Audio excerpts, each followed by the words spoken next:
everybody bloody good? How's everybody doing on this fantastic Sunday, everybody? Chat. It is a React day today, chat. We have a bunch of videos we're going to be watching today, and maybe, and this is a heavy maybe, either Geoguessr or Retro after. I'm not sure. Tomorrow is 420. And we have 2 weed mystery boxes to go through. One of items that are used to consume marijuana, and one that is items that are marijuana. Into Pop Snacks, different review, different YouTube video, but same stream. We're going to be reviewing a foreign snack mystery box tomorrow as well. Tuesday, I'm not live. Wednesday is going to be horror games, as well as random games, maybe some more retro rewind. We might do 1v1 with Jinxie in practice for Rainbow, or not Rainbow, Geoguessr for the Rivals event Wednesday. Thursday is going to be Reacts and Philosophy, like probably a half and half regular Reacts and then also Philosophy. That's Thursday. Friday is going to be just the Geoguessr Twitch Rivals event. I'll probably go live like an hour before it starts, and we'll just play Geo and get ready. But then I'm hosting it. And so win or loss, chat, the Geoguessr Twitch Rivals event, we're sticking around the entire way. Y'all know that, right? Like, if I get first rounded, I don't think we're going to get first rounded. Knock on wood. I think me and Chris are good enough to, like, make it far into the tournament. But win or loss, I'm watching the entire tourney. Because, I'm hosting it. So it's technically my event. So we're going to be tapped in the entire way. So that'll just be, like, Friday's just Geoguessr. Saturday's going to be a mixture of Reacts and maybe a Rainbow tourney. Sundays, I'm not live this upcoming week. Monday will be random games next week. And then next Tuesday, I'm not live. May 4th is going to be Trevor Project, charity for LGBTQ. People that are dealing with depression and suicidal ideations. I'll be matching chat's donos up to 10K on that. That'll be May 4th. And then the 7th to the 11th, I'm gone. I'm gone for like 5 days. I'll be posting on YouTube, but I'll be filming a video for YouTube with Jack Pembroke. But I will not be live. Shiny said, fuck you. Thank you for the 3. Darth Spapple, Zello not inside for the sub, Sour and Flame for the sub. Possum, thank you for the 2,000 biddies. Happy birthday. Flame and Fizzy for the sub, G for the 3.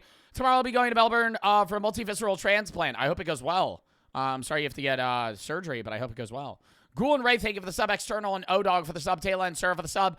Universal, Phantom, Iconic, Psycho, JR, Cold King, Taco Mira, D, Texas, Thrash, Jane, Mike, P, and Jet for the sub. Little, That, Side, Not, and Zello for the sub as well. Chat, that's the schedule for today. Run down to the videos that we have today. Starting out with a body cam video. Guy manages to escape police 3 times in 8 days. This is an older video, but I haven't seen it, so I think it'll be interesting. Why Gen Z culture is basically medieval China. That'll be interesting. How private equity turns your favorite channels into slop. We were going to watch this on Friday, but now we're watching it today because we ended up watching a moon video instead. Every rare space event we'll actually see before we die. I feel like me and my chat are in a bit of a space kick. Since Artemis 2, you guys have been recommending a lot of space-related videos, and I love space-related stuff myself, so we're going to watch that. D-Money, thank you for the 50 subs. D-Money679, thank you for the 50 subs. Thank you if you got a sub. Thank you for the 50 gifteds, bro. You did not need to do that. Thank you for the subs. Freak for the sub 1ST, thank you for the 3. Do you take creatine? I used to for, like, years. I don't anymore. Al, Lil, and Unoriginal for the sub. That Little, and Pretty Cool Frankie. What's up, bro? Thank you for the 7-month sub. Also for the sub. I'm cooking this Friday. I think you guys get first rounded. D-Bach for the sub. Suba and Unoriginal for the sub. Pretty Cool Frankie. I think you guys get first rounded. Also, I got to announce, T-Money, #1, thank you for the 50 subs. Gage, thank you for the 3. 2 years ago, when I was 12, I was going to hang myself in my room, and of course I was caught and had to go to a mental hospital. I felt nobody could be on my side until I started watching you. And how much you hate suicide. This is like my 5th time giving you this message. But I wanted to remind you, love you, man. Well, I'm glad I'm able to help. And I'm glad that you're still here, Gage. Genuinely, bro. I hope you're doing better now. And, you know, if you're not, make sure you get the help you need regardless, man. Ashton Passer for the sub motive for the 3. Love the streams. Kitty, Red, and Kens for the sub. Caitlin for the 3. Chat. D-Money, #1. Thank you for the 50 subs. Cassandra and Ted for the sub chat. Not only should we announce the, let's do an official announcement of the teams for the Geoguessr event. Let's do an official announcement. I have to copy and paste the names. I sourced all of the captains. I did not source all of the players. So some of the people that are in the event, I don't know, but I know the person that picked them. It's a duos event. Sorry, I want to actually I want to make sure this is right. That's right. Feinberg is not in it anymore. He can't. Cage rolls in it instead. Sorry, this is I have to update this list because we had some people that weren't able to make it. Okay, this is actually the list. We're only waiting on 2 players. We also have some backups, which will remain unannounced just in case certain people don't show up. Because usually during events there are people that don't show up.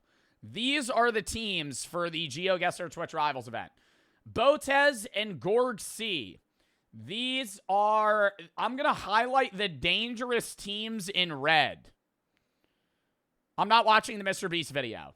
That's like an hour long. It'll be like half the stream today. Maybe on Thursday. If I want to watch it. High Vice when? Dude, I actually should have invited High Vice. I know High Vice is like the right-hand man to Jinxie, but High Vice is actually a goated guy. All right, these are the teams. Botez and Gorg C. Dangerous team. Gorg C is our highest rank player in the event. He peaked around 810 ELO rating. Currently, he is gold 1, but he was a master. And his current rating is around 720. To put that in perspective, I am 510 at gold 2. Then we have Cinna and Jason the Ween. Me and Chris. Jojo the Mofo and B-Mace. Jinxie and One Pixel. Another dangerous team. Germans are good at Geoguessr. Everybody always says that's racist that I say that, but that is genuinely a thing where Germans are better at geography. Europeans tend to be better at geography. And he is also just very smart. Jinxie, on the other hand, I would say Jinxie's probably on the same level as like Cress in terms of skill right now. However, I have some insider news that Koshard is taking an Adderall today and locking in. So, So, I think we're going to have we'll have an evolved Koshard during the actual event. Lacey and Stable Ronaldo. Ron's not that bad. I gotta say. I watched Ron play Geoguessr, and he had bad guesses, but, like, he region guessed pretty well. Like, he knew he was in South America. Did he guess Brazil when he was in Chile? Sure. But, like, that's better than the average Geoguessr player. Ludwig and Cage Roll. Other dangerous team. These are the 3 teams I am worried about. And you might say, Joe, why would you invite people that are way better than you if you're also in the event and you're hosting it? Because I don't want to be a loser chud that makes my team the most overpowered. Realistically, I think Botez and Gorksy are the best team, followed by Ludwig and Cage Roll, and then One Pixel and Jinxie. Somewhere along that line, I think I'm slotted top 3 because I think I'm pretty good. Pezzy and Droid, wild card. No idea how good they are. Wild cards in blue. Pretty cool Frankie and Devin. Not very worried about them, but I know they're practicing. Sneeg and Zusi, Yugi and Arky. I would say Yugi and Arky are just like sneaky good at video games in general. Is Killdozer good? I heard Killdozer is practicing, and also Peekaboo IRL, I'm pretty sure is just like cracked at video games. So I'll light pink them. They might be dangerous. Killdozer told me he practiced. So I don't know. Where's XQC? Not in the event, currently, unless Sketch or Agent drafts him. I'm fine if XQC wants to be in it, but XUC is currently not in it. XXX means they don't have teammates yet. Small Fries and Sprake, I've heard they've been practicing a lot, taking a lot of notes. So also Light Pink. Point Crow Failboat, also just smart. Don't really know what their Geoguessr knowledge is, though. I really want... I want that. I think this would be the Doom Squad. I think it would be the funniest thing ever. I don't know if We Hoopin and Sketch have ever done anything together, but if they ever did, if they ever haven't, they would be like the best content duo of all time. We Hoopin is funny as fuck, and Sketch is literally like they're like one and the same. I have no idea who Agent's gonna draft. Agent was in the Amazon rainforest for the last 4 days, so I've given him time to come up with a teammate because he's been pretty busy trying to not die in the rainforest. So, and then Sketch was also in the fucking Sidemen event. So, yeah. Where's Adapt? Don't have him. I actually originally thought there was 18 teams, and I was going to draft other people, but then we just, like, soft-capped it, or hard-capped it, and I was like, oh, shit, I already have enough teams. We need Flight. When's the tourney? Friday. It's a duos tourney. How it's going to work, I'll just light explain it now, and then we'll hop into the reacts. It's a duos tourney. Starting out, it's a live challenge. Now, live challenge is 10 rounds. This is to determine group seeding. Now, a live challenge is like a 1-minute timer, but every team is playing the same map. It's going to be really simple shit. Golden Gate Bridge. You know, the fucking Roman Colosseum. You know, shit like that. Places that you would just know. This is like testing how smart people are to put people in 4 groups of 4. Second stage is group stages. 4 groups of 4. Chat, the teams are already set. People are saying Queso. I would have loved if Queso was in this. I don't have any contacts with Queso. None. Literally none. I have no way of reaching out to Queso. Literally 0. I'm just letting you know that. People always are like, oh, Joe Barton, Queso. I've never spoken to Queso a day in my life. He knows who I am. I know who he is. We talk about each other constantly. I've never spoken to him. So I don't have a contact. Jinxie could. Yeah, it'd be a loop through, but it's my event. I don't want to be like, hey, could you ask them to be in it? That's lame. So I just source these people. And I also still think it's a great team. And I don't know if Queso's ever done Geoguessr. So that was also part of this, is I tried to draft people that have played Geo in their life, but just aren't good. Group stage. 4 groups of 4. It's round robin. So everybody plays each other. Best of 3. First round is regular community world. That's just Geoguessr. Move. Second round is my map. I have not seen it. Okay? So I'm not at an advantage. Geoguessr is making this map. Geoguessr is making a custom map that I requested be 50% inside and 50% outside. No move. I have an example of what the map is going to be. It only has certain things. Do you guys want to see it?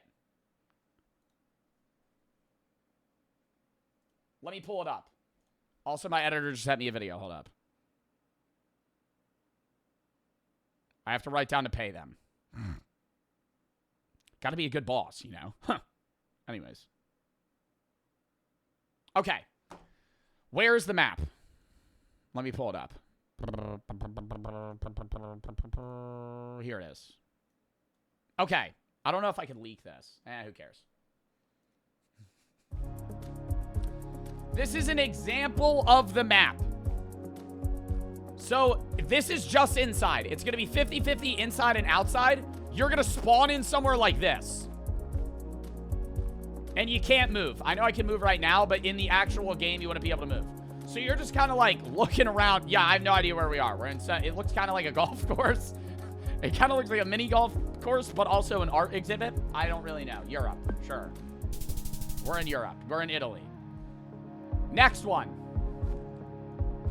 A museum. United States of America. Air Force One Pavilion. You know, you're getting info. You're getting info slowly. You can kind of look around. California, Sand Valley, or say something Valley, elevators. You know? So you know you're in Cali. But where? Who knows? Somewhere near LA. Or in between LA and San Diego. I was very close. So this is, and then, or like, okay, now we're just in a restaurant. Like, so you just gotta figure it out, you know? I think this is Hispanic based on the art, potentially, but this could be like in the US. This could be like in Texas.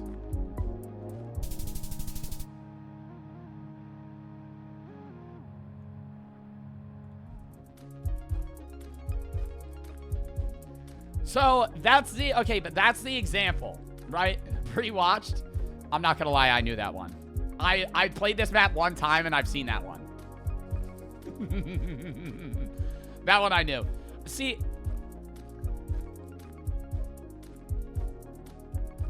that's not Korean. This is somewhere in Japan. But this is what it's gonna be. Something like this, you know? But this, they just gave me this as an example to be the inside maps. It'll be 50-50. So you might do a round that's like all outside, but it's just no move. You might be in like a town square or some other shit. This is somewhere in Japan. Yeah. Okay. Well, you get the gist, you know? So that's the vibe on that. The way that's going to work is the group staging. Second map, first map, Community World. Second map, my map. And if it goes to the third round in the best of 3 in round robin, it would be Community World. That gives you your seeding, right? So you're either first, second, third, or fourth seed. So it'd be like first seed in Group A goes against fourth seed in Group D, right? And then now we're in actual single elim bracket. Still best of 3, but first map is my map. Second map is Community World. And third map is my map. So in live challenge determines group stage, actual move matters more. But in the actual elim bracket, what matters the most is whether or not you're good at no move, like random inside, you're inside some building, you know? And that's the tournament. First place, it's a 50K prize pool. First place, I think, gets like 7K a player. Also, likely Geoguessr is saying they would fly out the winners to the Geoguessr World Cup in Berlin in September or October or November, whenever it is. I think it's September. So that would be cool. So maybe like a content opportunity as well. So like if you're a fan of Geo and you win, Geoguessr will fly you out and you could like stream or fucking record, you know, a vlog at the Geoguessr Worlds. So that's really sick. So I tried to make it like content, but also competitive, you know, where it's like the average skill of everybody in here is like gold, like low gold, high silver. But there are some players that are like masters skill. Like I would argue that Ludwig's rating should be masters. And same with Geoguessr. I don't really know how good Cadril is. And then One's probably like high gold. But so there's some teams that are going to steamroll. If I'm being real, the winning team is likely going to be one of the ones in red. And I'll highlight my team as well, because I'm confident. But I could get first rounded. The point where the content comes in is like Geoguessr, for example, being really good, Masters player, by the way, Masters player. That means jack shit when you spawn in a museum. You know, like if you spawn in a cave underground, tough shit. Do you know how to read stalagmites? Because you being good at fucking Netherland telephone poles means fucking nothing, right? So it's like a mixture. When's the tournament? Friday. But that's the spiel. All right, let's get into the reacts now. As I said, exclamation point schedule if you don't know the schedule. Jackson, think of it 1,000 buddies. Can you name all states in under a minute? One rule, you can't use chat. Under a minute? No. But I've done this before. I tried to name all states. I'm not doing this again. I failed. I named like 48. It's really hard to name all states in like 5 minutes. I would need like 5 minutes. Rand, Queso, Kyler, Leroy, and Jonathan for the sub. Yabby, Alex, Jackson, you for the sub. Mac, thank you for the 3. Hope you have a good Sunday. What are you going to be doing in the stream segment? Eat 3 to 4 small rocks. What? Dan and Rubber for the sub. Tough and Chi, thank you for the sub. Otter Berry, it's for the sub. Pretty cool, thank you for the 3. What's up, Frankie? If we lose, nobody will remember us. If you lose, nobody will let you forget. See you Friday, chump. That's valid. That's valid. I have more to lose. This is my tournament. If I get first rounded, it's shittier than if you get first rounded. Shotgun Willie, thank you for the 25 fucking gifteds. Thank you for the sub. Thank you for the 25 gifteds. It's for the sub. Gun, thank you for the 3. Pick up the pace on stream. Kai and XC, thank you for the sub. Froggy and Cool for the sub. Illy, thank you for the 3. My childhood dog died after Easter. I'm sorry to hear that, man. I hope you're all right. Same week, I had another one of my dogs die in a drowning accident. Sorry to hear that as well, man. That's truly tragic. Millen Real for the sub. Whisper for the sub. W, thank you for the 3. Been watching you since Battle Royale movie game. Dude, that was a great game. We Steeler and Radar for the sub. The Real, thank you for the 1,000 biddies. Yesterday was my birthday. Happy birthday. I'm whooping that 1 for the sub. Escape Crypt and Number for the sub. Victor, thank you for the 3. What do you say? Chat makes it easier or harder to play games? Harder. Big and Para, thank you for the sub. I always perform better off stream than I do on stream in video games. There's more pressure. Living in Spain, thanks for making my military life less stressful. Well, I'm glad I'm able to help, bro. Yusuf and It's for the sub. Senor and Jake for the sub. Thank you for your service. Enrique and Jacob for the sub, too. Thank you for the 3. Jumping for the sub. Next, thank you for the 3. Chat, please don't send bits right now. Absolute favorite watch streamer. Buzz and B for the sub. Din for the sub. Sierra for the sub. Sabbath Coda for the sub. 10 for the sub. IOI, thank you for the 3. When are you doing the next SMP? No idea. E for the sub. Cassandra Beto and S for the sub. Red. Ken's Caitlin for the 3. Motive for the 3. Kitty for the sub. D-Bach for the sub. Unoriginal Lil for the sub. Gage, thank you for the 3. J Goda and QC for the sub. Legend of Y for the sub. Santiago for the sub. Captain, thank you for the 3. Joker for the sub. What camera do I use? A Sony A7 Triple I with a custom lens. Don't know the lens, though. If you're starting out streaming, don't use my camera. It's like $3 grand. Jack for the sub. Camera and lens, it's like $4 grand. No reason to use my camera if you're starting streaming. If you're starting out streaming, buy like a fucking Elgato 4K webcam. No point in buying a camera. That much, yeah. My camera's the most expensive part of my setup outside of my PC. And my monitors, my right monitor, which is actually breaking, is pretty expensive too. But yeah, that's like, I think the average streamer probably has like a camera that's like 4 or 5K. If they're big, like a big streamer, unless you're like a Queso. I always wonder what camera Queso has. I think he probably has a decent camera. It might be a webcam, but his lighting's fucking terrible. He goes live and it's like in a dark room. But I think that's the vibe. It's like cozy. You know what I mean? Queso goes live and it's like he's just in like a dimly lit like basement or something like that. For real, he plays in a cave. No, literally. I think that's why. Lighting's everything. You could have a really good camera, and if your lighting sucks, your camera quality is just going to look worse. VM for the 1,000 biddies. Ever heard of Wonderland.jar? It's a Minecraft mod. I've never heard of it. Send it in the game /tab. Lucas Aveni for the sub. Mr. Green and Jack for the sub. Chat. First video of the fucking day. Let's lock in here. Hold up. I have to send this to my editor.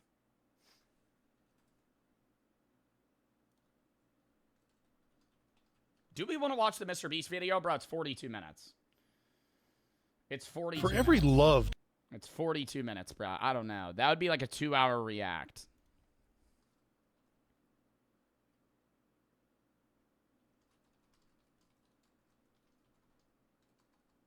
Hold up. I did hear a lot of people say this is like the first good Mr. Beast video in a while. But I don't know. We're going to start with this video no matter what. We could just watch it on Thursday, maybe. Thursday or Saturday. Yo, we're not watching it today. I'm saying that. I made the rules. I made the rules. I make the fucking rules, chat. This is a dictatorship. Let's go. Senor for the sub. Gibby and Mr. Green for the sub. Guy manages to escape police 3 times in 8 days. On October 15th, 2022, officers were on foot patrol. How do you escape the police 3 times in 8 days? Well, you covered in, like, butter? Like, they tackle you to the ground like you're a pig? You just fucking run away? Like, what do you just run out of the cop car? I get the first time, you know? Like, a first one, shame on me. Second one, shame on you. Third time? when they observed a male subject standing in front of a bar in La Crosse, Wisconsin. Police were familiar with the male from prior contacts and knew he had a suspended driving status, as well as a bond condition to not be in any bars or taverns. The male was identified Well, he's outside of the bar, so... as 27-year-old Larry Baldwin Jr. As the officers were near Larry's vehicle... Yo, do y'all fuck with the name Larry? I have mixed feelings about the name Larry. I feel like Larry could be a really cool name or a really shitty name. Depends on the Larry. They observed him get into the driver's seat and leave. Running off the apartment building and was caught Larry Baldwin. That matches. by like 3. Allie, stop that Buick. No lights, south on 3rd, it's Larry driving. Larry the Lobster, he has aura. That's true.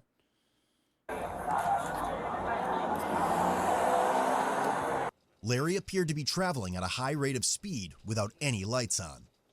When a traffic stop was See, I can't take that serious.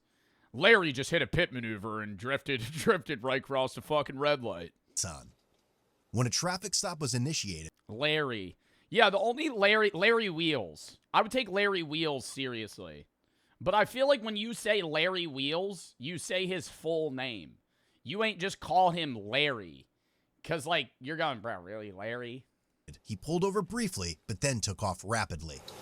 3rd and Cameron, Wisconsin, Adam King Frank, 5827.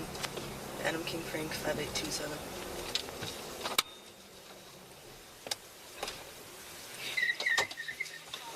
Oh my god, you really tricked them. Holy fuck. Put the car in park. Skirt away. 88, the vehicle's taken off, southbound on 3rd. Due to safety concerns, the officer decided not to pursue him. What? Yo, you know Larry's in that car like, hell yeah. Hell yeah. Hit the stop and go on him. 4 Straight up cross them up. days later, police observed a vehicle commonly driven by Larry in an alley. Upon approach, the officers noticed Larry in the driver's seat, and he quickly put the car in gear, again fleeing at a high rate of speed. Larry rolls down the window wearing one of those Five Below fucking, like, disguise masks. Just, like, shitty glasses and a big nose with a mustache.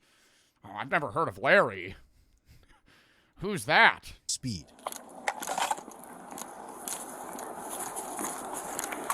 and Main. Stop! Stop! Stop! Oh, that's not Larry's car. I thought Larry was driving a blue car. Stop right now! Stop! He don't see you. I mean, I feel like we need some more effort in this cop's voice. Stop. Stop right now. Stop. I don't really know if he got away 3 times. I feel like you didn't want to catch him 3 times. You know what I mean? You seem to be just letting Larry slide by. You got the car in neutral. He's leaving out the alley on 7. Good call, though. We just missed him. He didn't see us at all. No. We gotta get, like a Looney Tunes stronger plexiglass that cops set up to catch criminals. Like, in that alleyway right there, you set up, like, a transparent glass that's, like, super strong, and they just run right into that shit. Good call, though. We just missed him. Flex tape. Yeah, or flex tape. That would work. That would probably also result in them not dying. He didn't see us at all. No. I knew he was going to go pull the car door, so what I do, jump in the car and... Yeah. Another felony fleeing. Yep. Another 4 days later, police were dispatched to a bar. A sticky trap. Oh my god, that would be awesome. Imagine you have a criminal fleeing on foot, and a cop throws down just a really big, like, bug sticky trap. And he gets caught in it. And then you have a really funny body cam footage where he's, like, taking off his clothes to try and get out of the sticky trap. So he, like, takes his shoes off, and then his foot gets stuck, and he falls down. And then he has to take his pants off. And he just tries to, like, crawl out of it. For trouble with a party call. As officers arrived, they saw several people screaming and yelling outside. They also recognized Larry, and another male began walking away. Arrest me. What for? I don't know. Ask the guy who's recording me for no reason. No. You're standing out in public. For what though? What are you walking towards him for? Videos and Why are you walking towards him? Like I'm the one Nope. who was talking, not them. I'm not Officer Graves. Due to Larry having pending felony charges from the last few weeks, they approached him. Come talk to me for a second. We got a call here at the Old South about you guys yelling at someone and... I'm not yelling at nobody. I'm not in my business. Okay. Larry, Yo, cool. You ever heard of a guy named Larry? I gotta talk to you, man. Let me just cut to the chase here, big dog. We're kind of trying to find a guy named Larry, man. He's just been evading us. I'm not sure he even exists. He might just be some figment of my imagination at this point. It's not even my name, bro. Come over here right now. You're being detained. Bro, like, let's have some, like, oomph into that. Come over here. You're being detained. For what? I gotta talk to you. For what, bro? Run at him. What are we fucking doing? We're just walking. We're like, dude, we're having a conversation 10 feet away from each other. Come here. Larry, get over here, please. Come here. Stop, you're gonna get detained. This is where the sticky trap comes out. Imagine right now, you catches Jays in a sticky trap. He's flying right out of his shoes.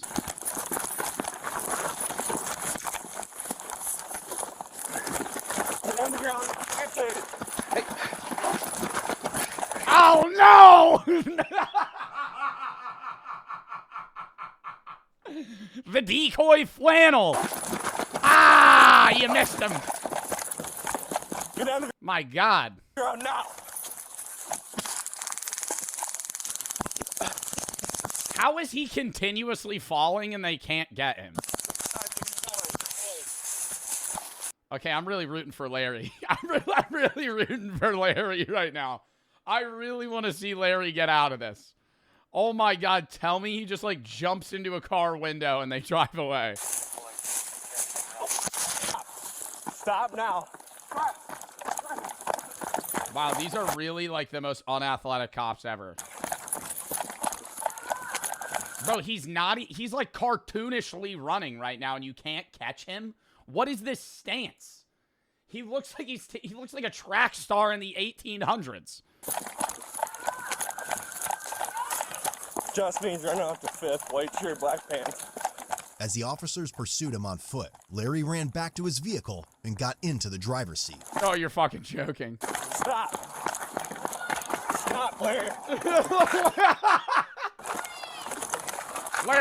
Larry, please.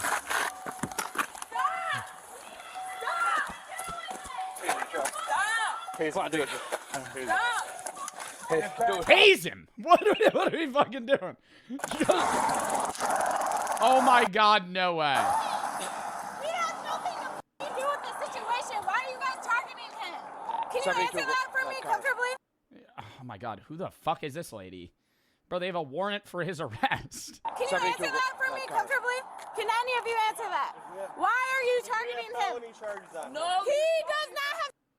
You guys have solved that. He has no warrants. He has nothing. Why the f are you guys attacking him? I'm the reason you guys got called because he was recording me. He has Okay, felony nothing to charges. do with that. What the f is wrong with you guys? You need to be quiet or you're gonna go to jail. Arrest me, please. Because what the f is that? I'm just saying. What the f, yo? Sounds like he had warrants. He didn't though. Well, We have felony charges on him. For what? I don't know. That's what Multiple he's got on. incidents. What? Does she even know him? Like, she's saying you don't have nothing on him. He got called. You guys got called because Larry was recording me. But she doesn't know him. So, like, how are you confidently being like, you have nothing on him? For what? Can you Like, you don't know this guy. guys list any felony charges before you attack another Felony person? flee and second-degree reckless. Okay, now it is. Safety. No, Huh? answer what? Ball, Can you? Okay, please. I'm not trying to be a psycho. I'm just saying. Can you guys please tell me why you attacked that male? Out of all the situation, you guys come here and you attack him for what? We're not gonna talk to you. You're not? For what? 75 status. You're not gonna talk to me? Why? How can you not answer that? We have charges on him. You guys literally got called because that guy was recording me. Me. Are you guys People can record in public. People record us all the time. Okay, It's not a crime to you record. call the cops and you attack them. For what? That is wrong. Yeah, that is actually true. Like, I don't understand why the cops were called if she was just being recorded outside. Like, that isn't a crime. Right there. Just him. The one that's Just him. Are you looking for anyone else besides him? Okay. Do we need to talk to Bill or no? I haven't talked to him yet. That is I'm sad. gonna call him. Guess he got away this time. I don't know what her problem is. I just pulled up. Listen, man, because you got people talking right here. Yo, you know what okay, I'm not saying these people specifically, but them kind of standing, because obviously they're involved in this, so there's a reason they're standing outside.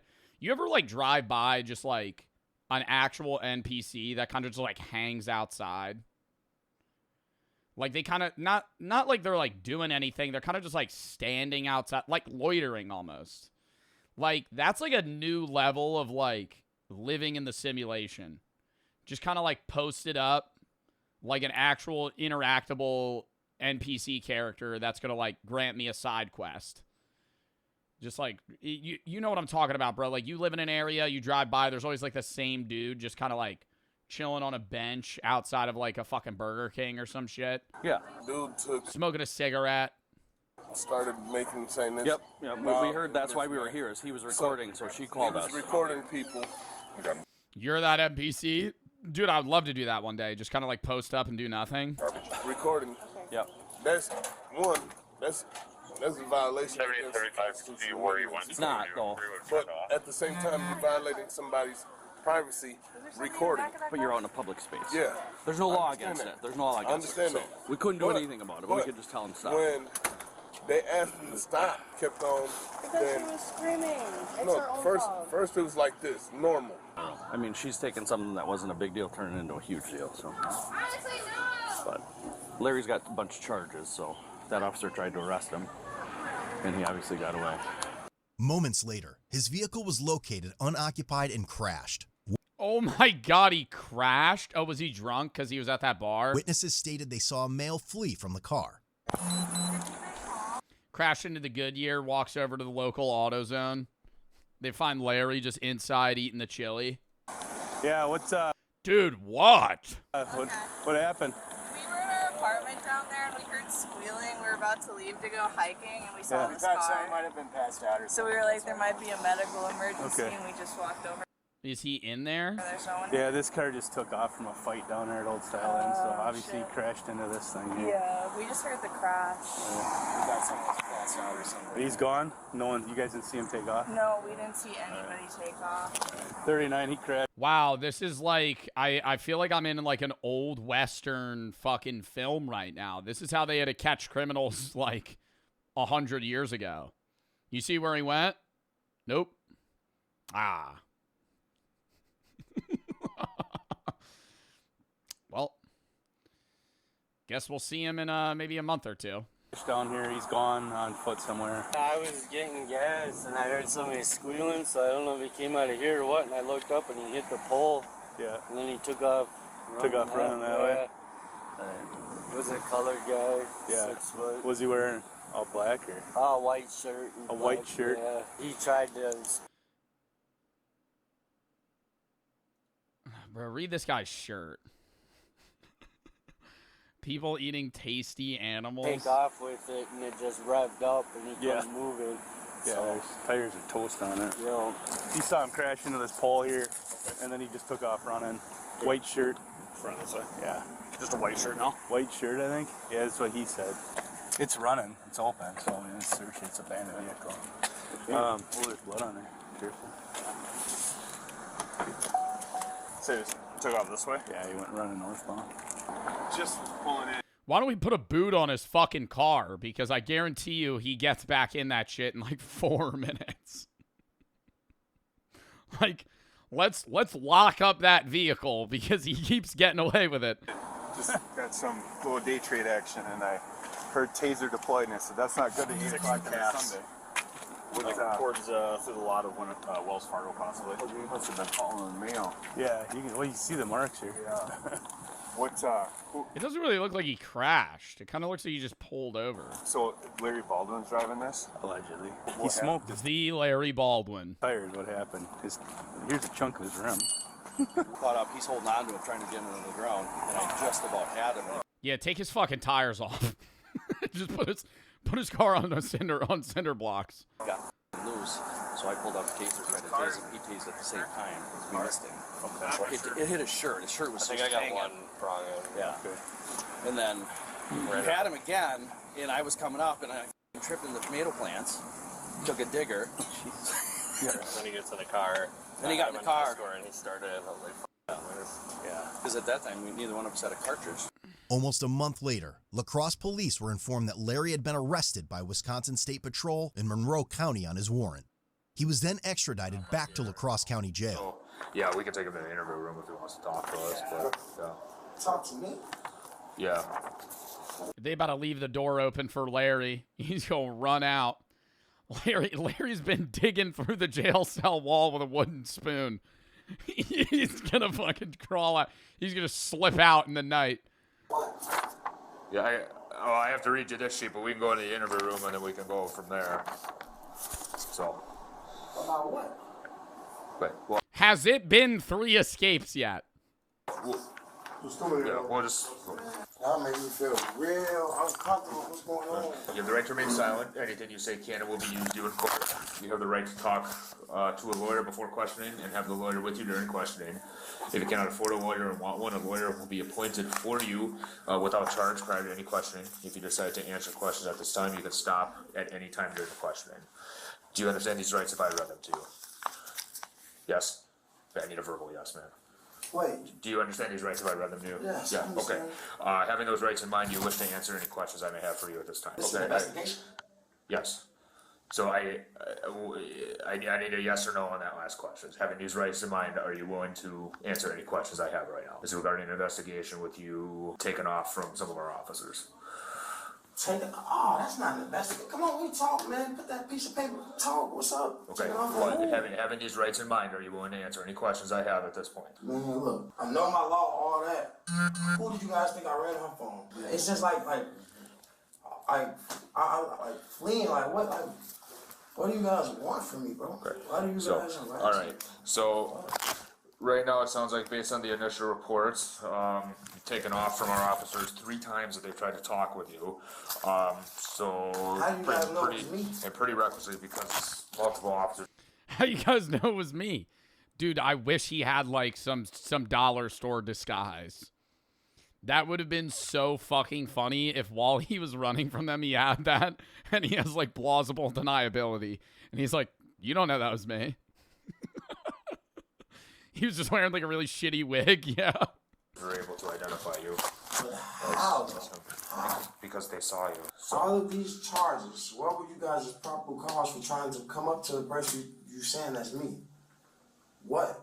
Like, why? What are you guys, like, for real? You like, it's like, since I moved back out here, I'm not stupid. I know me and my dad, I dealt with my dad. I don't sell drugs. I don't have to follow me. You two, I didn't seem to, like, why do y'all bother me, bro? Y'all don't have no drug talk. Y'all try to get any little thing just because y'all couldn't get my dad. Don't look at me like the answer, like talk.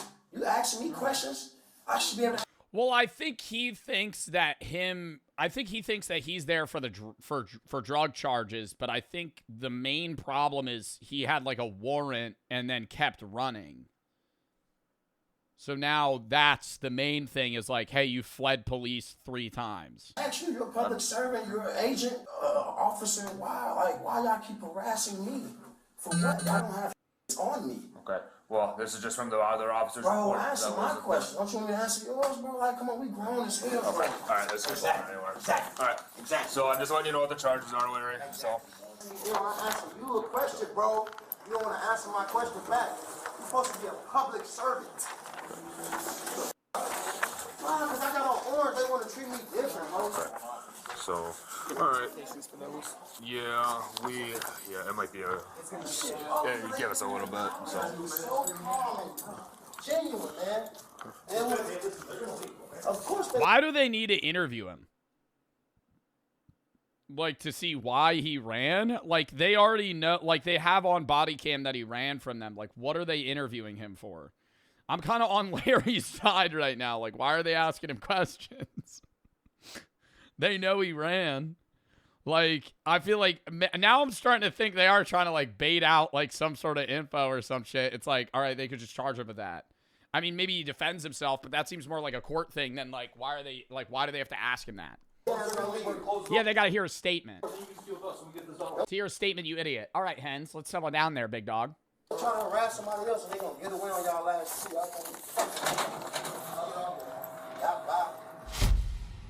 Larry was charged with felony counts of vehicle fleeing eluding an officer, ×3. Second-degree recklessly endangering safety, ×2.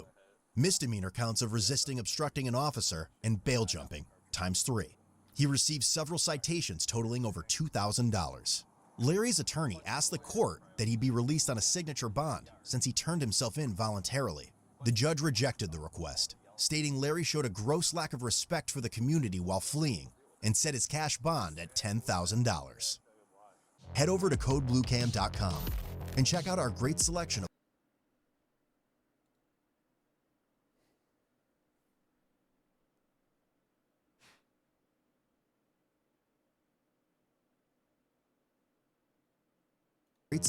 quality made merch that won't disappoint. I love Code Blue Cam, bro, but is that supposed to be like Jurassic Park? Lacrosse, LA Cross Core. Poor Larry. That guy cannot run in a straight line without drunkenly falling over 4 seconds. Still evaded 2 cops. He's really lucky. Yo, actually. Never seen somebody eat shit so many times to get away, and then they actually get away. Yeah, he fell 5 times, and then still got away. Fell more than a person in a horror movie. Yeah, dude, that was, like, actually out of, like, a 90s, like, slasher.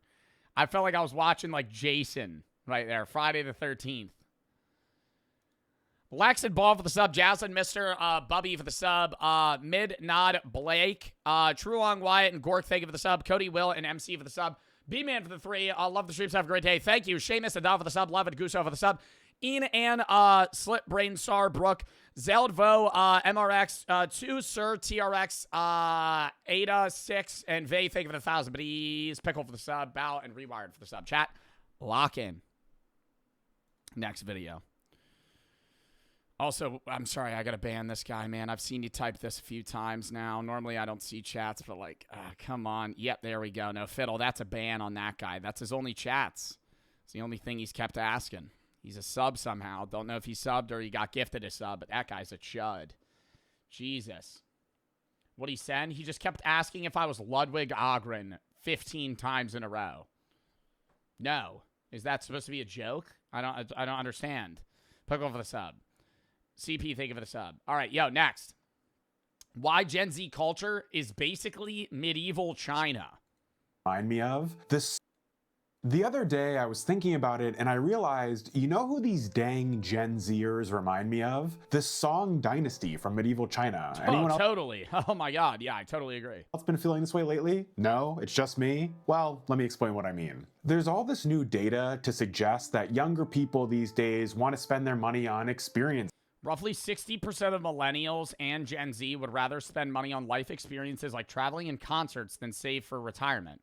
Are they making a big mistake? I think there needs to be a middle ground. I think that older generations like boomers did nothing fun and just saved money like under their mattress type shit and invested to a point where they retired with money but literally never left their home state. And so they didn't experience anything, right? They died with a nice car and a nice house, but they'd never been to Europe, Canada, South America, Asia, Australia, Africa, anywhere. They had literally only stayed in 4 states and went on vacation to, you know, fucking Myrtle Beach or Florida twice, ever. So I think that's bad, but I think equally, you know, spending all of the money in your savings account on travel is probably also not smart. But I think that I would rather have what millennials and Gen Z are doing than what boomers are doing. The problem is that because of this, all experiences are becoming more expensive. That's why, like, Airbnbs are so lucrative if, like, you provide an experience, right? If your Airbnb is just kind of like a nice house, you're going to get a lot less people that rent it, comparable to if you have an arcade, a bowling alley in the basement, you're fucking 1 mile away destination-wise from a beach and bar scene. It's like, that's what fucking millennials and Gen Z would pay fucking $2,000 a night for. Like, there's actually Airbnbs in places that rent out like 3-4K a day, like, you know, big fucking 15-person houses, just because, like, they provide an experience. Or it's the same thing with, like, millennial burger shops. It's like, I know that's a meme, but that's like an actual thing where these, like, big cities in, like, Miami, LA, New York and shit provide an experience for something, and the product they're serving you is on par with places that are 50% less in terms of price.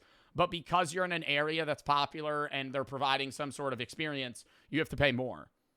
Not physical items. I think it reflects this growing hunger for Coachella. Perfect example. Coachella has been ruined, and this is coming from an influencer that went to Coachella. Coachella was ruined by influencers. Coachella is ruined by the fame and popularity of the event. And it's gotten to a point where, like, number one, the city's already super expensive because it's in the middle of the desert. And therefore, the actual concert itself is going to be fairly expensive. On top of that, the ticket prices are through the roof. And the actual food prices and what you're paying for experience-wise is so much. Like, to put it in perspective, just going to Iceland, and I went on a trip in Iceland and did everything I could in 7 days there, was like $6,000, $8,000 for 2 people. 2 people to go to Coachella for 3 days on week 1 was like $10,000 in the US, versus traveling to another country that's in like the middle of the Arctic for a week, which is already expensive. It's more expensive to go see fucking, you know, last year, not like Sabrina Carpenter this year, but like last year, go see like Lady Gaga for 1 night. Like, it's more. Experiences, not physical items. I think it reflects You're a millionaire. Tim Tam, you spelled millionaire, number 1. And number 2, that has no relevancy to what I'm saying. This growing hunger for third spaces. And if you don't know what third spaces are, let me just quickly break it down for you. Basically, your 2 main spaces are home and work, and historically the third space was somewhere in the middle. Maybe it was the bar, or the guild hall, or the tea house. These have all but gone extinct recently or have become prohibitively expensive, and Bro, I think we watched a video about like third places just ceasing to exist. Like, nobody like hangs out anywhere anymore. Young people are feeling it. They want the third spaces back. This maybe feels like a very 21st century vibes-based phenomenon, but it's actually extremely Chinese. The Song Dynasty was the first era in history to have we're literally medieval China. That's so lit. What we would consider as a lifestyle culture, where the cities were actually designed for pleasure and snacking and nighttime entertainment, just like so many downtown areas are today. You're Gen Z too, dickhead. There was this 12th century writer named Meng Yuanlao who wrote this fascinating memoir called The Record of a Dream of Splendor at the Eastern Capital. It's one of these shocking works from the Middle Ages that I love reading because it seems like it was written by someone recently instead of someone 1,000 years ago. He writes this whole nostalgic You're the oldest Gen Z. No, I'm not. I'm 2002. The oldest Gen Z is like 1996. Zeusi's Koshard, Chris is Gen Z and he's almost 30. I'm 24. Reminiscence of the Song capital city, Kaifeng, and talks all about the 24-hour tea houses and the professional performers and storytellers and the specific. Yo, lock in, chat. I'm learning about medieval China and you're yapping about how you think I'm an unk. Fuck. Whole nostalgic reminiscence of the Song capital city, Kaifeng, and talks all about the They respect your elders in medieval China. What's going on here? 24-hour tea houses and the professional performers and storytellers and the specific vibes of the different districts. There's this one section where he talks about restaurant culture. I'll just quote the full thing here and you tell me if this sounds familiar. When the guests arrive, a single person holding chopsticks and a menu questions all of the seated guests. The men of the capital are extravagant and they demand 100 different things. Some hot, some cold, some warm, some regular, some extremely cold, and things like noodles laced with lean and fatty meat. Everyone orders something different. The waiter takes the orders and draws near a counter where he stands in line and recites the orders off from the start. I don't know, this to me... Yeah, this sounds like you're getting like hibachi today at like a new age like twist. Or I'm at like a Korean fusion restaurant. Literally sounds like a night out in 2026. I'm positive this isn't what you would picture in your head when you hear the word medieval. Also, just to give you a historical timeline here, this is basically China on the eve of the eventual Mongol invasion, and it's a time... Oh, totally, yeah, the Song Dynasty, following up after the Tang Dynasty and right before the Yuan Dynasty. Yep, know this one. Mongol invasion, and it's a time and a place where consumerism is starting to flourish and it's becoming a core identity for younger people. Bringing it back to Gen Z, I've noticed that there's this big obsession with what I would... But there's like, I love the idea of Gen Z and millennials getting back into like the third place mentality and living for experiences.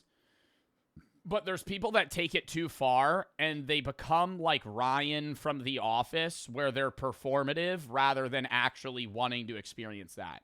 Like, there's a wide range of people that are in our generation that do things because they think it's what they should be doing rather than actually what they want to do. Like, people that, okay, it's going to upset some people. If you're somebody that drinks matcha every day, there's people that actually enjoy that, and then there's people that actually just drink matcha because they think that it's cool to drink matcha. Like, it's like a performative males, specifically.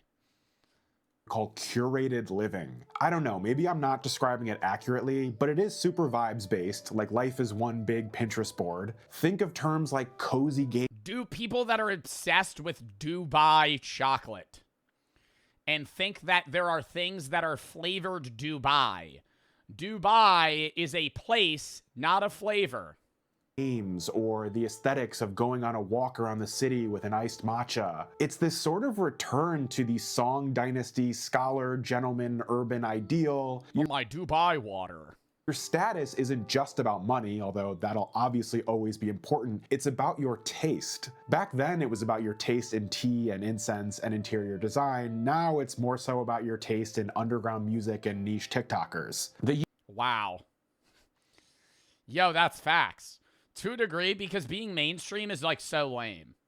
Yeah, like, that's why, bro, there's people that don't watch me anymore because I'm too mainstream now. I'm so serious.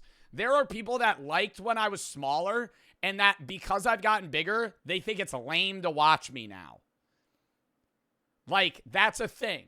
It's the same thing with music. Like, yo, if somebody goes, my favorite artists are, and then they rattle off the most, like, they go The Weeknd, Post Malone, Drake, and fucking, I don't know, who's like a Blake Shelton. You're going to go, ugh, really?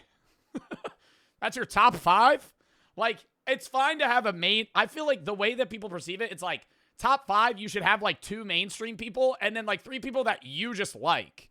Other than being like, yo, Maroon 5, Imagine Dragons, Lady Gaga, LMFAO, and fucking Kendrick Lamar. I'd be like, ugh. Whoa. Taylor Swift? Well, Taylor Swift is just like extremely mainstream. Yo, on the topic of niche TikTokers, where you said who your personality is based off that, chat, what y'all know about Gary? What y'all know about Gary from Food Giant? Good morning, Food Giant shoppers. Good morning. I watch this guy every day. Food Giant in Hueytown, specials up, prices down. Here's Barry! Here's Barry! Good morning, TikTok. Food giant in Hueytown, specials up, prices down. Oop, oop, oop, honey. And I know what he's going to say. He goes, good morning, food giant shoppers. Good morning to America, and good morning to the world. And he films these at like 4 a.m. They get like 200 likes. I watch them every day. If this is a food giant in Alabama. Good morning, TikTok. Good morning, America, and good morning to the world. All right, y'all. Y'all listen up real quick for me, please. We've got a limited promo on the merch site starting now through Saturday. When you order 2 hoodies. See, I'm not caring about the merch, Gary.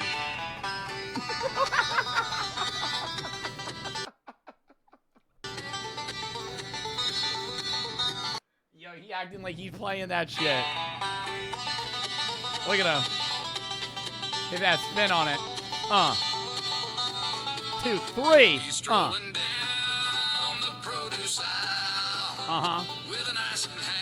Yup. There we go. Here's Barry. There's Barry. Good morning, TikTok. Good morning, America. Good morning. Wait, where? Are you doing a fundraiser? He does an intro for Good all morning, his videos. food giant Here it shoppers. is. Good morning, America. And good morning to the Oh, world. we got a deal on that Brian thick cut bacon. What we got here, Gary? This morning on our Hot Buy ad sale, we have the Brian's bacon for only $2.99 for a 12-ounce package. That's a savings of $3 a package. And then I got to thinking, go buy you a loaf of bread, get you a head of lettuce, which we have on sale for $1.49 a head. We have these beautiful tomatoes. Yes, big mater. Only $1.89 a pound. You could have several sandwiches for less than $10. So get on out to Food Giant today where you can make you a bacon, lettuce, and tomato sandwich. As always, have a wonderful day. And most importantly, God bless. Oh my God, I love him. He makes me so happy, bro. And it's always like, dude, you wake up. He's like Good Mythical Morning, bro. You pop up on TikTok. Yo, if you start liking his videos, he'll show up on your For You page at like 8 a.m. And he'll have posted that shit at 4. He's like up bright and early just filming videos in a fucking food giant. Anyways. That's my niche TikToker. Youth don't want to be told what's cool anymore by commercials and MTV with big corporations calling the shots. They want to create their own experiences. They want to get medieval Chinese again. Also semi-relatedly, there's been a big surge in traditional Chinese medicine trends among Westerners on TikTok recently. You see it everywhere. A number of Chinese American influencers have been sort of introducing these ancient concepts like Qigong. Yeah, they're Chinese maxing. That's a big thing for 2026. It's on a lot of people's vision boards. Chinese American influencers have been sort of introducing these ancient concepts like Qigong practice or drinking hot water instead of cold. It's on Koshards. Chinese maxing. Cold water, and the internet has been going crazy for it. So maybe medieval China is making a comeback. Yo, Ludwig. Yeah, literally Ludwig. What is Ludwig doing? What is Ludwig doing in the last month? Chinese maxing.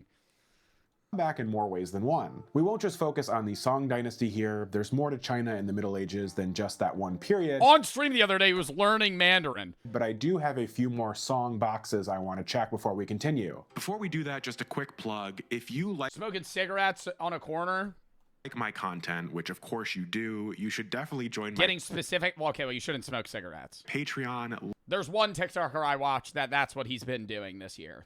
Link in the description. You'll get access to the... Oh my God, what is that guy's name? He has a rat tail. He posts like once every 6 months. And he goes, love. Love. Somebody knows. Somebody knows in chat. What's his name? What's his name? Somebody tell me. Chat is super good at this. We have enough people that somebody gets it. He goes, love.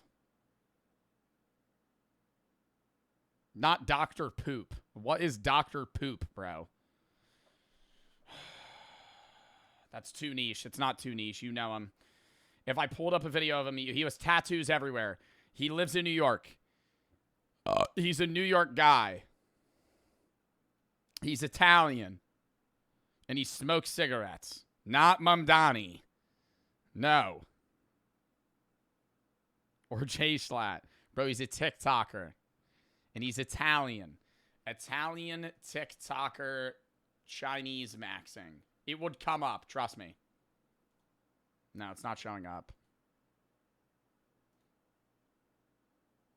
There's a video, though, why everybody online's becoming Chinese. Bro, what is his name, bruh? This is going to bother me. It's not Leo Skeppy. Or Cumtism, bro. Cumtism is not an Italian New Yorker.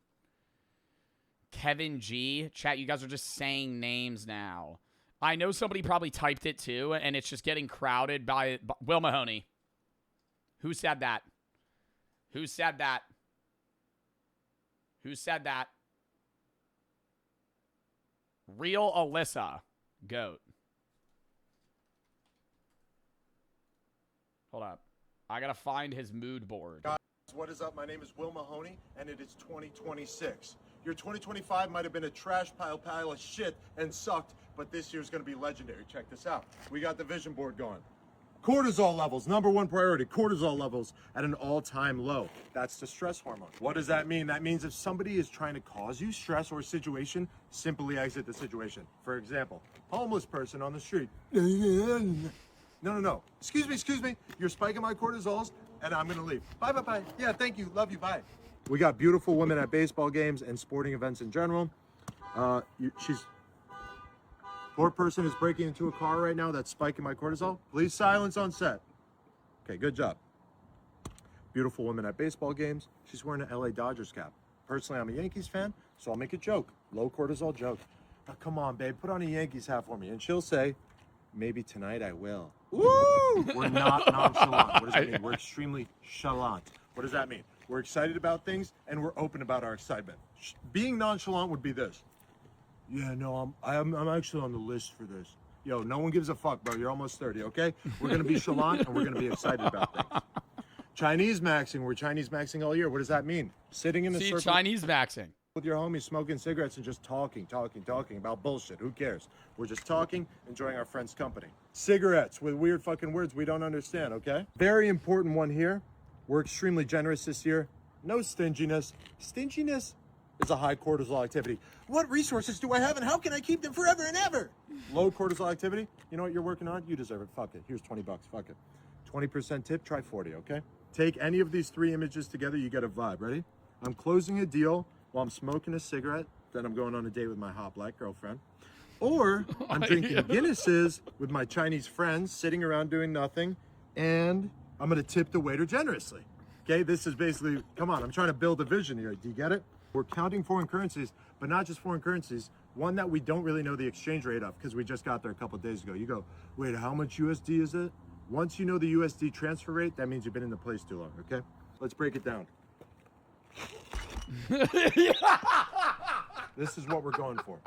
Luxury, optimism, vibes, and energy. Short for love. Anyway, guys, have a beautiful year. It's going to be legendary, epic, awesome, sexual, and handsome. And Yo, bro, his videos, whenever they show up, I'm like, this is the funniest thing ever. Official Medieval Mindset podcast with them back chronically. Maybe you've heard of the modern phenomenon of looks maxing, or maybe you aren't chronically online and have no idea what I'm talking about. Basically, looks maxing is bone smashing. The new version of the age-old concept of getting hot, although it goes way beyond diet and exercise and a little Botox. Young people, I would say especially young men, are exploring all of these scientific avenues to try and improve their looks. The most medieval-seeming looks-maxing method is called bone smashing, and it's been promoted over and over again by probably the most famous— Don't tell me they were bone smashing in medieval China. Is clavicular like a reincarnation of a high-status medieval Chinese man? Looksmaxer, a 19-year-old streamer named Clavicular. Looksmaxer, bone smashing, clavicular. I understand this all might sound ridiculous to you, but stick with me because it's interesting. Also, don't you want to understand the youth? Anyway, the way Clavicular describes it, bone smashing is when you take a tiny hammer and tap hard along your cheekbones and your jawbone. It causes a temporary swelling that lasts for a few hours and makes those bones look more defined. So it's something you might do just before a night out so you can look more masculine to any ladies you meet. Maybe at this point this isn't a crazy revelation, but it's not even permanent? Turns out young guys in medieval China had the same insecurities that modern men do, and they even went about similar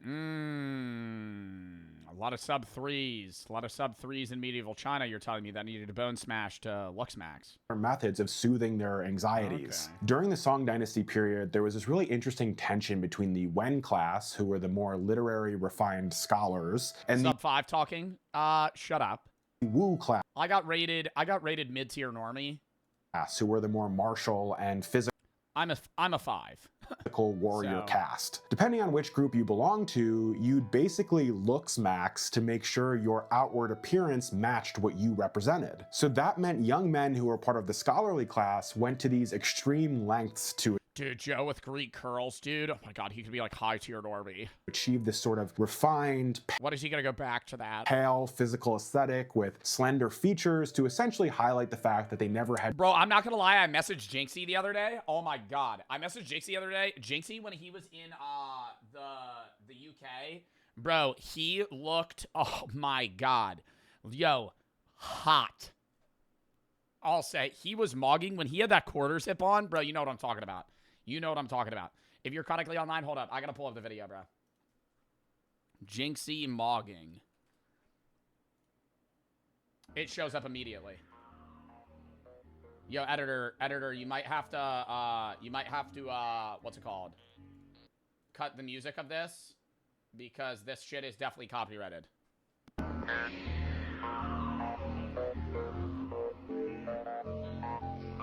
Tell me JC is not mogging right now.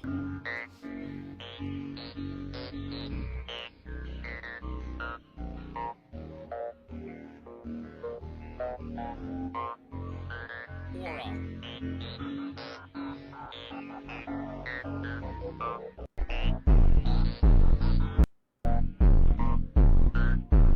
What are you talking about? What do you mean, what am I talking about, bro? He has like a perfect head shape. Like, my head is so much more bulbous. Dude, imagine if Jinxie gained like 30 pounds in muscle. Wow. GQ model, literally. Huh. All right. had to work with their hands. They'd even use specific diets and cosmetic aspects of traditional Search Digimog. I'm not searching Digimog. Chinese medicine to maintain. I'm gonna search Digimog. Hold up. Digimog. What's up, guys? This is a YouTube video of him watching Digimog TikToks.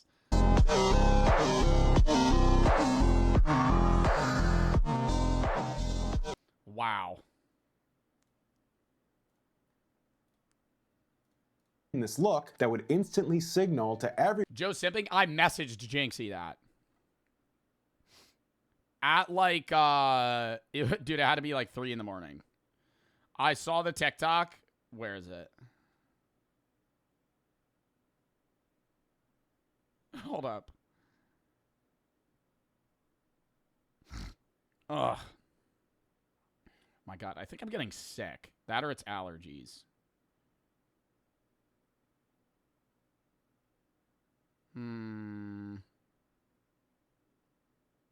I said, bro, you're mogging. You look great. Oh, that's so cringe. one that they were part of the intelligentsia. Prime Jinxie, by the way. Oh, is this it? You think I don't recognize Cole the Hammer? Yeah, those in the military class, basically who we would consider buddy. to be the modern day Chad. I'm not clicking that. Focused primarily on bone strength. I don't know, maybe that sounds familiar to you. It wasn't just about muscle, although of course they made sure they were in great shape. It was about the chi energy within and physical density. You wanted to look like a brick wall. That was no, pin the schedule. Kind of the physique they were shooting for. It's important to note, of course, that they weren't hitting themselves in the face with hammers like modern looks maxers. Their routine usually included things like hitting sandbags or poles.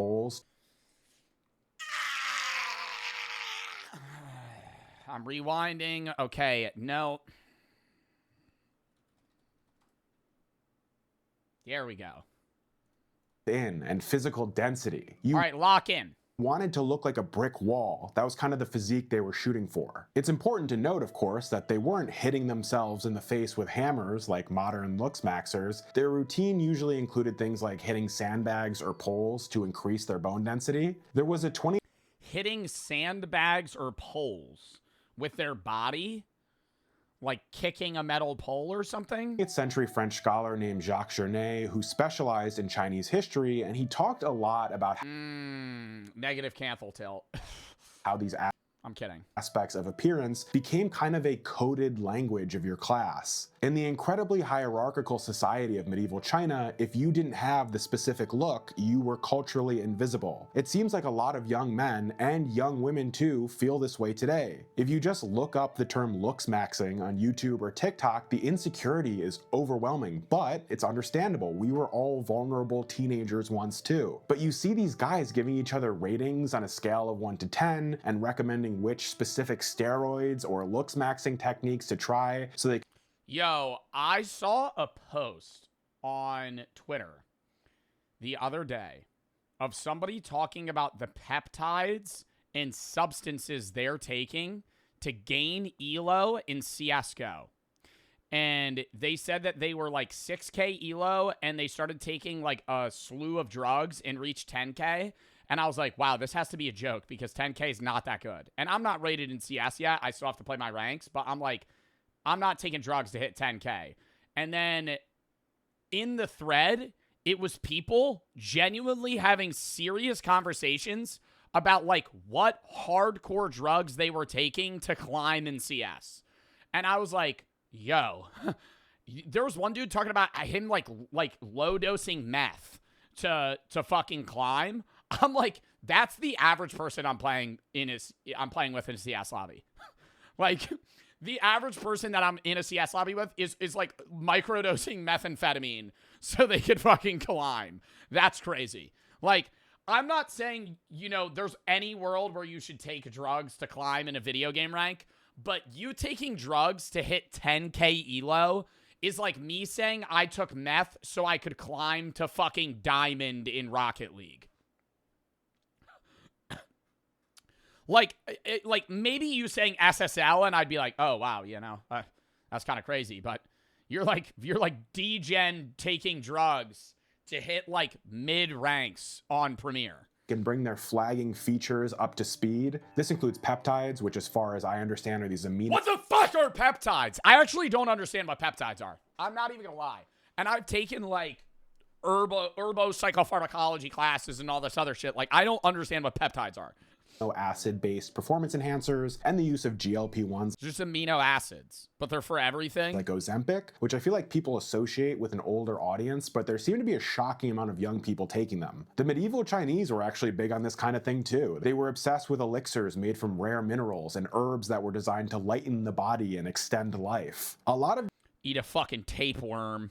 Let that grow in your intestines for 2 months. These were incredibly dangerous and even included mercury, and I'm sure in the next 10 years or so there will be a bunch of studies showing the horrific side effects of looks maxing and peptide.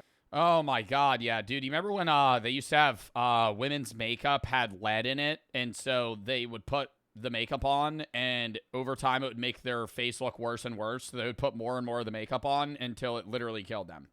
The idea behind this medieval Chinese looks maxing was essentially the same as the idea behind the modern version, using some kind of external chemistry or method to hack your biological limits and achieve this sort of superior physical state. The Chinese were... Killdozer uses peptides. Killdozer looks like an actual god.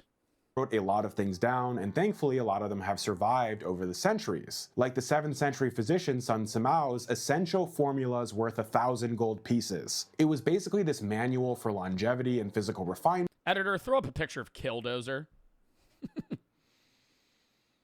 And if you're familiar with the European concept of balance... Whoa! four humors, this was along the same lines. Samao describes the body as this chemical system that can be balanced or enhanced with specific substances. This idea went even further with the medieval Chinese concept of naidan, or internal alchemy, which taught that the body was composed of three main ingredients, qi, jing, and shen, that could be forged into a golden cinder if you were locked in enough on your physical discipline. Locked in is a good term to use here because this sounds just like the trend of locking in that has been popular with Gen Z for at least 5 years now. If you're not familiar, it just means cutting off outside distractions and focusing intently on some kind of personal goal. So maybe getting your side hustle off the ground or working out more regularly or whatever. It's become sort of a cult online, especially among the... Yo, can I say I hate the word entrepreneur? Because I feel like so many people claim to be entrepreneurs when they just sell, like... they have, like, an affiliate link for, like, Celsius. I'm like, bro. Like, entrepreneur... You could say you're an entrepreneur if you're on fucking Shark Tank. Like, it's become a buzzword. It holds no meaning anymore. Like, saying you're an entrepreneur, you could literally be a guy that's just, like, into crypto and never made any money from it. Yeah, I'm kind of an entrepreneur. I create a lot of coins. I'm just kind of paving a new path in this space, you know? And at some point, people are just going to be... I'm kind of early to the train, you know? Gym community, and based on what you see from these fitness influencers, it's like your pump and your physique are proof of an internal moral victory, like a victory of the will over the lazy. Bro goes to the bins in Goodwill and then sells the clothes on Depop. You're not an entrepreneur. Of your base body. A medieval Naidan practitioner literally thought the same exact way. They knew that their physical health and their outward radiance was proof that they had successfully cultivated their soul in a way that others couldn't or hadn't. Young people seem way more into fitness now than they did even 10 years ago. I'm not sure if that's a COVID thing, but I love to no, that is so true. I think it's a mixture of COVID, but it's also becoming like a new standard. I think it's social media kind of skewing what the average person looks like, but it's like... I'm genuinely not trying to, I'm not glazing myself. I'm being real. My physique 60 years ago was like crazy. Like if you look, I have a very normal just gym physique now. Like most guys at the gym are probably my size or larger if they've like continuously worked out for years. But I'm saying if you look at like fitness magazines from like way back, the average guy that was like ripped just looked like a regular like athlete. There seems to be a lot of conversation around the idea that your I'm not body saying is me 60 years ago. I'm saying my physique. The one status symbol you can't really buy. Do you hit legs? Yes. You can buy a Bugatti or a nice watch or whatever, but you can only... Yo, Inti, thank you for the 10 gifted subs. And the individual sub, thank you if we got a sub, thank you for the 10 gifted. Stan, Spencer, Wissa, Nen, That, Monkey, Vorn, X, Riley, Not, Kellen, Proxy for the sub, Ever for the 4, Benny and Bob for the sub, Freaky, thank you for the 1,000 biddies. Or for the 2K biddies. But it was VOD since early ever stays. Ever since the part of your Twitch life, you're really good at personality. Content really shows you always been a #1 go-to streamer, and I really appreciate everything you do. Thank you for helping people during depression, donating money to charities. Well, I'm glad I'm able to help. It's part of what's great about being in the content space. But thank you for the fucking 2K biddies. Thank you for the nice message. I love Super and Spirit for the sub. Bidius, Andrew, Harry, and Wait, thank you for the sub. Fire, Humble, and Piss for the sub. Curse, thank you for the 3. Go to Disney for the 3 days with my family. It's more expensive than booking a week trip to Japan. Literally. BM, Beast, and Fat for the sub. K, Haley, and King for the sub.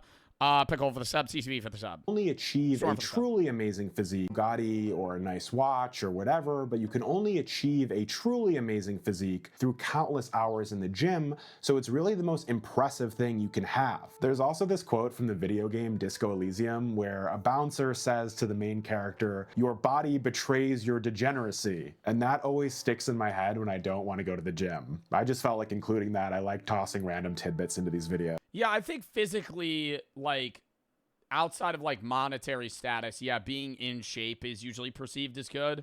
I think another side thing is, like, if you have some sneaky talent, like, if you're able to just play the guitar or, like, the piano or some instrument really well, that, like, socially, like, ups. Like, I feel like not many, like, all the, it's very weird to me that, like, Clav and all these looks maxing guys so heavily focus on, like, the looks part of like attraction and what makes people like you versus like, yo, if you're able to like hit a crazy guitar riff, people fuck with you. You know what I mean? Like if you could fucking play you know, a Metallica song on the guitar, people are like, yo, that's like badass. That's awesome. Like, now, most of what I've been talking about so far has come and it ups your personality.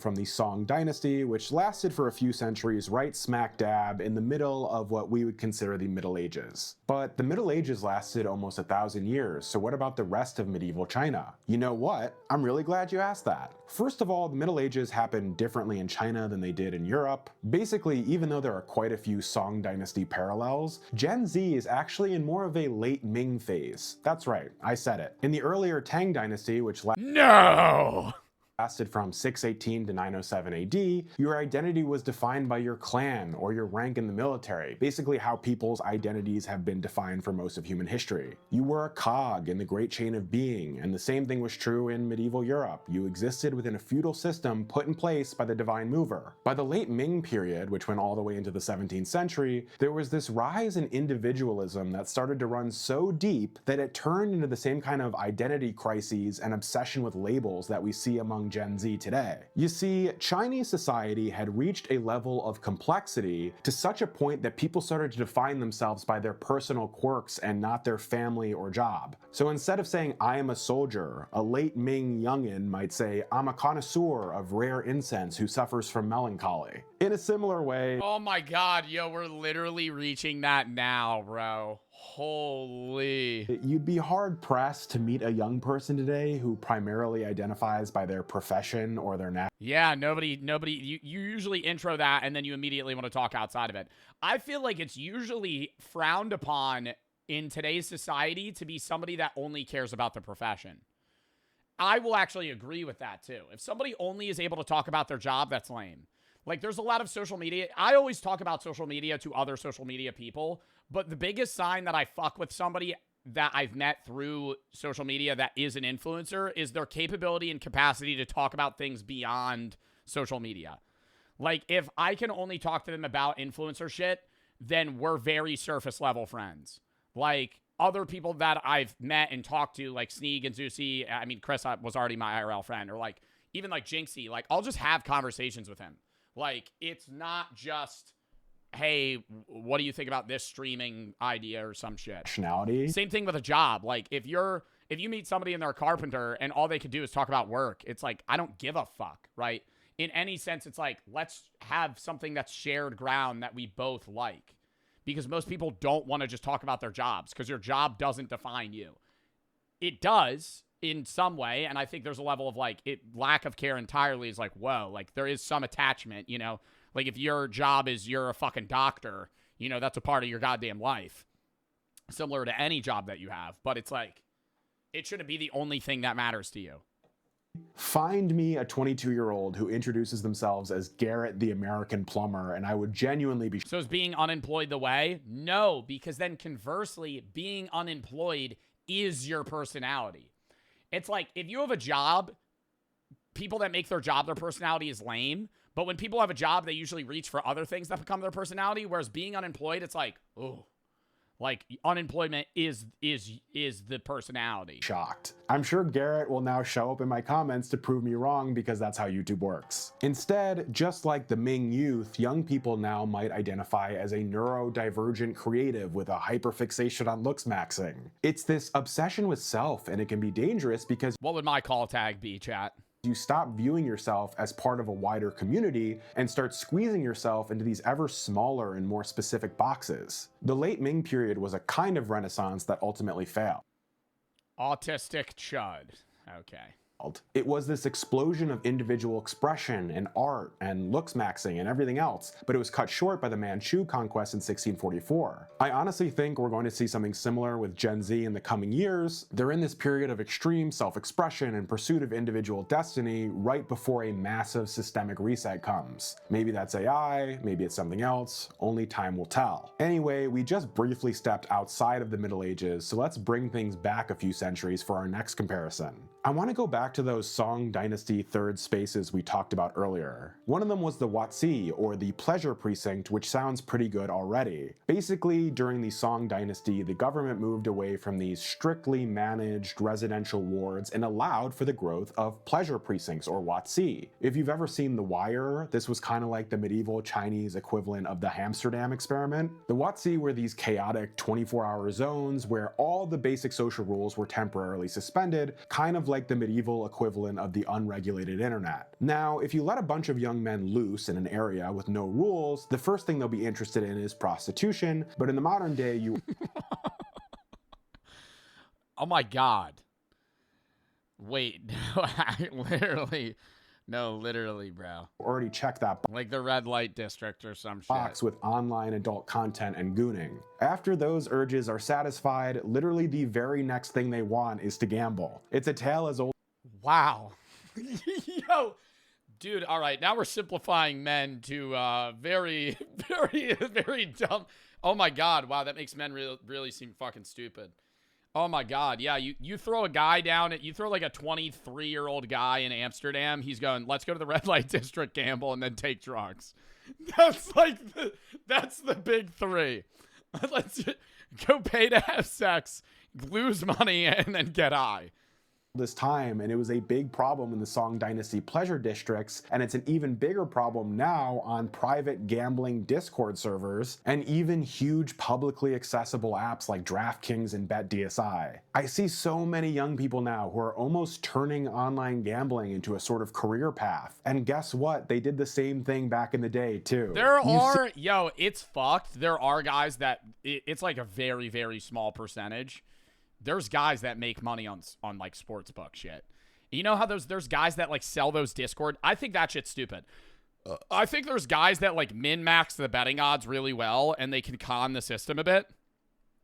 But those guys start Discord servers where it's like $50 to join, and there's so many chuds that are like, I'm just going to tail this guy's bets and win money. I'm like, yeah, you know, you might be up like $200, but like I feel like you could learn what they're doing yourself without just tailing their bets and paying them. Because I'm like, the guy that you're paying is making millions of dollars because he has 20,000 Discord members and they're all paying fucking $50 a month to get his tailed bets. Like, holy shit, that guy that owns that server is making genuinely like $40 million a year. See all kinds of criticisms from the Song Dynasty officials. My friend does that. I have so many friends that do that.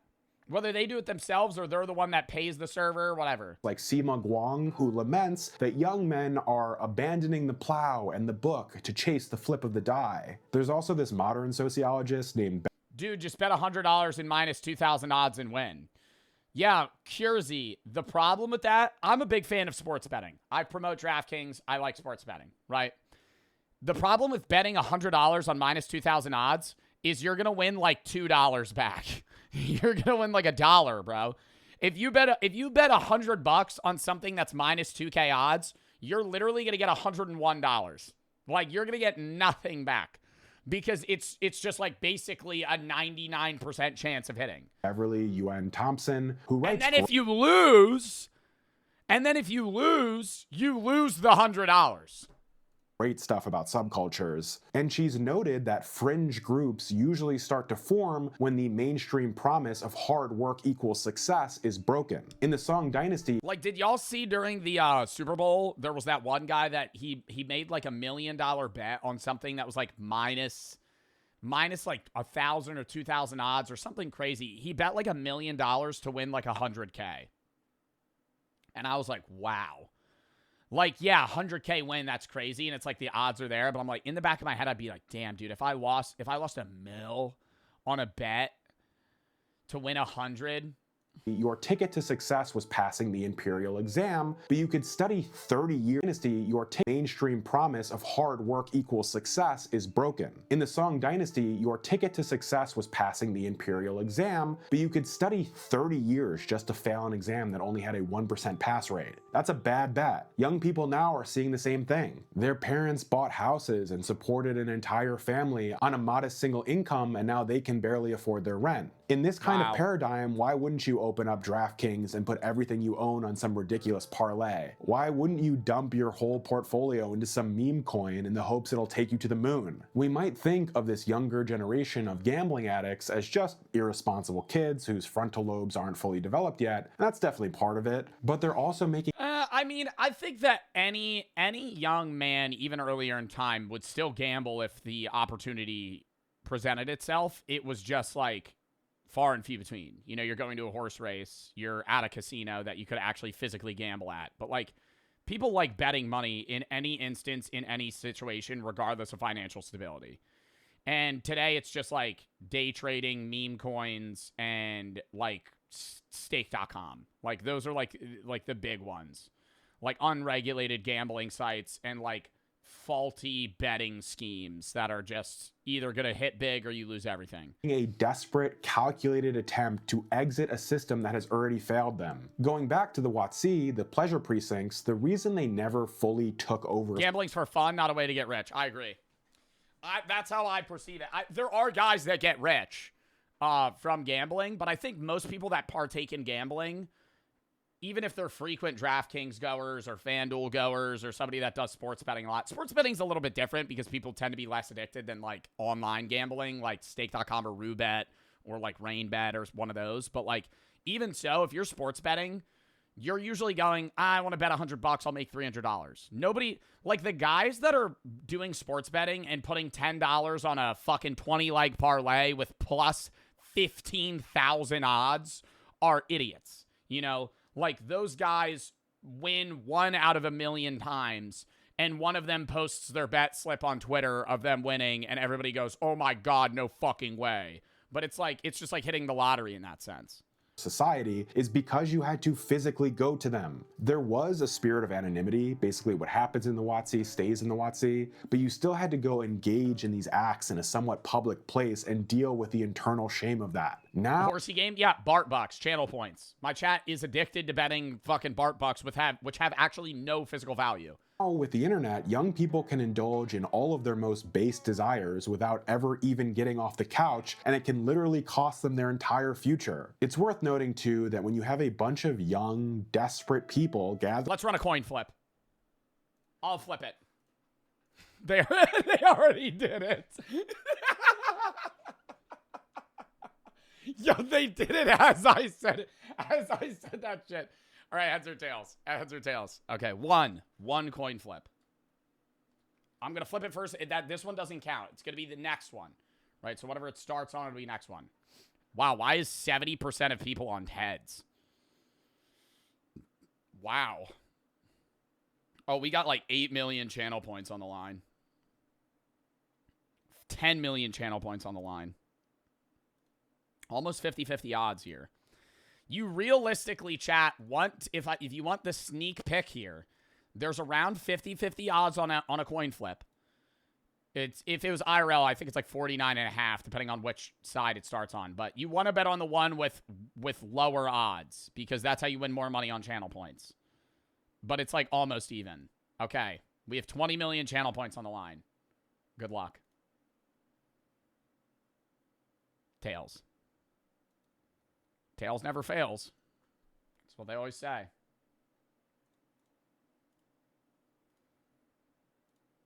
Gathering in one place for a set objective, it can create a sort of ideological powder keg. So in the WOTC, these guys formed gambling brotherhoods, and the Song Penal Code tried constantly to break them up because they feared the brotherhoods were becoming more loyal to each other than to the Emperor. No more mods, no more, because chat will actually freak out about it. See, this is the point that I'm trying to prove. Chat is addicted to this shit. We're not doing any more. That was the one for the day. Now you might get into a private Discord server, ostensibly to do some gambling and trade some insider tips, and next thing you know, you're radicalized into committing some horrific public act of terror. This feels like a good— What? You join a betting Discord and then you become a terrorist? What are we talking about? Because they feared the brotherhoods were becoming more loyal to each other than to the Emperor. Now you might get into a private Discord server, ostensibly to do some gambling and trade some insider tips, and next thing you know, you're radicalized into committing some horrific public act of terror. This feels like a good place to land the plane, because the main point I want to make No, we're not with these doing videos anymore. is that— Yo, actually, McChunky, please. because chat will just complain about it the whole time. Time is a flat circle, and we're essentially repeating the patterns of the past over and over again. There's the old saying that those who don't study history are Why are you saying please McChunky?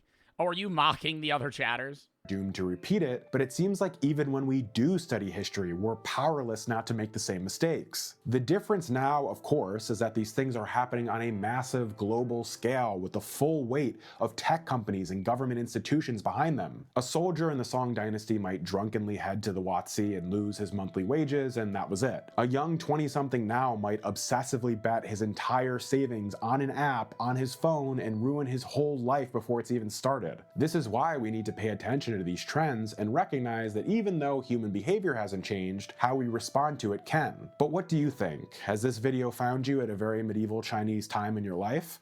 Yo, I'm really liking this relation of medieval China to Gen Z. I feel like he was spitting facts actually the entirety of this video. Medieval mindset. Does he make videos all about this stuff? This was like one of the best videos I've seen in the last like 6 months. Actually. Something that makes me feel confident in the future is that humanity's been doing the same weird thing since the beginning. Yeah, it's through, dude, I feel like humanity goes through like fluxes. We have like the way that I perceive it is like humans go through like a 500-year reset period. Things become lame, they become cool, they become lame, they become cool. They become lame, they become cool. Not normal, normal, weird, not normal, normal, weird, not normal, normal, weird. It's just like all just repeated. Not like law or like moral-based shit. I'm more so talking like fashion, trends, activities, things that are exciting, war even, fetishes. I don't know, man. Were there people that had foot fetishes back then? Maybe. Probably. J-Wall on this for the sub. Landon and Sammy for the sub. Shotgun, thank you for the 3. Barplay Casino stream when? I am unable to confirm this, but I have been potentially talking about getting this is down the line, an ability to go to a private room in a casino and gamble for a stream or a YouTube video. Could be cool. Could be cool. Al for the sub, Def Marco and Javi for the sub, Death Sabe, Red for the sub, Ashy for the 3. Tested this on monkeys for a study, and they taught them how to trade bananas. The first thing they did is create prostitution rings that then betting on fights. Oh my god. JP Law, GG, Jug, Peachy, TT for the sub, Shady for the 3. Birthday was on the 17th. Happy birthday. Today in 05 for the sub. Slime, Scrap, TCV, and Sora for the sub. Nini and N Fig for the sub. Ted for the sub. Soul for the sub. Chat, I have to piss real quick, then we're going to hop into the next video. That was a really good video, though. Oh my god, why are we doing... Whatever. Whatever. Whatever. You know, I'm going to piss. You can run predictions. Who cares?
Hold up.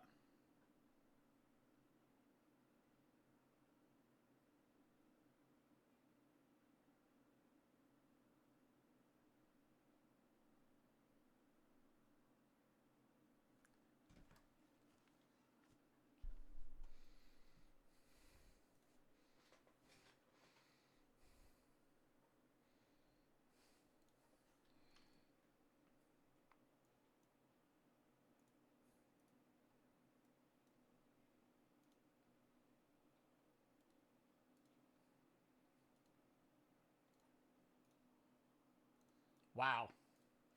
I love older music, man. Seriously.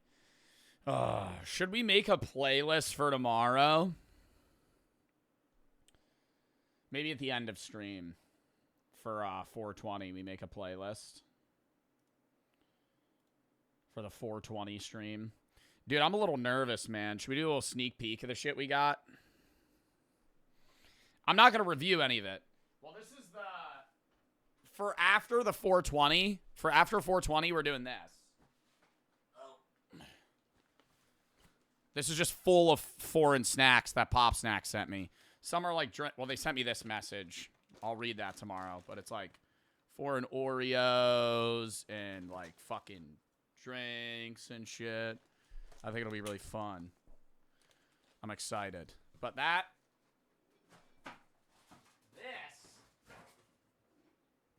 is the mystery box of items.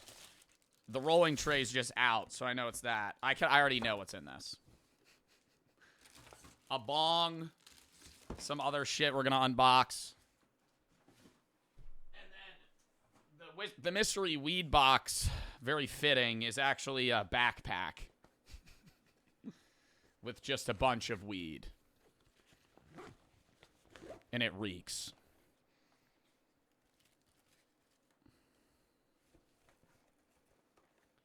OG Kush. It came with a cart.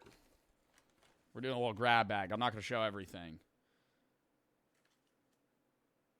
Jealousy mints. I'm going to have to smoke all of this. Oh, that's the same one. What else? Sour diesel.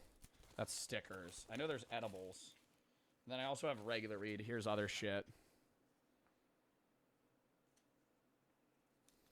Creamsicle. I already showed that one. Because I keep just dropping it in the same one. There's like 10 different strains. It's going to be... Jinxie was like, we should do a 1v1 tomorrow for Geo. I was like, yeah, maybe if I'm able, brother. I don't know if I'm going to be functioning. Gina, Ib, and Marshmallow, thank you for the sub. Sultan 49 nuts for the sub. Shotgun for the 3. Thoughts on Steely Dan? Ben, thank you for the 5. No balls. Take one hit right now. No, it's not 420. No. The Gauge, thank you for the 3. No, I'm not doing more coin flips. Who is Steely Dan? TB and R for the sub. Clash for the sub. I feel like I've heard that. J-Ball Sammy for the sub. Shotgun for the 3. Who is Steely Dan? Why do I know that?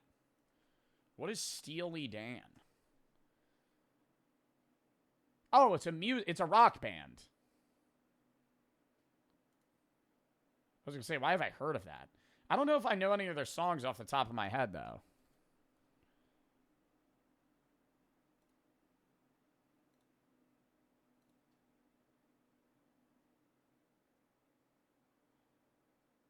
I've heard this.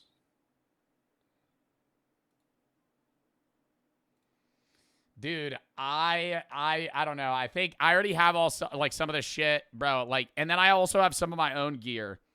Like, we're gonna smoke out of this tomorrow. It's an elephant, but you got to put your finger in his butthole, and then you smoke out of his snout.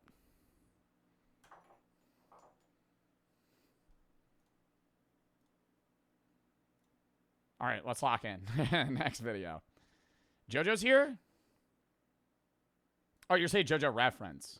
I thought you were saying JoJo the Mofo's here. I was saying, nobody JoJo's in chat.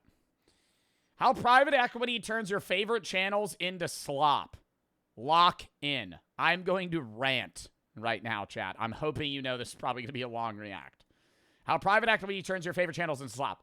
We watched a different video about private equity before, but it was about how private equity's just been getting introed into YouTube channels and how it works, I'm probably going to actually just share some knowledge firsthand about private equity and YouTube channels because I've gotten offered from private equity firms to buy parts of my YouTube channel, which will remain unnamed. Take a look at the YouTube channels that you're subscribed to. There's a good chance at least one of them was quietly sold to private equity.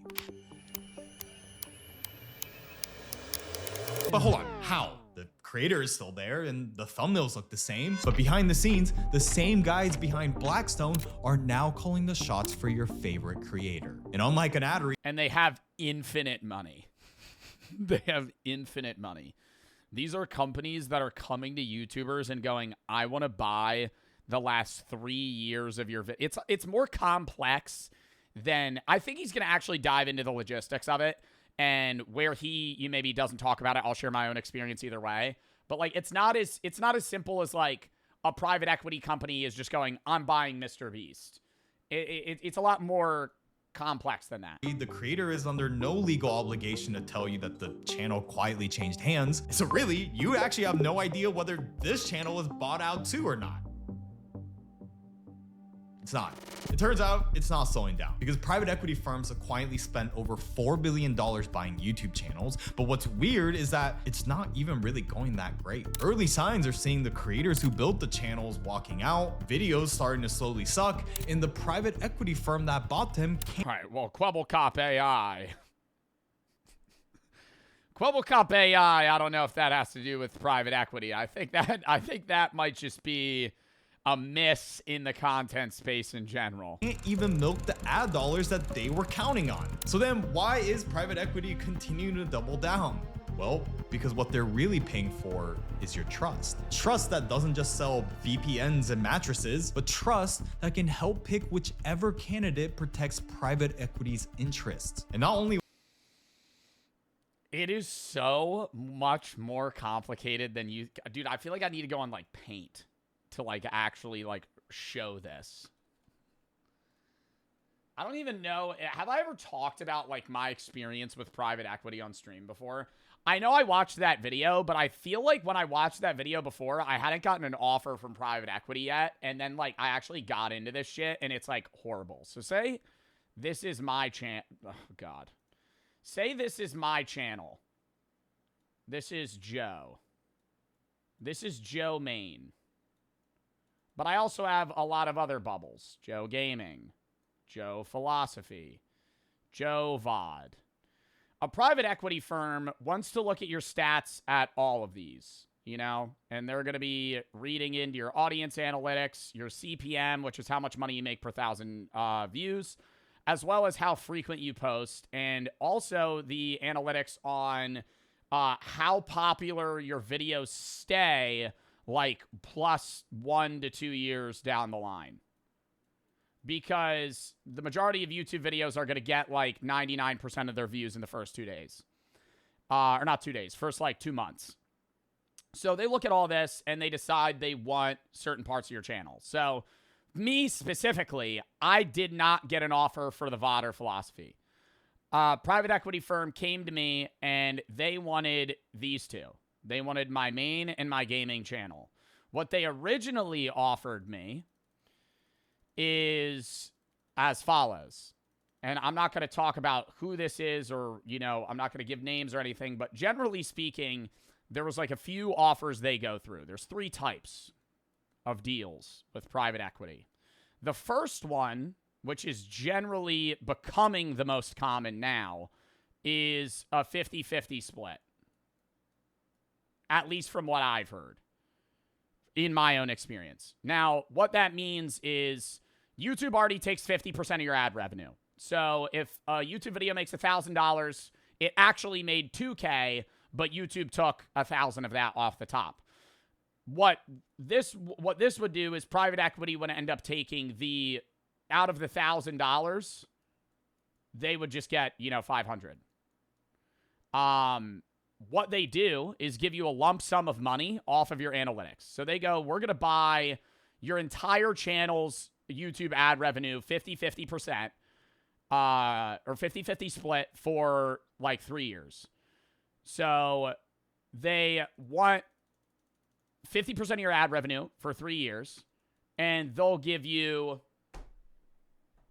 $2 million up front. Now, this seems like a great deal. On surface level, I'm not saying this is actually the numbers that I was offered. I'm just saying realistically, this is like what they're doing. 50-50 rev split. They'll go, we'll give you $2 million and we're going to take your main and your gaming 50-50 rev split. And that's what we want.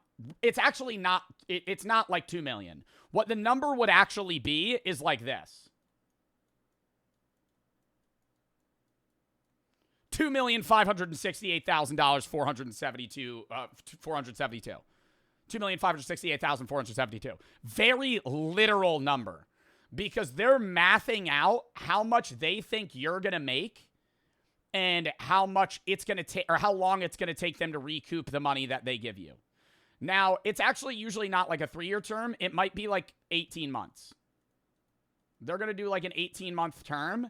And if you have to recoup, so they give you $2,568,472, and their cap is $3,124,762.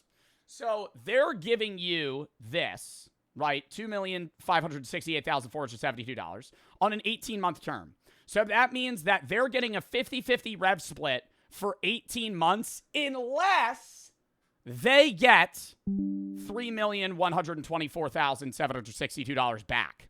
Does that make sense, chat? Yes or no? So they're basically making profit off of you, whereas you get the money up front. So they're giving you a term where, say, you know, your YouTube channel takes a shit and they end up making actually like 2.3 million. They end up losing. You know, if they make 2.3 million on the 50-50 split, meaning your channel's total made 4.6 million in an 18-month term. Say your two channels made $4.6 million, they get 2.3. They lost, you won. That never happens because they're mathing out what you make, and they're doing a lot of genuine like stock analysis on how much they think your channel is going to make. And with certainty, they're pretty sure that you're actually going to recoup this cap money in 9 months. So they'll profit 600 grand on you, whereas you get 2.5 million 12 months early, you know? And so the upside for the creator is, if you're Mr. Beast, you get $100 million up front. Now he can make 15 different videos at once that cost $30 million that he didn't have previously, but he's losing on a smaller percentage that they're making later on. The other thing, which is unconfirmed, is when you do these deals, what actually happens is they take a 50-50 rev split, but you're not getting your, 1 million per month check if you're, balling on YouTube. You're not making your 1 million per month check and then giving them $500K. They're getting your 1 million check and giving you $500K, which brings into question, are they floating your cash? Do you know what floating is? Floating cash, in the best way that I could describe it, is they get your money like a bank would. Banks float cash. That's a lot of how they make money. You give a bank $1 million.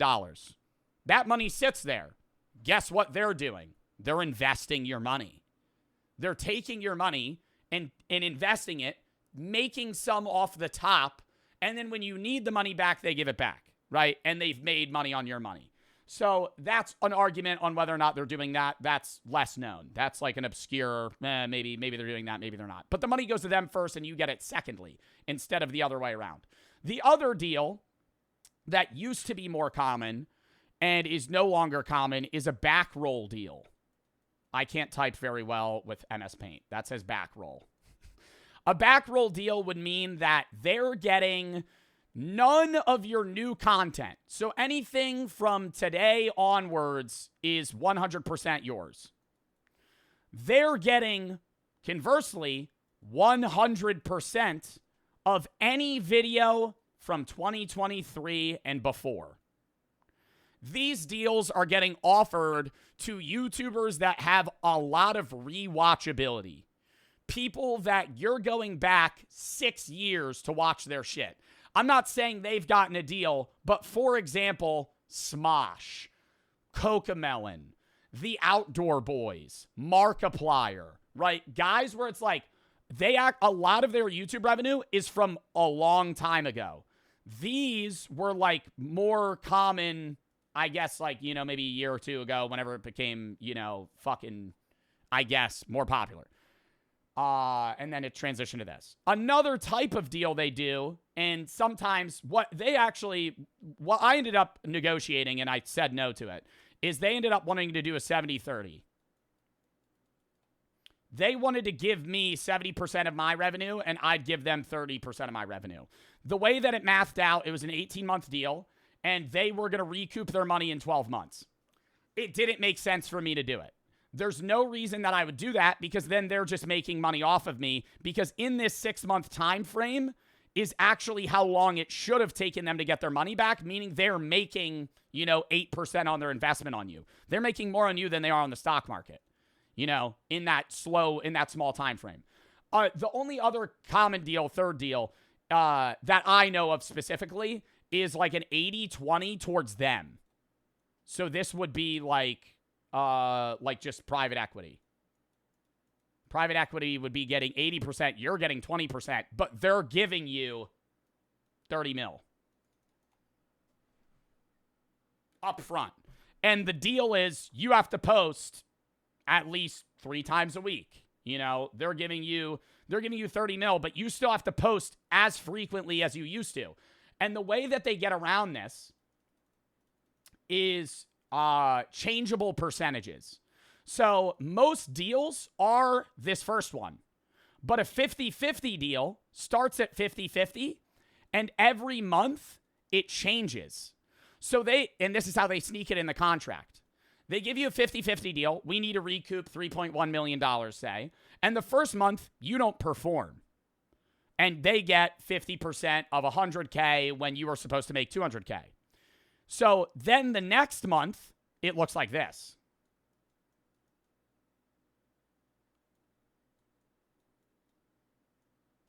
63 them, 37 you. So now they're just taking more of your money because they need to recoup their cash. So the way that I saw it, and the reason I didn't take the deal, is because in every instance, they're making money off of you. You're not making money off them, because they're ensuring that they get their fucking money back in the time frame that they want to get it back in. So at least they break even. Now, even if they didn't, like, what ended up happening is we kept negotiating, and I was like, this is stupid. Why do I want upfront cash? What am I going to use this for? I'm not fucking Mr. Beast. This is stupid. And it's putting pressure on me to pump out content quickly, when in reality, yes, I have a huge backroll and I post every day, and it wouldn't really change that. It would just put pressure on me to perform for this fucking company I don't give a shit about. So I said no. But what they ended up doing is they wanted to give me like a 70-30 flat, no recouping, but it worked out to be like me making 10 grand on them, or them making like 100 on me. So I was like, I'm not profiting off of this. This is stupid. But that's my instance. More different YouTube channels, like He Flashed Fern or Mr. Beast, have a way more lucrative reason to take that money. It was 2024 proof of this. It's just the beginning. And so I followed the money across every deal that I could find and mapped out exactly how this works and what will happen in the future. And what I found is that it's looking increasingly likely that private equity is about to take it all for themselves. And if something doesn't change, we won't just lose the platform that we all love, but the last bastion of trust at a time when there's nothing much left to trust. A private equity deal is a sellout deal. It's a deal that you take when you're done, when it's over. You get upfront cash. If you're a big YouTube channel surpassing 8 million subs plus, you're going to get $8 million, $6 million, $10 million upfront. You're going to finish the contract and quit. So when you see these channels that just start pumping content out like willy-nilly, they're probably going to be done soon. Unless they end up re-upping and taking another deal for more money later on. So to understand this whole thing, I think the best way is by showing you how a private equity firm even buys a YouTube channel. And I'll show you by being private equity in this demonstration. And once you see how this actually works step by step, you will understand why so many YouTube channels. If it's a dying channel, fair enough. They're not gonna take a dying channel. There's private equity deals, and I can't list the channels for this, but there's private equity deals that are they're making like 80 mil, 100 mil. Like it's $100 million deal. Like they're getting 100 mil for like 15 years of backroll YouTube footage. Like OG YouTube guys that have 30 million subscribers that are just pumping content and still getting views on videos from 2014. Like those guys are getting deals that are so fucking strong. Oh my God, the other thing that I forgot to say, which he mentioned in the beginning, YouTube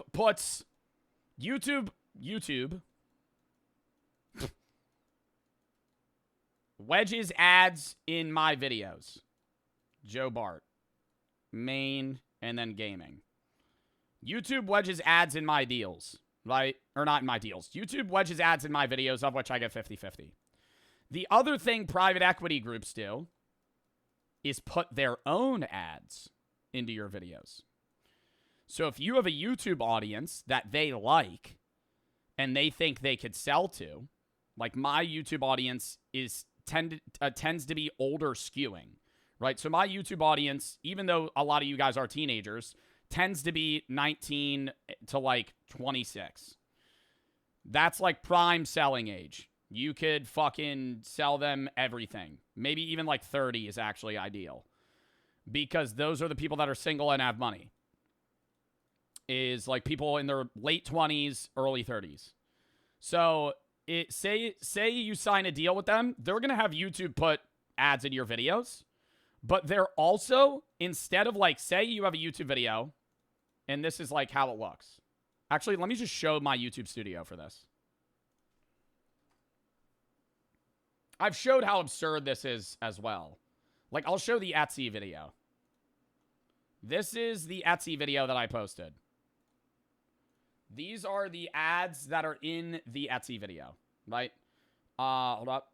Boom. These are the ads that are in the Etsy videos. I have an ad every, like, 15 minutes. It's a 2 hour and 35 minute video. You're not going to get every one of these. You're going to get, like, 1 out of every 3. This is what YouTube wanted to do. This is automatic ad slots. I go manual. So I'm taking that many ads out of YouTube videos. Number one, YouTube puts that many ads in YouTube videos. By the way, I don't know if you knew that. YouTube puts so many ads in YouTube videos, you got to take them out. What private equity would do is where these ad slots are, like every third ad slot or every random ad slot where they think is most doable, they're going to sell a side deal of ads to like a law firm or some other company or whatever, you know, they want to sell at a higher premium than YouTube will. And they'll put those in your YouTube videos as a way to make money. Which in turn does make you more money if you're the YouTuber. Because say they put a Burger King ad, YouTube puts a Burger King ad in, and I make a penny on that, right? I'm getting the full penny, YouTube's getting the other penny. Whereas if you have a private equity firm put, you know, an ad in yours, they might sell that ad for 3 pennies. You're getting 1.5 because you have a 50-50 deal, but you're still making more because they're putting more expensive ads in your videos. Fun fact, Joe, YouTube can still play ads even with auto ad breakpoints off. The option just hides it and lowers the odds a little. Yeah, I know. It's just fucked. I remove it because dude, it's even worse on gaming videos, man. Y'all want to see a gaming video ad? Real quick. Gaming videos are so much worse.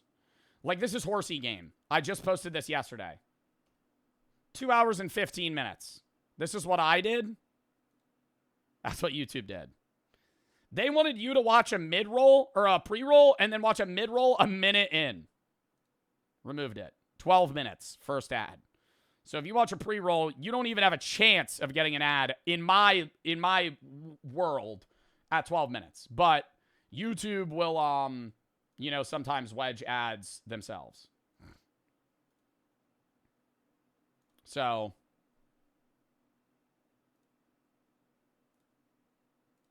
channels you watch are quietly changing and why nobody had to tell you about it. So let's say I work at a private equity fund, a big fund. Also, come to find out, I understand why so many people were ranting at me to play Horsey Game. It's because Queso played it like 2 days ago. Chat, sometimes I play games before Queso does. I think there was so many people that watched Queso play Horsey Game and came into my chat and spammed for me to play it, not knowing I had already played it. With this big suit. And the fund I manage is called Blackstone. Actually, scratch that. Subscriber Stone Capital. And anyways, a bunch of wealthy people recently gave me a lot of money. And my job is to buy businesses, make them more valuable, and sell them in the next 5 to 7 years. So with the clock already running, the pressure was already on to deliver. But the problem is, big returns only exist in places that nobody else has risked going to before. And right now, all the obvious targets are taken. Manufacturing, healthcare, logistics, and retail. Because there's been so much private equity activity over the last few years that the big firms have already bought most of it. So as a newer fund manager on the block, I had to find an industry that the big guys haven't figured out yet. And if I wanted to make a name for myself, I was going to have to get creative and lock in. But where would I even start? And so just as I was able to lock in and, you know, put on my favorite playlist, it hit me. The next investment was staring me right in my face. A platform that now has more TV streaming hours than Netflix, a platform called YouTube.com. So over the next... I'm also going to have to take that YouTube Premium. I've said this before, is the most worth it subscription ever. You get YouTube with no ads. You could download videos. You get YouTube Music. Bro, it is actually the most, or yeah, Amazon Prime. Okay, yeah, Amazon Prime because you get it, but Amazon Prime is also like a shipping service rather than like an entertainment service. Few days, I furiously started doing research on my next channel. And after looking through every niche and crevice of this website, I may have just found the one.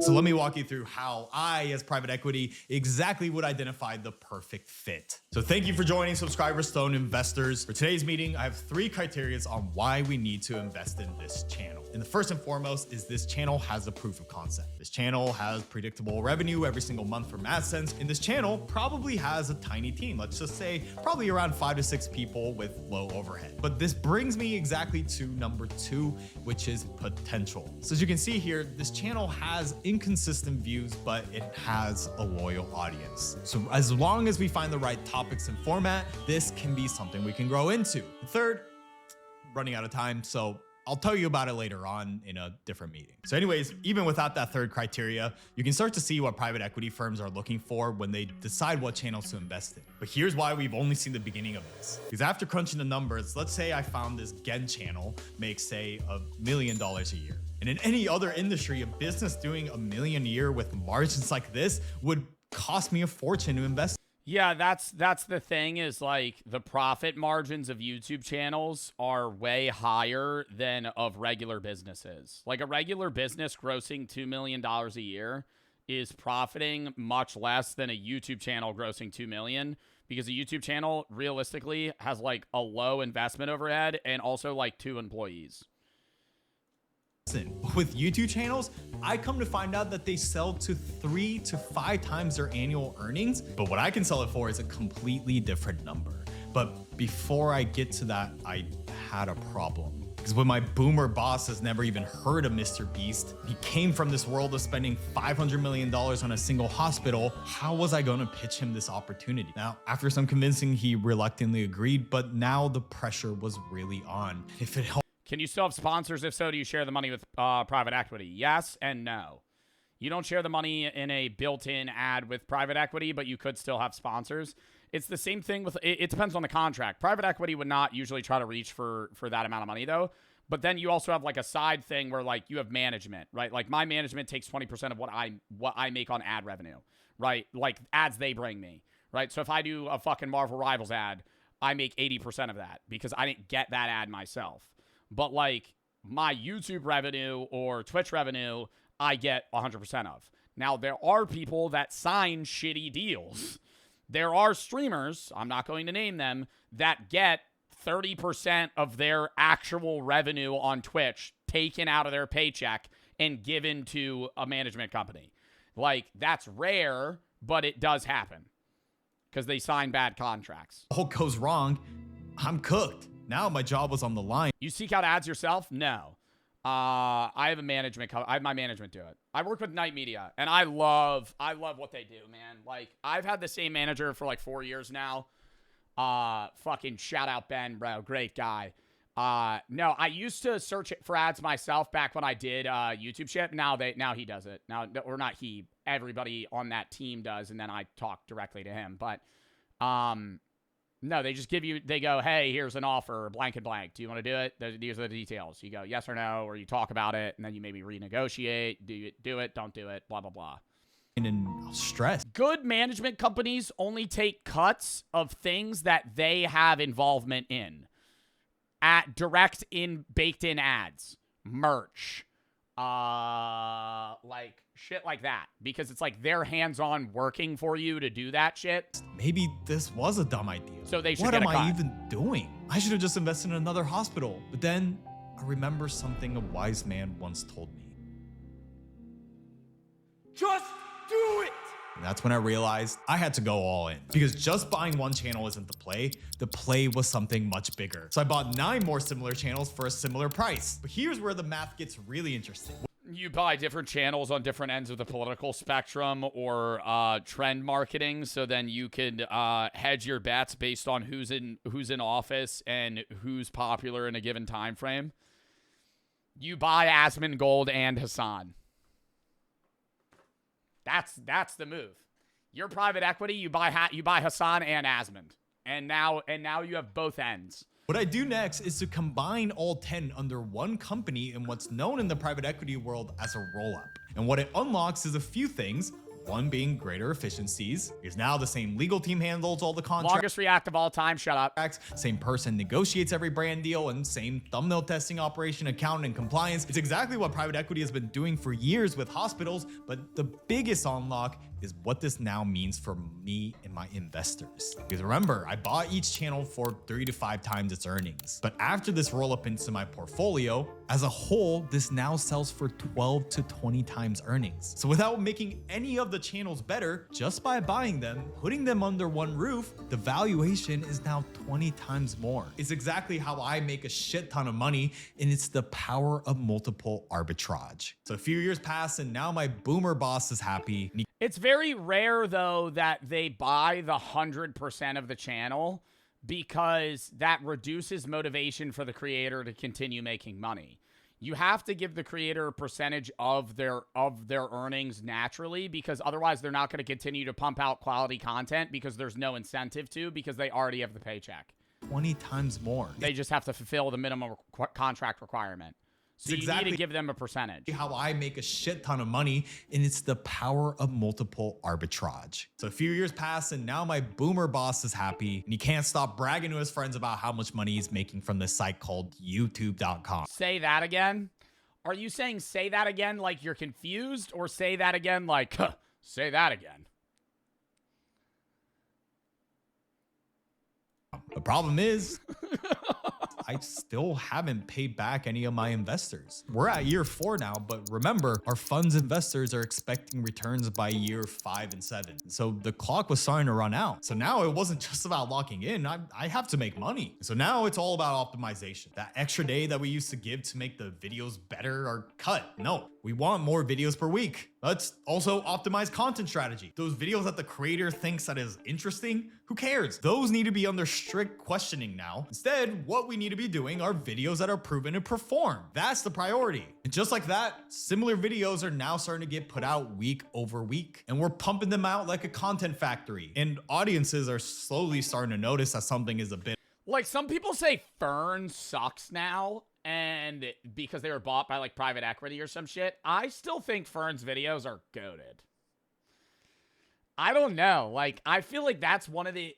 I get a lot of, like, private equity firms ruin YouTube channels, but I still feel like the Fern... Like, we watched the Fern video yesterday. It was awesome. Or 2 days ago. It was sick. Off in the comments, but who cares? We're here to make money now, and if I want to maximize profits, I have to eliminate these risks. And the biggest risk is staring right at my face here. Gen here may have been the one that built his channel from the ground up, but if the whole channel depends on just Gen and he burns out or gets sick or decides to leave, this asset stops becoming worth anything. And I can't have that happen. It's what's called the key man risk, and there is no way in hell I'm gonna lose out on my investment because of Gen. So I start hiring new hosts that happen to be slightly more attractive and taller than Gen, and they slowly start getting introduced. And bro, Veritasium, bruh. Veritasium, bruh. I be watching Veritasium, some random motherfucker pops up on the screen. I'm like, yo, where's the other dude? Where's the other guy?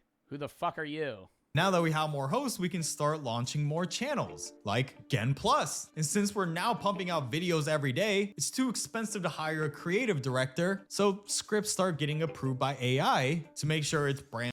Chat, what are you doing if I go live one day? It's just not me. Same setup, it's just another dude named John. Kind of looks like me. And friendly, and it's another celebrating? Okay. At least good enough to go before filming. And weeks pass, and now the channel slowly becomes something that could keep running without the person who built it. The thing is, comments now really start noticing. And some now even start commenting that this is the last Gen video that they'll watch. But here's the part that matters and why no one has told you about this. The FTC updated their endorsement rules in 2023 that if a creator gets paid to promote a product, they have to tell you, exactly like you see on this video. But if a private... Bro, motherfuckers don't do that. That's what annoys me the most is like, if I run an ad, I'm letting a motherfucker know it's an ad. You know? I'll say, hey, this is sponsored 15 fucking times just to let you know, you know? And there's still sponsors I work with that I really enjoy and like, but it's like, I'll say it's a sponsor. Bro, the other day, I'm not even going to say his name, bro. I sent it to my mods. I made a philosophy video about why I don't believe in God, and some dude responded to it, and he responds to it and says the same chess analogy like 4 times. And at the end of the video, he did an undisclosed ad for a company, and I was like, yo, anything you just said in this video is now null and void in my mind because you are a Christian TikToker that just did an undisclosed FTC ad at the end of a response to something I said. Like, I'm not giving it publicity, but I don't like that guy. Equity firm buys that creator's entire channel. Like, that annoyed me. Maybe I misinterpreted it, but that shit rubbed me the wrong way. Even if every video they make going forward is produced inside of... No, not the pizza shirt guy. The pizza shirt guy is just crazy. that dude, oh my God. Bro, whole thumbnail a video and it'll be like, why gay people are going to hell. I'll be like, whoa. Portfolio being managed toward a financial exit, the creator doesn't have to say anything. And that hush hush is exactly what allows any of this to even work. Because here at Subscriber Stone Capital, what I didn't tell you is we do businesses with these creators in 2 ways. Either we own it outright 100% or a majority. Are you ever going to debate chat? No. That's what the thing is too. That guy wanted to debate me. I'm not debating motherfuckers. You could say your point in chat and I'll respond to it. Because if I'm being real, if I debated people in chat, 80% of the people that I would debate would give me the same 6 points. I'm not saying it's a bad point. It'd just be it'd be beating a dead horse. It'd be having the same conversation 15 times. Acquisition of 50 to 80% where the original creator or a majority... We're never going to finish this video. Lock in. Stake acquisition of 50 to 80% where the original creator remains. And we actually prefer those deals because now the creator also becomes a shareholder in Subscriber Stone Capital. Okay, but why do we do that? Well... Time's up. Sorry. Anyways, well, when their financial interest is now aligned with mine, he or she is going to damn well make sure he's going to... Point I made. Keep cranking out videos. But more importantly, he or she is going to damn well make sure to not tell you, the audience, that he or she was owned by me all along. Because we both know how that will go, right? By aligning our incentives and having stakes in each other's companies, now the creator is handcuffed because at the end of the day, we both want the exit to go well, right? So it seems like I was joking, but the thing is, none of that was even a bit. Like, yeah, Subscriber Stone Capital is fake as shit, but it's similar to what actual private equity firms that bought your favorite channels have been doing for the last 5 years. And a few main players are increasingly driving up all of the deal flow. And it's not just happening to YouTube. The same dynamic is playing out everywhere online. Platforms that seem free are really just collecting everything about you and selling it to whoever will pay, like your inbox, your habits, and your behavior over time. Proton Mail Mall. And look, some of these Wow. Oh my God, I'm getting so good at that. names are going to surprise you, but the bigger surprise might be where that money is going and where it's coming from.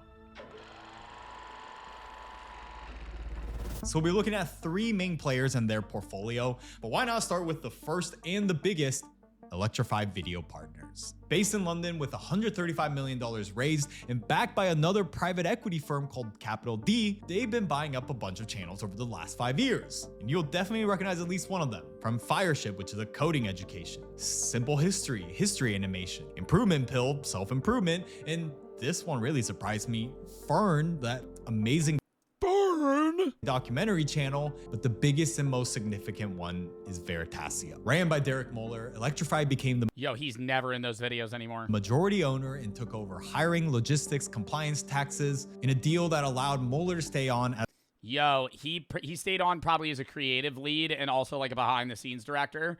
But like that was more of a bit like you got to realize most of these private equity deals aren't as big as like Veritasium's deal. Like, this was more of a buyout than most other private equity deals are. Most PE deals are the ones that I was describing.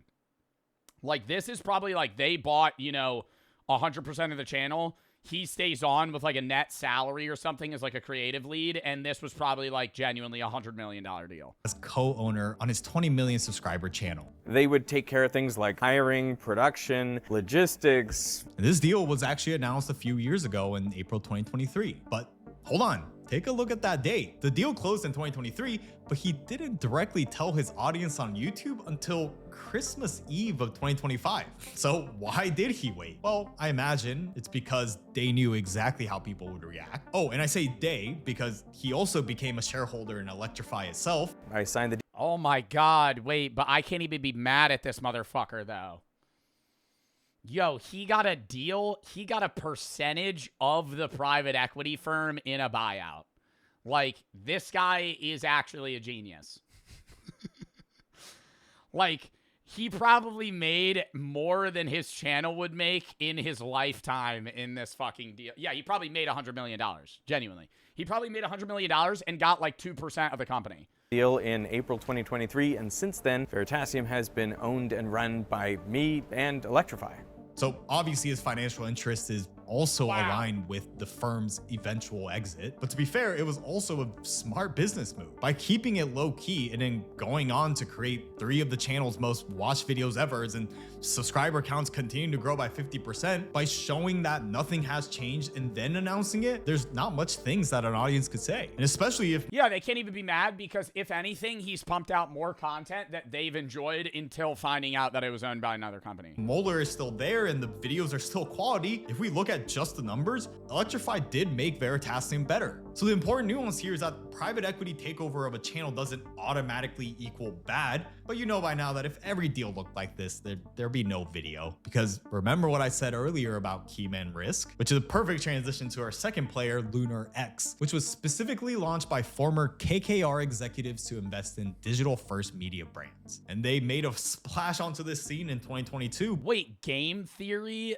Bro, is that why MatPat got out of the biz? By acquiring The Game Theorist with 40 million plus combined subscribers across their 5 channels. And similar to Veritasium's Derek, the sale was framed as this thing that would let MatPat, the guy who built it, to finally be able to step back. On March 9th, I will be hosting my last Theory episode. The deal was that MatPat would handle the creative direction behind the scenes and Lunar X would handle all the boring business stuff. And since... Wow, so it basically let him to like soft retire and also make a shitload of money. MatPat has officially stepped away from the camera. On the surface, it actually seems like a success. They gained 1 million new subscribers across all 5 channels, but the revenue tells a different story. Estimated monthly... Bro, because Game Theory in general was so tied to MatPat. When you click on a fucking Game Theory video and you don't hear MatPat talking, click off. Click off. earnings has dropped 70% from roughly 52,000 in March 2024 to around 13,000 to 17,000 by February 2026. So what this tells you is that once the key man has removed 17,000 by 52,000, it's a different story. Estimated monthly earnings has dropped 70% from roughly 52,000 in March 2024 to around 13,000 to Game Theory only makes 50K a month. 17,000 by February. I know you guys are thinking Joe Bart's only saying only to 50K a month, but this is like a channel with like 25 million subscribers. Like this is a channel, if you had guessed me, if you went, how much does Game Theory make? I would go probably like 8 million a year. February 2026. 10 million a year. So what this tells you is that once the 25 million subs, bro. Key man has removed himself from camera, the loyal audience also 600K a year. That's not a lot for Game Theory. I gotta look this up. Are they just not getting views anymore? Wow. Oh, they just don't post as much. They still get 1 million views, though. What were they at with Matt Pat? Oh, my God.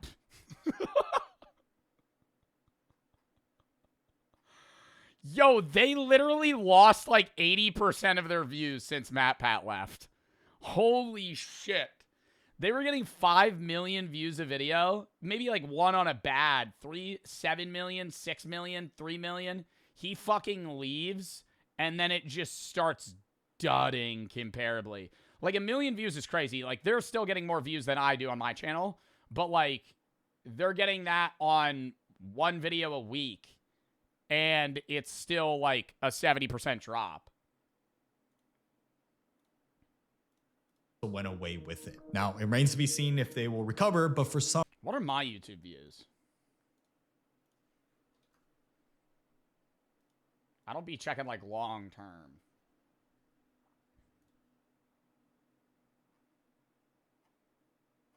Oh, I do better. Damn, that one got 2.2? What the fuck? 500K, 1.8, 1.2, 700, 900. I think I hover around, like, 800 on the main. Gaming fluctuates. Some, they didn't even get that luxury, which leads us to our third and final player, Recurrent Ventures. Oh, and they raised $300 million from our favorite private equity firm, Blackstone. Their portfolio is huge, from Task and Purpose to even Popular Science, but their most important acquisition is Donut Media. Founded in 2015, these four guys built a cult following around automotive content with their 5.8 million subscriber channel. And so it's no surprise that Recurrent Ventures was all over this to acquire Donut, and they successfully did so in November 2021. And the big promise that they made here was that all founding staff would remain, but that soon changed. After securing that sweet $300 million funding from Blackstone, Recurrent started moving different. They overhired across the portfolio, attempted to squeeze 300 million more revenue from product reviews, and when the economics deteriorated, they started to cut costs. And even though raw subscriber count continued oh my God, I'm such a chud on the YouTube scale. I was not getting offered anywhere near that, bro. $300 million? Grow. I mean, they give me a good offer, but like, bro, 300 mil? 8 million by 2024. What the fuck? What didn't, and sounds a little bit corny, was that magic that made them great. Less than 3 years after acquisition, 3 of the 4 guys all departed within weeks of each other, and so yeah, but that one guy still makes his own videos. We watch them. Did the audience, because 2 of the hosts launched their own independent channels, Big Time and Speed, and I love Speed. Speed is such a good channel. Independent channels, Big Time and Speed, and just within a matter of weeks crossed 1.6 million combined subscribers. So with all these different outcomes, and right now it's showing more bad than good ones, what's interesting to see though is that private equity money keeps flowing and flowing. And when you look at the channels that they're targeting, it starts to kind of make sense. Take a look at that acquisition map again. Veritasium, Fireship, Economics Explained, these are all channels aimed at educated adults in high value niches like finance, education, and science. Because they spend that much money. And this matters a lot because a regular TV ad around these niches costs around $10 to $15 to reach 1,000 people. But with YouTube, in one of these niches, it can cost... Yo, literally the guy that makes the most money in my mind is Linus Tech Tips. That guy's CPM is Brady here. Brady, what do you think? What do you think Linus Tech Tips CPM is? That shit, like those tech channels, like Linus Tech Tips or what's the other guy? Oh my god. They did a full breakdown. Oh, they showed how much they make. $50 per thousand. And again, it goes back to advertisers not just paying for impressions. Majority of the money doesn't even come from YouTube anymore.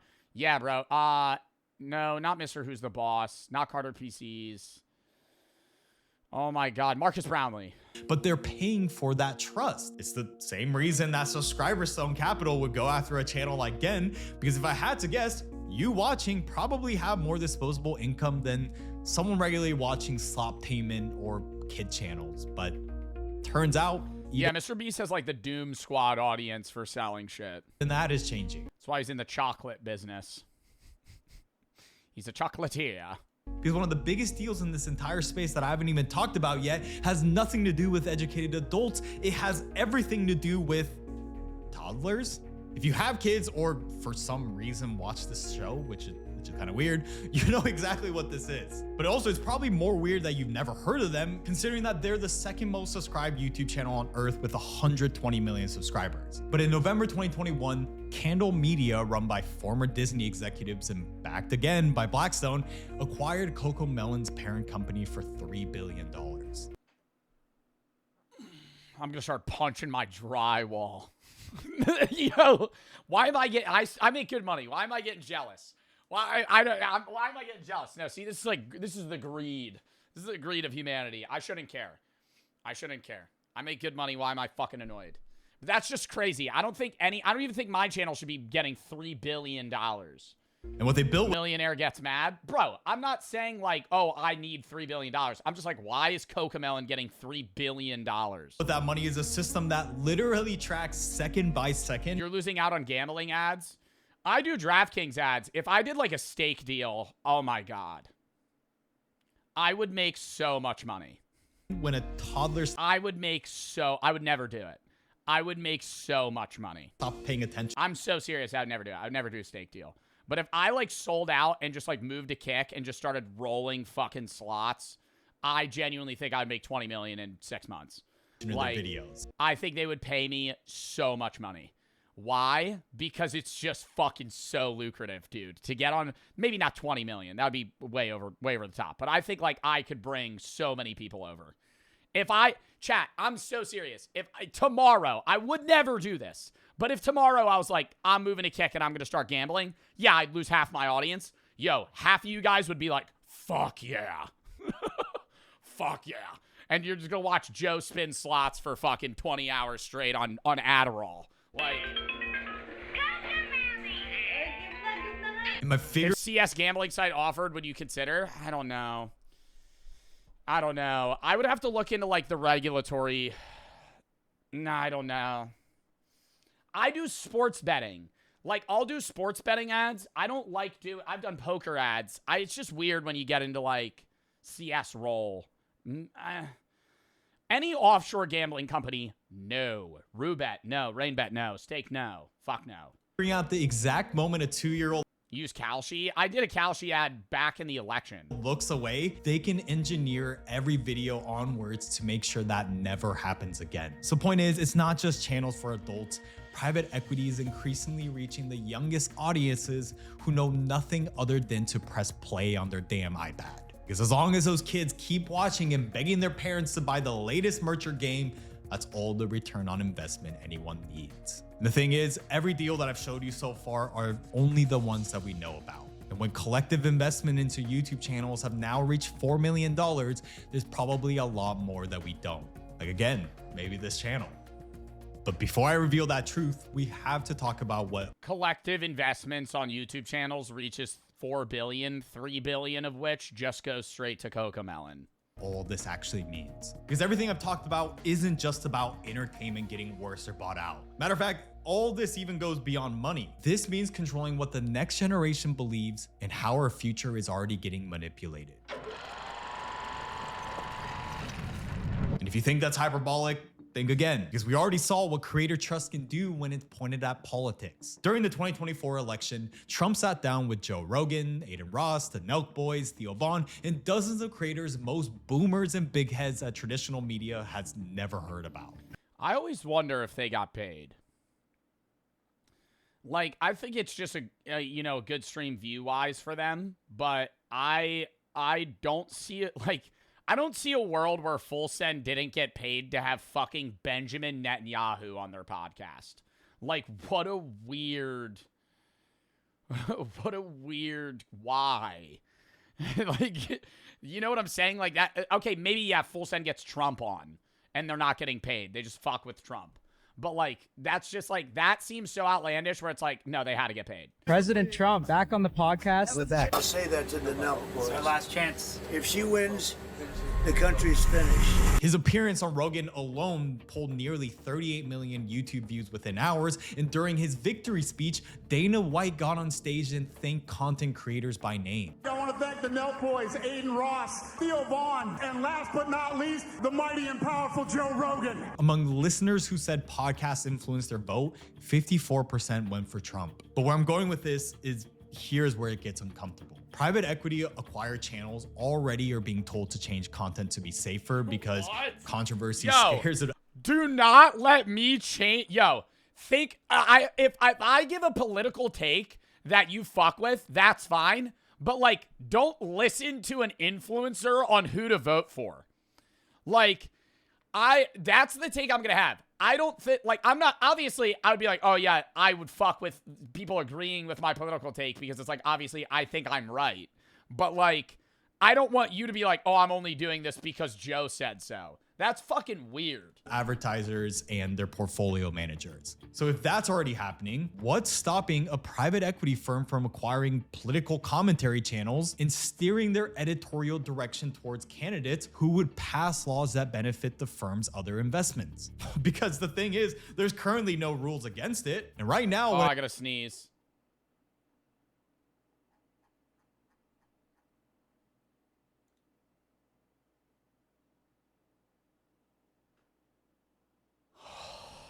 an influencer is cheaper to acquire than some mainstream news network. Plus, the audience trusts them more. And like we established, when a creator doesn't have to disclose what private equity firm they're owned by, it really becomes a no-brainer on both sides. And so remember that third criteria I mentioned in the subscriber stone investor meeting? That third criteria I'm sure private equity firms consider is how much the channel values money over principles. Because I can tell you from experience, I've gotten offers for this channel that I can't fully disclose. But what I can tell you is that when those conversations— shit, was I not supposed to talk about that?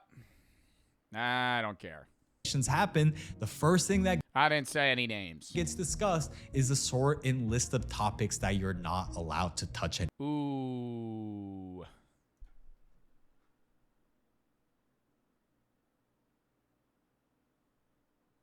I gotta make a quick.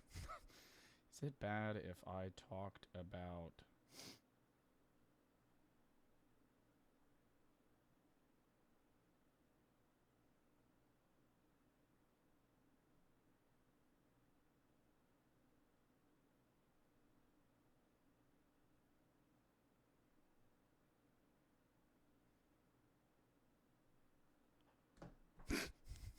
anymore? So really think about where all this is heading. We stopped trusting the banks after 2008. We stopped trusting— I signed a lot of contracts. I forget which ones. In the government a long time ago, hopefully, and you— Ben goes, I need you to sign this while I'm taking a piss.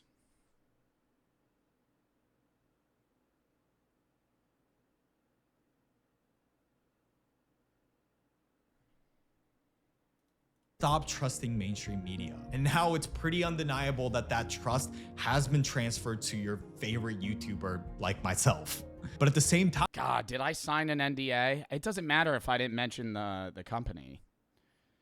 When 80% say that the biggest trust killer is when influencers reveal themselves as not genuine or transparent, unlike the other institutions we named that lost trust slowly over decades, this relationship is something that can break overnight. And what we're now beginning to see is that it's not just private— I was never actually offered a deal. This was all fabricated. Equity, but the largest companies is making their way into one of the last institutions that people sort of trust. As I was finishing this video, OpenAI just bought TBPN, a live stream talk show that's like the sports center of the tech industry. Yo, OpenAI bought this podcast, or maybe not TBPN. OpenAI bought like a few podcasts that actually get like 1,000 views a video.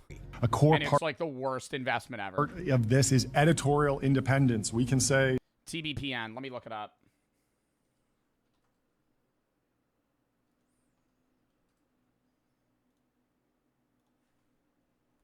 OpenAI bought this podcast. Wish I had a soundboard. Play a fart noise. Or that bonk. Bonk. OpenAI bought this. 2.1K views. Bonk. $100 million buyout. Bonk. What are they getting all their views on? Spotify? Jesus Christ. Play fart MPV4. MP3. whatever we want because we're live and we don't need to run anything through anyone. Well, we'll see about that. But when reports are saying that the deal was somewhere near $100 million, we'll see how much independence that truly means. So whether this is the beginning of the end, one thing is for certain. Within the next 10 to 15 years, a major influencer is going to run for president and he or she is going to win. And when that happens, the question Mr. Beast won't be whether they're qualified. The question you need to think about is who owns them. And so I'll be going even. I'm so serious. Mr. Beast will run for president. I see a world where Mr. Beast. How old is Jimmy? He's 27. If Mr. Beast is popular in 8 years, I see a world where Jimmy runs. No way Jimmy is 27 years old.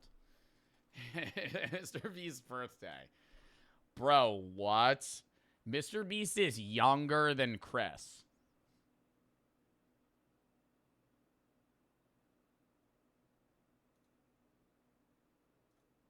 And Zeusy.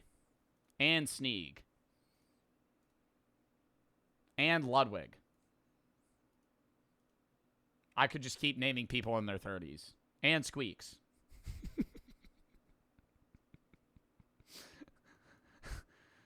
And anybody over 30. And Michael Reeves. Michael Reeves looks really young. Michael Reeves is 28, yeah. Michael Reeves looks like he could be 25. That was a fucking great video, though. Dude, Gen makes awesome content. Genuinely. You're friends with some unks? I always had friends that were older than me. I was always the youngest person in my friend group. Weirdly. Gray and Alex for the sub. Ghoul and B-Boy for the sub. Swipe, thank you for the 3. You planning to play the new Lethal Company update anytime soon? Probably not. If you have any videos open to watch, games on to play though. Video search tab, game search tab.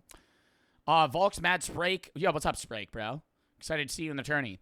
Deterrent Links, thank you for the sub. Chris for the sub. Boo for the 3. Or both of the 3. Big fan of the concept. Would you ever try MX bikes on stream dirt bike game? Super fun. Would be content. Maybe. If it was like with my chat or something. Kate for the sub. Young, thank you for the raid. Rain and NFG for the sub. Moon for the sub. GR, thank you for the 3. Say hi to my grandma, Yaya. Hello, Yaya. Goal and NJ for the sub. Warren and Lynn, thank you for the sub. Toaster for the 3. What charity streams do you have planned? We're doing Trevor Project X May 4th. It's a suicide prevention charity for LGBTQ people dealing with depression and suicidal ideations. We just did 988 support-a-thon. After that, I don't know what I'm doing in like late May. We'll figure that out after I get back from that Jack Pembroke video. Red and Lich, thank you for the sub. XD and Nav for the sub. Pia and A for the sub. J Foster, Broken to Jacob for the sub. MX and Dark for the sub. All right. Yo, I already have to piss again, and then we're going to hop into the next video. I might have to cut this one and pick one that's less serious. Not the space one. I still want to watch the space one. Can we pick a different video than the closest thing to hell in the USA? I feel like we've been watching a lot of serious content today. Jesus.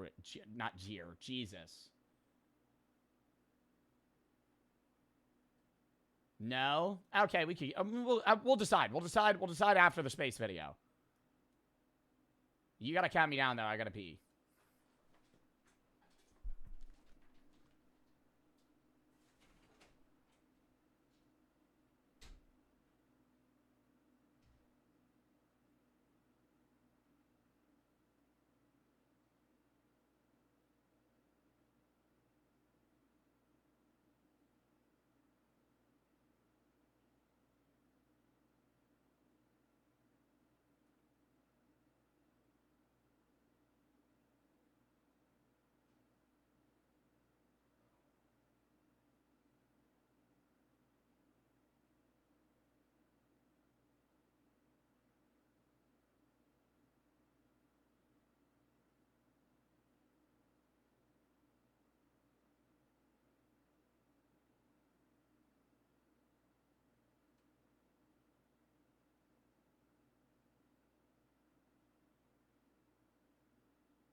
How often does Joe pee? Every 10 minutes.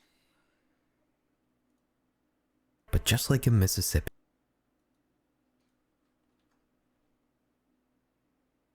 Hold up. I gotta upload these first. We'll watch these 2 videos still. I don't know why I'm acting like we don't got time. We're only like 3 hours into stream. Hold up. I gotta upload this shit real quick first because it's gonna take fucking 2 hours to upload. I'm making that 988 support-a-thon into a YouTube video. I don't know if I could link that, though. Might be able to. Should we, at the end of stream, make a playlist for tomorrow? I think we would play it in the background during the 420 segment. Probably not the snack segment. Yeah? Okay. Hold up. I gotta finish this. Give me like 30 seconds.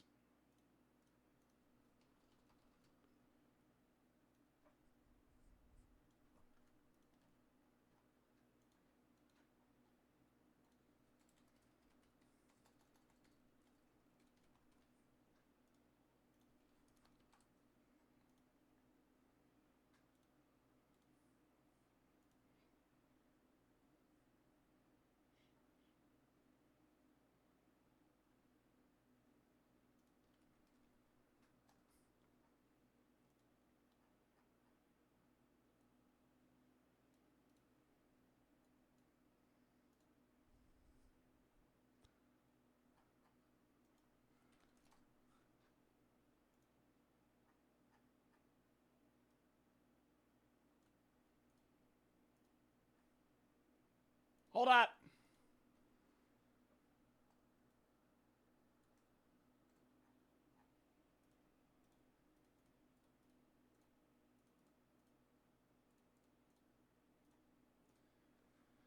They got wind chimes?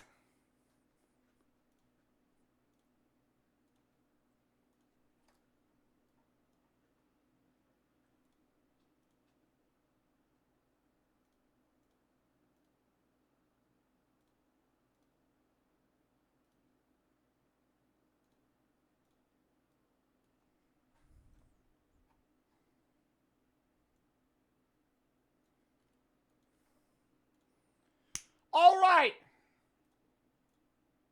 Okay. Chat. Sorry, I had to upload these because these videos are long and they take fucking forever to upload. Hold up.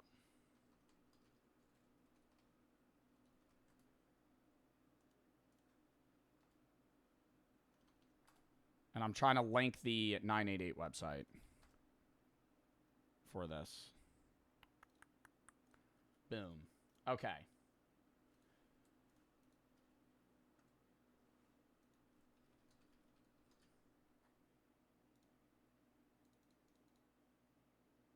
Boom. Beautiful. Okay. Let's rip it. Next video, chat. Lock it in. I can't hear the song. The song's not playing anymore. Burning of the sub cool, thank you for the 3. Why does our government split us into halves with Republicans and Democrats? Like, why? I don't get it.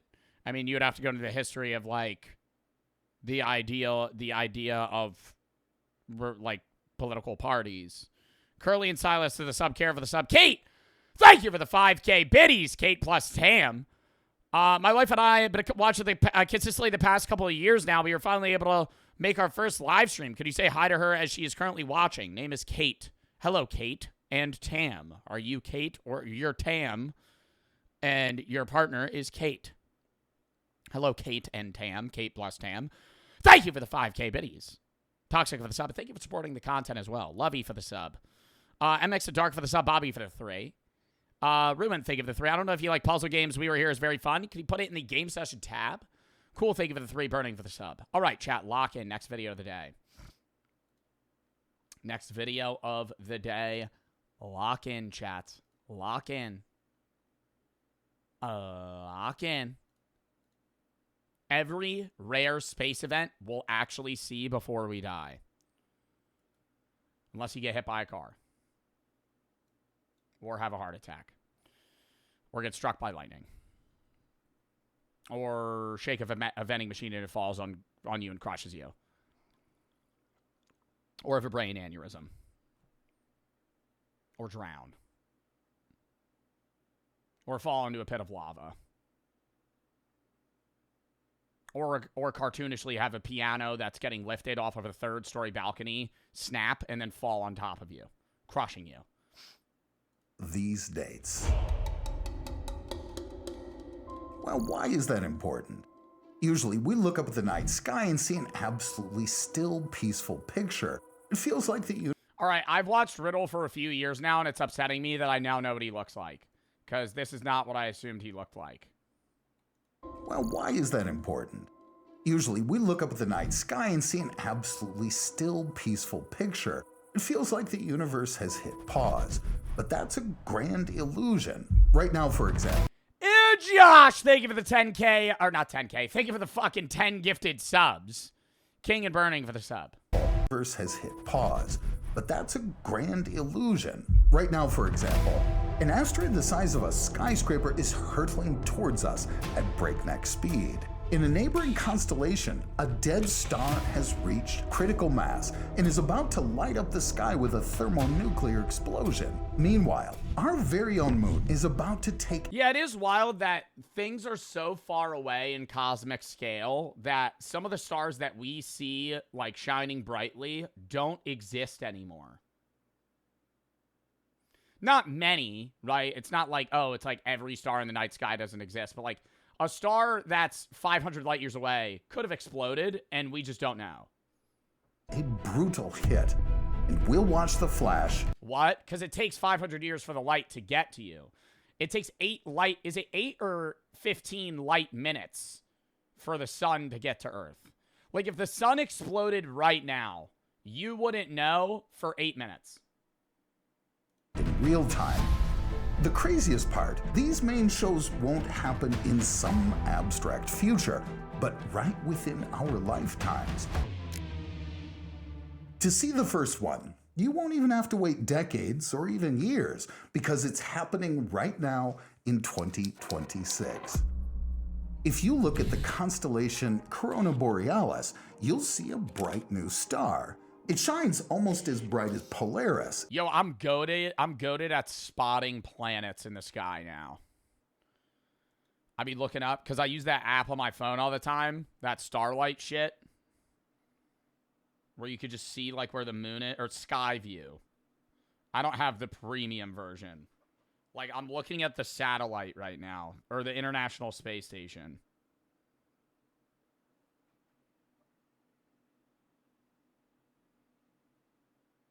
Oh, Orion's right above me.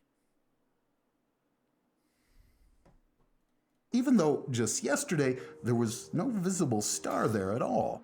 It seems like the night sky has simply been adorned with another bright little dot. But don't let that fool you.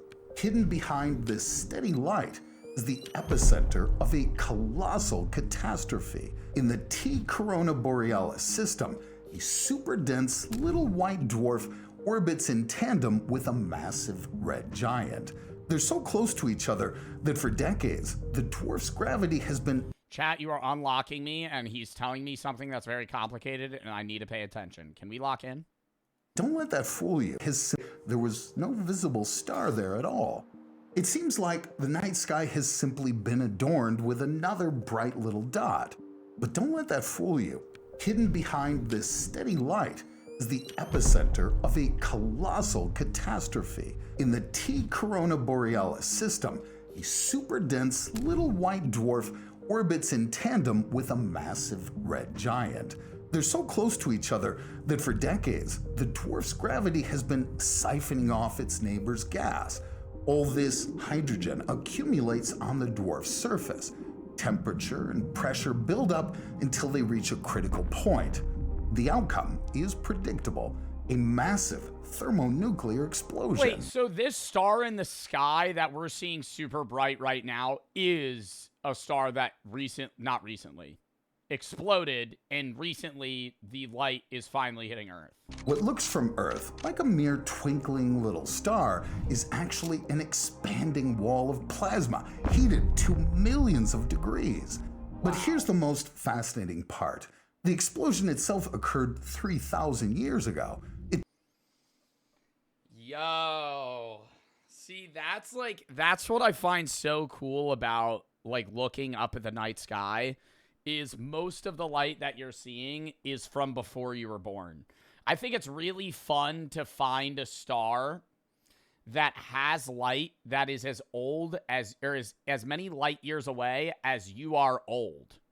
Because if you find, like, say you're like 20 and you find a star that's 20 light years away, that means that the light that you're seeing is from when you were born, right? Yeah.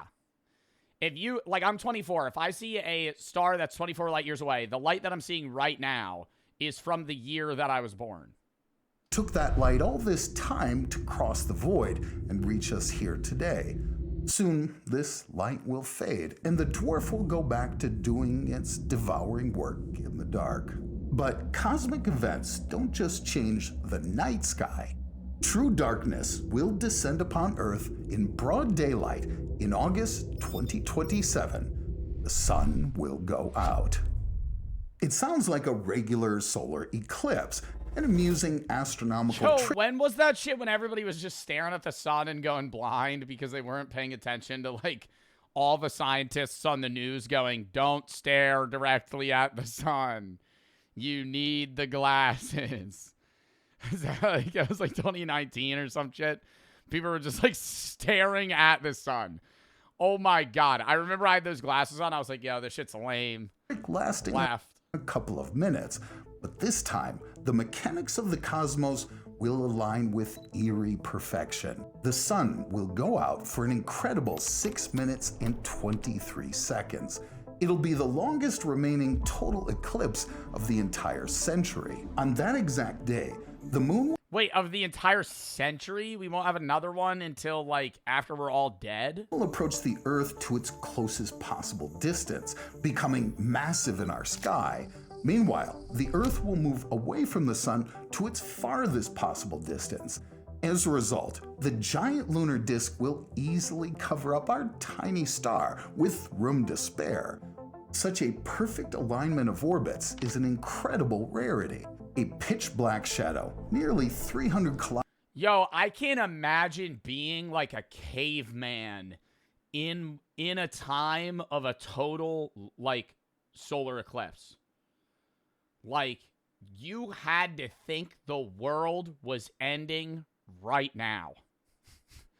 You had to be, like, if you were smart enough to talk, but not smart enough to understand that shit, you had to be like, oh no. Do birds get confused? How do other animals interact with solar eclipses? Because I'm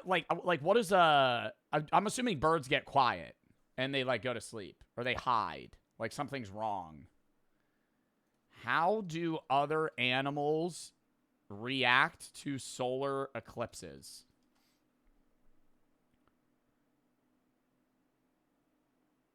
Oh. Many animals treat sun darkness as twilight, triggering evening routines. So it kind of fast forwards them to thinking, they just think it's night. Like, if you have a total solar eclipse at 2 p.m., they just go, oh, it's time for bed. Oh. Kilometers wide. That day went by quick. Will slice across the planet from southern Spain to Yemen. They fall asleep for 2 minutes. Wake up again. It'll plunge the Egyptian pyramids in Luxor into darkness and sweep directly over Mecca. What's more, the shadow will race across the planet at a terrifying speed of around 2,500 kilometers per hour. You couldn't outrun this darkness even on a Boeing passenger jet plane. But 6 minutes later, light will return. Of course, as eerie as an eclipse might seem, it's an entirely and completely safe phenomenon, one that astronomers can predict down to the second. The problem is, there are things in space whose orbits are much more difficult.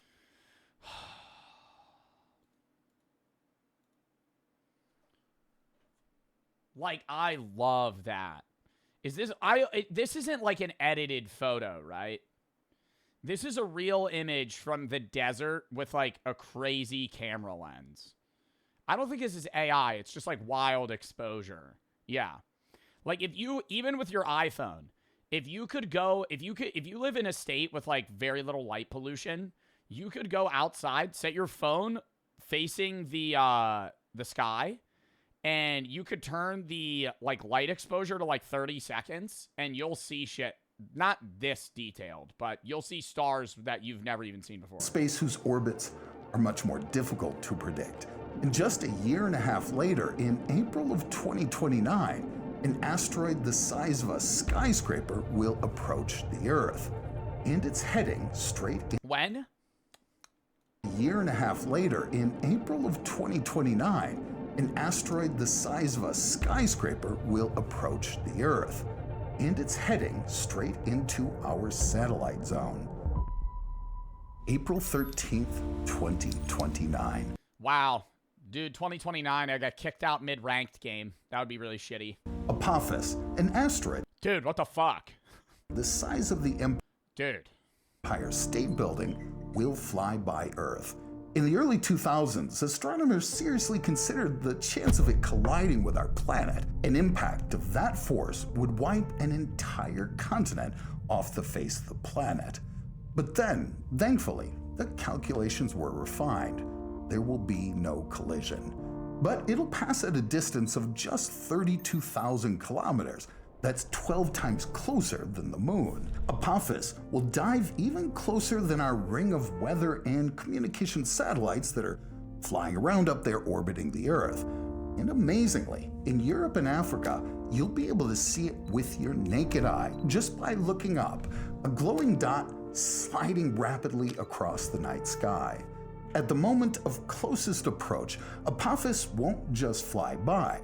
Earth is a gravitational heavyweight. When the asteroid enters our zone of influence, the planet's tidal forces will literally begin tearing it apart. Gravity will pull on the near side of Apophis much harder than on the far side. This will trigger massive asteroid quakes, or should we call them Apophis quakes? Anyway, Earth will warp the shape of this rock, as well as alter its rotation and permanently rewrite its orbit. But objects without Earth's immense mass and lacking a dense atmosphere don't stand a chance, which is exactly what our moon is going to experience firsthand in 2032. Oh my god, the moon's gonna get struck next? Oh no. For months, astronomers monitored the asteroid. What about NASA's plan to have a whole fucking moon base? 2024 That's gonna delay it. R4. The probability of this 60-meter wide rock crashing into the moon in December 2032. Not the moon! We do need the moon, though. If the moon didn't exist, that would be bad. Was 4.3%. For orbital mechanics, that's a critical threat level. The moon has no dense atmosphere to tear the object apart. A rock weighing hundreds of thousands of tons would slam into the surface at full speed. The explosions... What does that fucking do, though? Like, is that gonna alter, like, the moon's rotation around the Earth? Probably not. I feel like it would just be like a nuclear bomb going off. Energy would be around 15 megatons, hundreds of times more powerful than the bomb dropped on Hiroshima. Okay, so a few nuclear bombs. The blast would kick up a cloud of debris that could be fatal to lunar orbiting satellites. New radar data from ground-based observatories have allowed us to rewrite the trajectory. The impact is canceled. Unfortunately, yo, see, like, I kind of want an asteroid to hit the moon or some shit, you know? Like, if I'm able to see that on, like, a crazy satellite or something, I feel like that'd be awesome. Don't hit Earth. I don't want an asteroid to hit Earth. Bro, oh my god. Okay, an asteroid hits the fucking moon. Chat, it knocks out a satellite. Is that, like, what do you mean, what the fuck? Why is that a big deal? You guys are freaking out. If all it does is knock out a satellite, is that bad? In my opinion, because that would have been... Bro hates the moon. Yo, you know why the moon looks like fucking Swiss cheese? Because shit hits it all the time. Because that would have been so cool. In December 2032, the It's not some smooth cue ball. These are all fucking craters. asteroid will miss the moon by a mere 21,000 kilometers. By cosmic standards, that's just a hair's breadth away.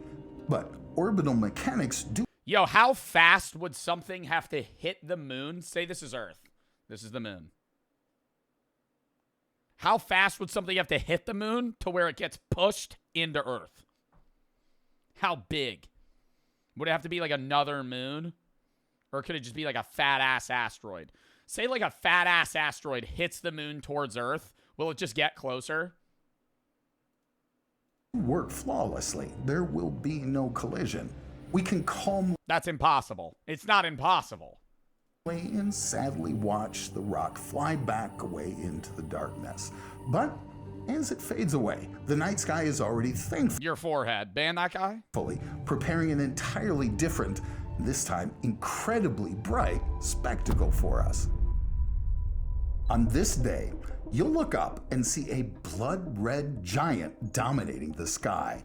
It'll shine so incredibly brightly that it'll start casting its own shadows on Earth. It might seem to you like a supernova exploded out there in space somewhere, or some other mysterious threat is heading our way. But there's no need to panic. It's our neighbor Mars, deciding to break with the usual distance and get up close and personal with the Earth. Normally, Mars. Hey, okay. Now we're talking. Am I going to see some crazy Mars shit? Mars hangs out about 225 million kilometers away from us, sometimes retreating as far as 400 million. But this time, it'll reach the closest point to the sun in its orbit right as the Earth flies directly between them. The distance will shrink fourfold, collapsing to a mere 55.9 million kilometers. In cosmic terms, that's practically just an arm's length away. This will How big will it be in the sky, though? be the historical record of the century. The last time Mars came this close was back in 2003. In August 2050, acting like that's the next time? You won't need billion-dollar orbital telescopes. Through the cheapest of amateur telescopes, you won't just see a tiny little red dot, but the whole shebang, the angry red planet in all its glory. I still need a fucking telescope, though. Yo, refund the push-ups. I'm not doing a channel point redemption right now. Yo, I still need a fucking telescope, though. Binoculars. I don't know. I mean, ugh. Complete with its billionaire, by the way. Bro, not a billionaire, number one. Number two, yeah, I could buy a fucking telescope. Do I want to learn how to use a telescope? No, I've had a telescope. Brooke got me a moon telescope. W. Brooke. But, that shit's hard to use. Ice caps and global dust storms. This close encounter with Mars will be the main astronomical event of 2050. But Bro, 2050, we're all gonna be unk, bro. Oh my god. At that point, 10 years later, y'all think it's gonna be 2050 and you're gonna be watching the news and they're gonna say Mars is as close to Earth as possible. And at this point, you haven't watched Joe Bart in 10 years, 20 years. Do you think you're gonna be like, damn, I remember when I saw this on a riddle video Joe Bart reacted to? Nope. The sky will present us with. You'll probably have a weird. You're not gonna remember this day. You'll have a weird deja vu moment. That's what's going to happen. Because you're going to be, dude, this is literally 24 years from now. 24 years from now, you're going to go, that sounds familiar. And you're not going to know why. With another epic. And then like a brain worm, I'm going to seep in. I'm going to go, remember. Comeback. One humanity has been waiting for over half a like Schmeagol. Century. Can you guess? Yeah, that's right. Halley's Comet. In the summer of... Oh, I'm excited for this. Wait, I'm actually excited for this. 2061.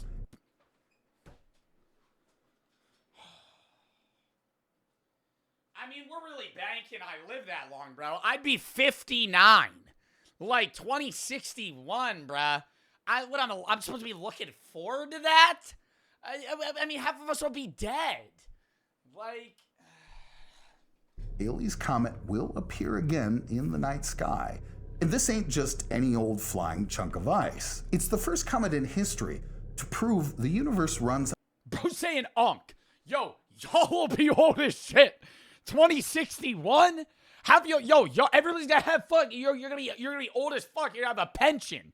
You have wife and kids, bro. Oh my God. On a very strict schedule.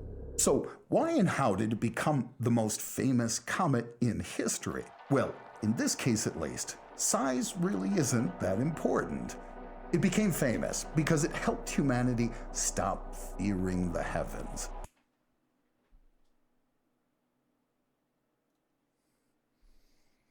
I gotta do math on this chatter that might end up getting banned. They just said they're gonna be 42 in 2061.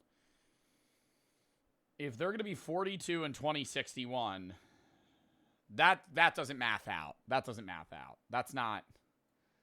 How old are they right now? If they just said they're gonna be fucking 42 in 2061, bro is not 7 years old.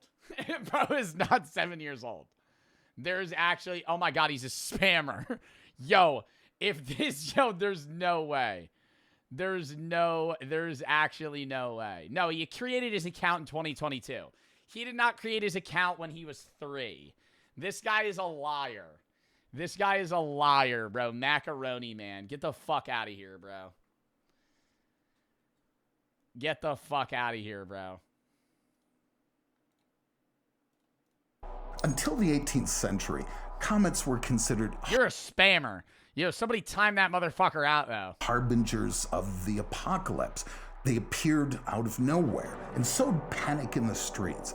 But astronomer Edmund Halley... Bro, I gotta rewind again. Hold on, let me read bits real quick. Bear, it's an F. Thank you for the sub. Jump over the 3. Coming to the stream yesterday. We said we were friends. It's fine. Do you think that we are friends? But I really made a connection when I saw her one time. I don't want to know why you think we aren't friends, because I really thought we hit it off in a friendly way. Yeah, that's really weird. Hey, before you read my last bit down, my little brother got a hold of my phone. I met you one time in Iceland. I brought him with, and he said you walked into a bar, and he's been obsessed with you ever since. Yeah, that's really weird. I kind of want to ban you. Your username's also Joe Bart Superfan, and you're saying we're friends. I have no idea who you are. Yeah, let's get a ban on that guy. Ashley, thank you for the 3. It's impossible for the moon. You or your brother are having an obsession with me. If you both have the same account, your Twitch account can't be here. That's really weird. We're not friends. I don't know you. Ashley, thank you for the 3. You met me one time for 2 minutes in Iceland, and you're saying we're friends. It's very odd. Ashley, thank you for the 3. Impossible for the moon to hit Earth. It'd be torn apart once it gets close enough, and then the Earth would have rings, which is super cool, too. Matthew, Nick, and Jason for the sub. Shia and Lost with the sub. Neon and Delta for the sub. Josh, thank you for the 10 gifted. Kate, thank you for the 5K biddies. We also forgot about our new pup, Noodle. He's been watching. He also loves watching you on our iPad. We leave you on for him because he won't watch anything else. Your dog watches me? That's awesome. Hello, Doodle. Hello, Doodle. W Dog. Thank you for the 5K biddies. Pat for the sub. Josh, thank you for the 10 gifteds and the individual sub as well. Cool. Thank you for the 3. What is recovery? I already read that. Danny for the sub. Kamala, thank you for the sub. Humanity stop. Do I ban that guy? I don't know. Bro's name is Joe Bart Superfan. He's talking about how he's a fuck. Yo, I don't know.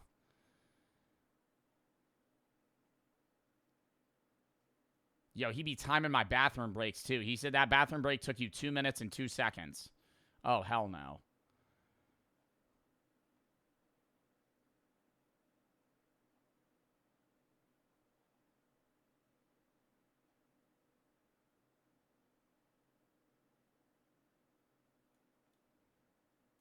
Yeah, we might have to ban you, Joe Bart Superfan.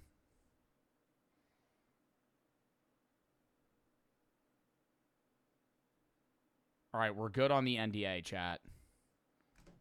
From the previous video. Legend and Danny for the sub. Lock in. Fearing the heavens.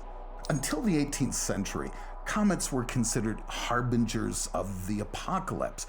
They appeared out of nowhere and sowed panic in the streets.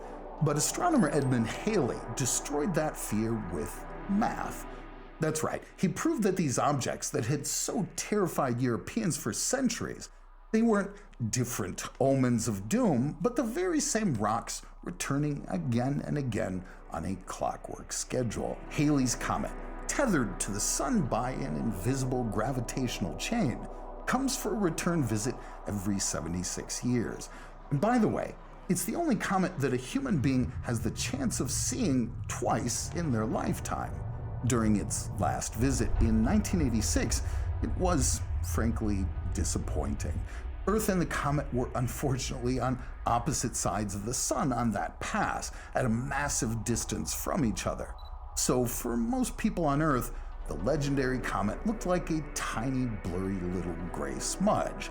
People had run out and bought binoculars in droves, but even Oh my God, they didn't get to see a day of it. It was just disappointing. then, seeing anything impressive was difficult, to put it mildly. But in July 2061, orbital mechanics will give us some Yippee! payback. We'll be on the same side of our Oh my God! Only 25 years away!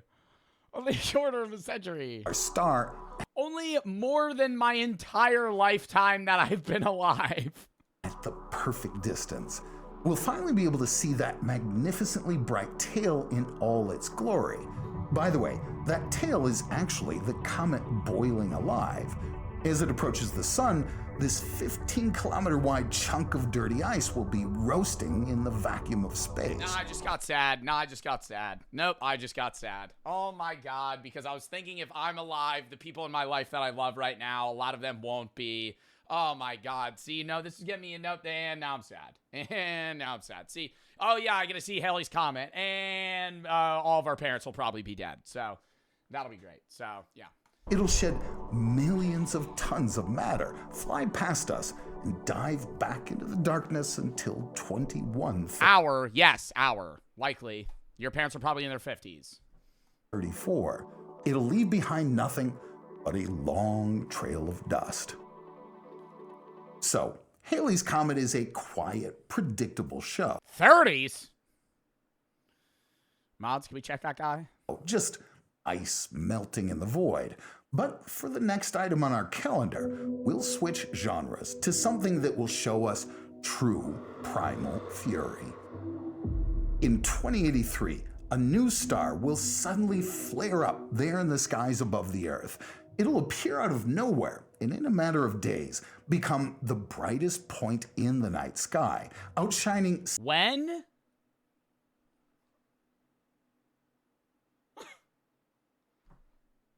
I am certainly not making it to this date. Yo, we still got 4 minutes left in the video. He's gonna say in 2093, brother. In 2083, a new star will suddenly flare up there in the skies above the Earth. It'll appear out of nowhere and in a matter of days. 81, bro. If I'm alive in 2083, my ass is not walking outside to go see this. I'm going to be trapped in an old person home because my kids will hate me, and I'm going to be playing checkers with a random fucking old man that smells of piss and lemonade. Become the brightest point in the night sky, outshining Sirius and Venus. For a few weeks, this light will alter the familiar pattern. Jinxie? I somehow get trapped in the same old person home as Jinxie. I don't hear from Jinxie for 40 years. Randomly, I'm in his old person home. I'm shaking playing checkers. I make a move. He's right across from me.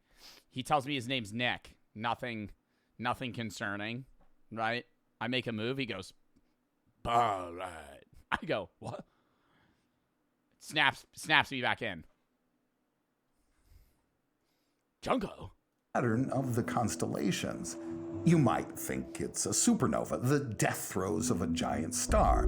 But this isn't the death of one star. No, this is the catastrophic head-on collision between two. Right now, the V Sagittarius system is a pair of dim stars locked in a gravitational death grip. A dead white dwarf is literally sucking the plasma out of its neighbor. Because of this, they're rapidly losing orbital speed and spiraling towards each other. This is going to be so cool. In 2083, the distance between them will drop to 0. The white dwarf will plunge into the core of its neighbor. This isn't just a collision, it's a fatal merger that will trigger a ginormous thermonuclear explosion.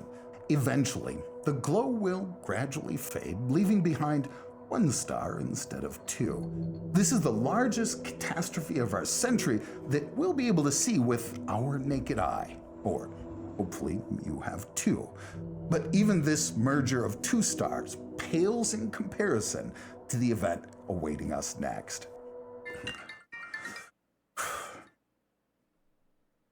I can't talk, I'll call you in 5 minutes. In March 2092, those who point... Yo!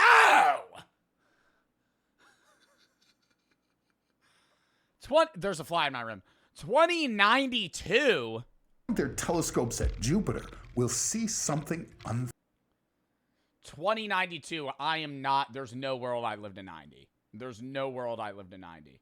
I'm giving myself, at best, the age my grandpa died. I'm going like 83. I think realistically like 72. Joe, you're rich? Yeah, I also smoke weed and get high every day. I think I'm gonna have a heart attack at like 64. I think I'm randomly barbecuing outside on a spring day, flipping burgers that I can't eat still because I've alpha gal 30 years later. I faceplant right into the grill.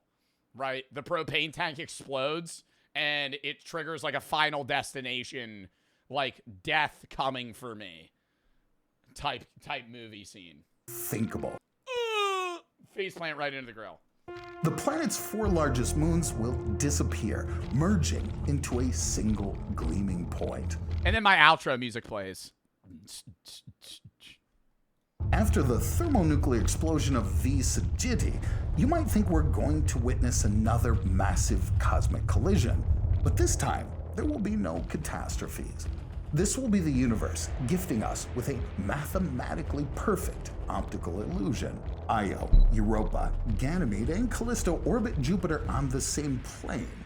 In 2092, Earth will pass perfectly through the plane of their orbits. In 2092, they're going to have VR goon masks. I don't think anyone is going to give a shit about this in, 64 years or 65 years?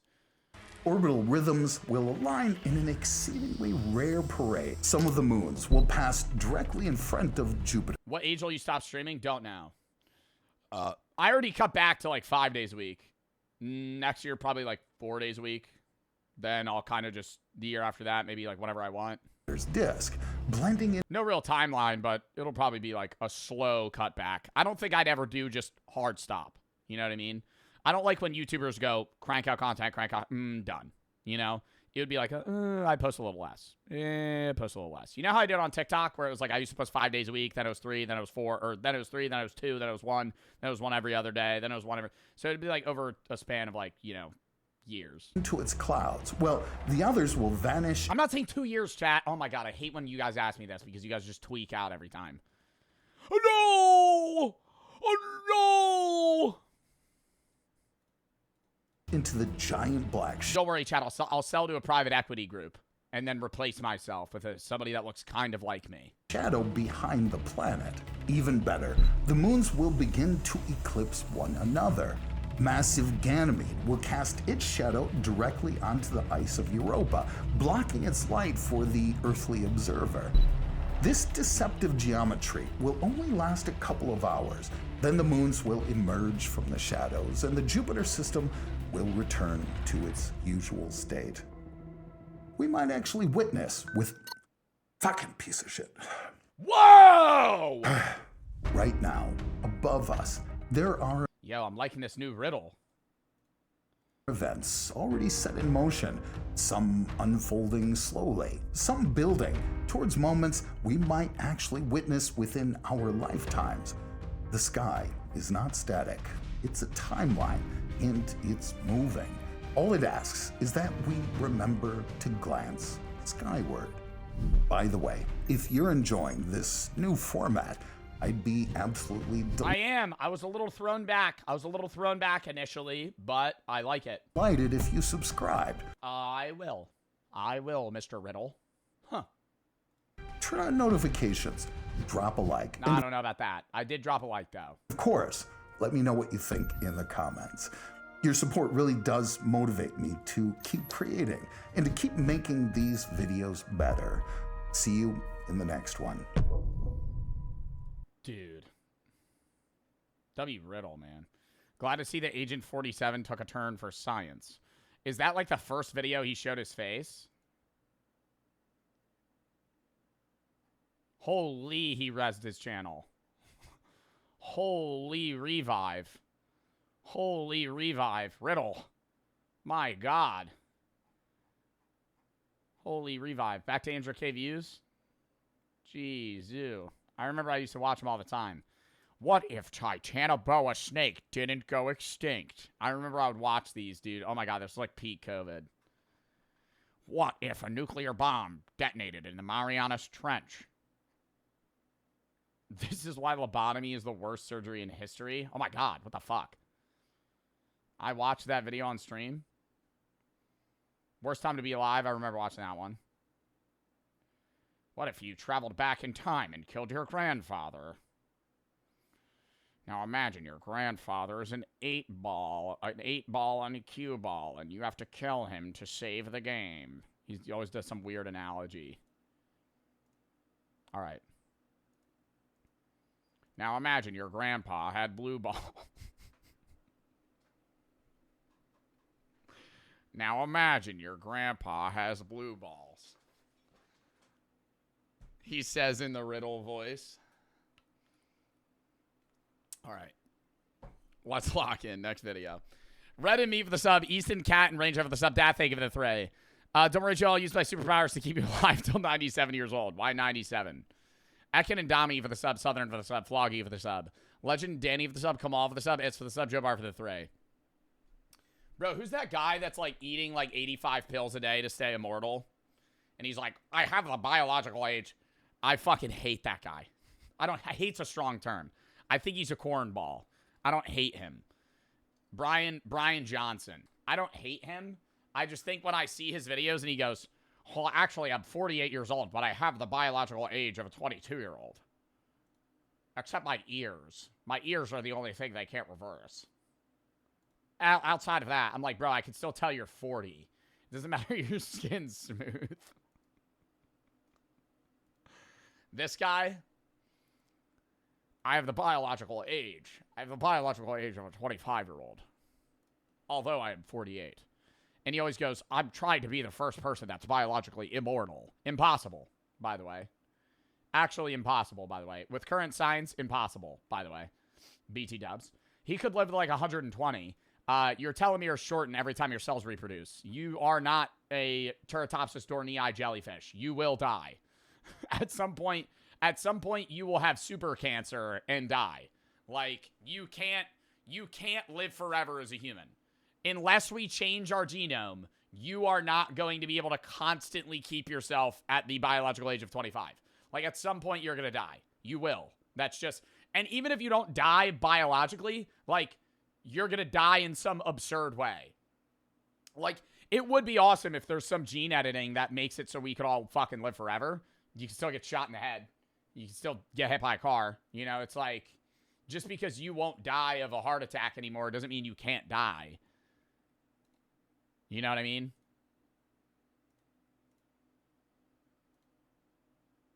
All right.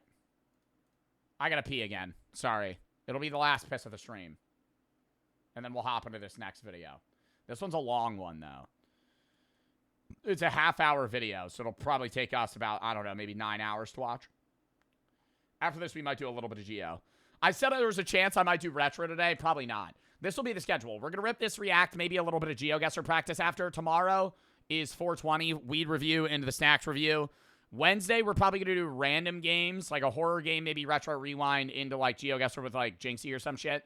Thursday, Reacts Philosophy, maybe another random game. Friday is the Geoguessr tournament. Saturday is going to be Reacts, maybe a Rainbow tourney. Sunday, not live. Next Monday, random games. Next Tuesday, not live. Next Wednesday, horror games. We'll go from there. And then I'm streaming, like, most days until May 7th. May 7th to the 11th, I'll be gone. I'll be posted on YouTube, but I won't be live. I'll be filming content. But yeah. I gotta piss real quick. Ugh!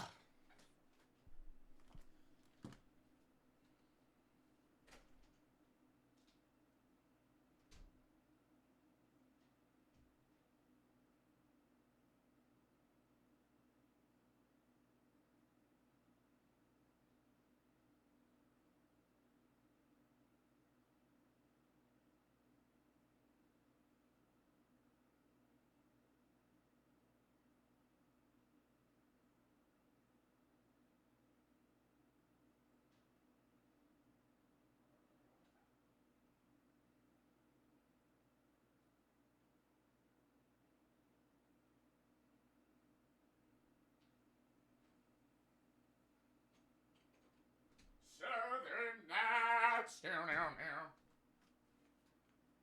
Here like that southern nights.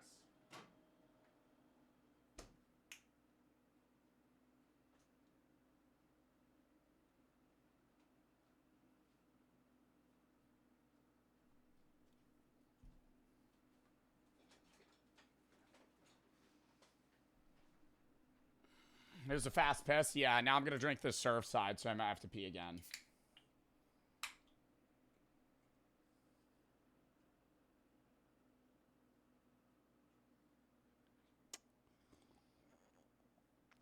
You didn't wash your hands? I didn't. No. No, I did not. Easton Meat and Red for the sub. Did you wash your hands? That's disgusting. Did you know that? Oh, you didn't wash your hands. Oh, I'm in my own fucking room. Like, what got dirty? Well, your hands did, of course. There's pee. There's pee. Yeah, I'm just pissing everywhere, bro. Hold up.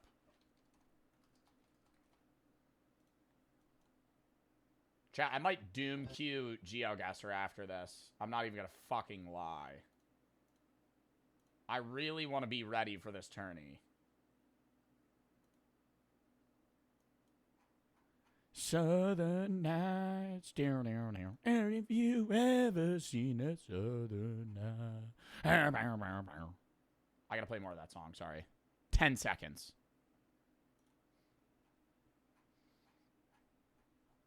Jarku, siadaj spokojnie, uspokój się. What am I hearing? Oh.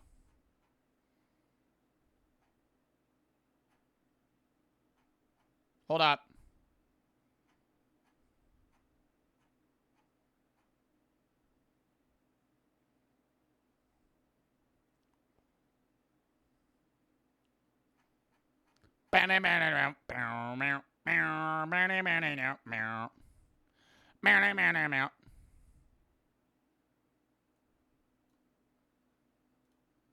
All right.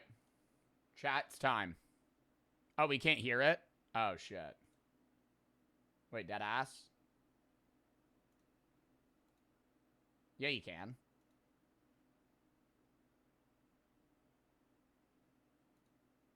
You can't hear that?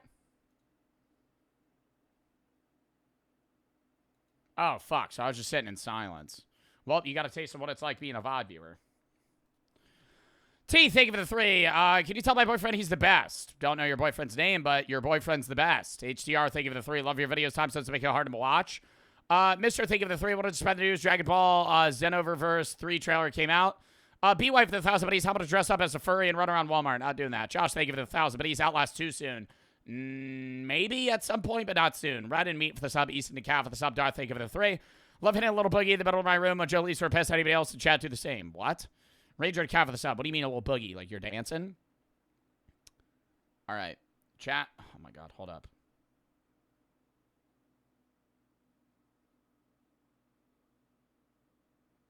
All right. Yeah, let's lock in. Let's lock in.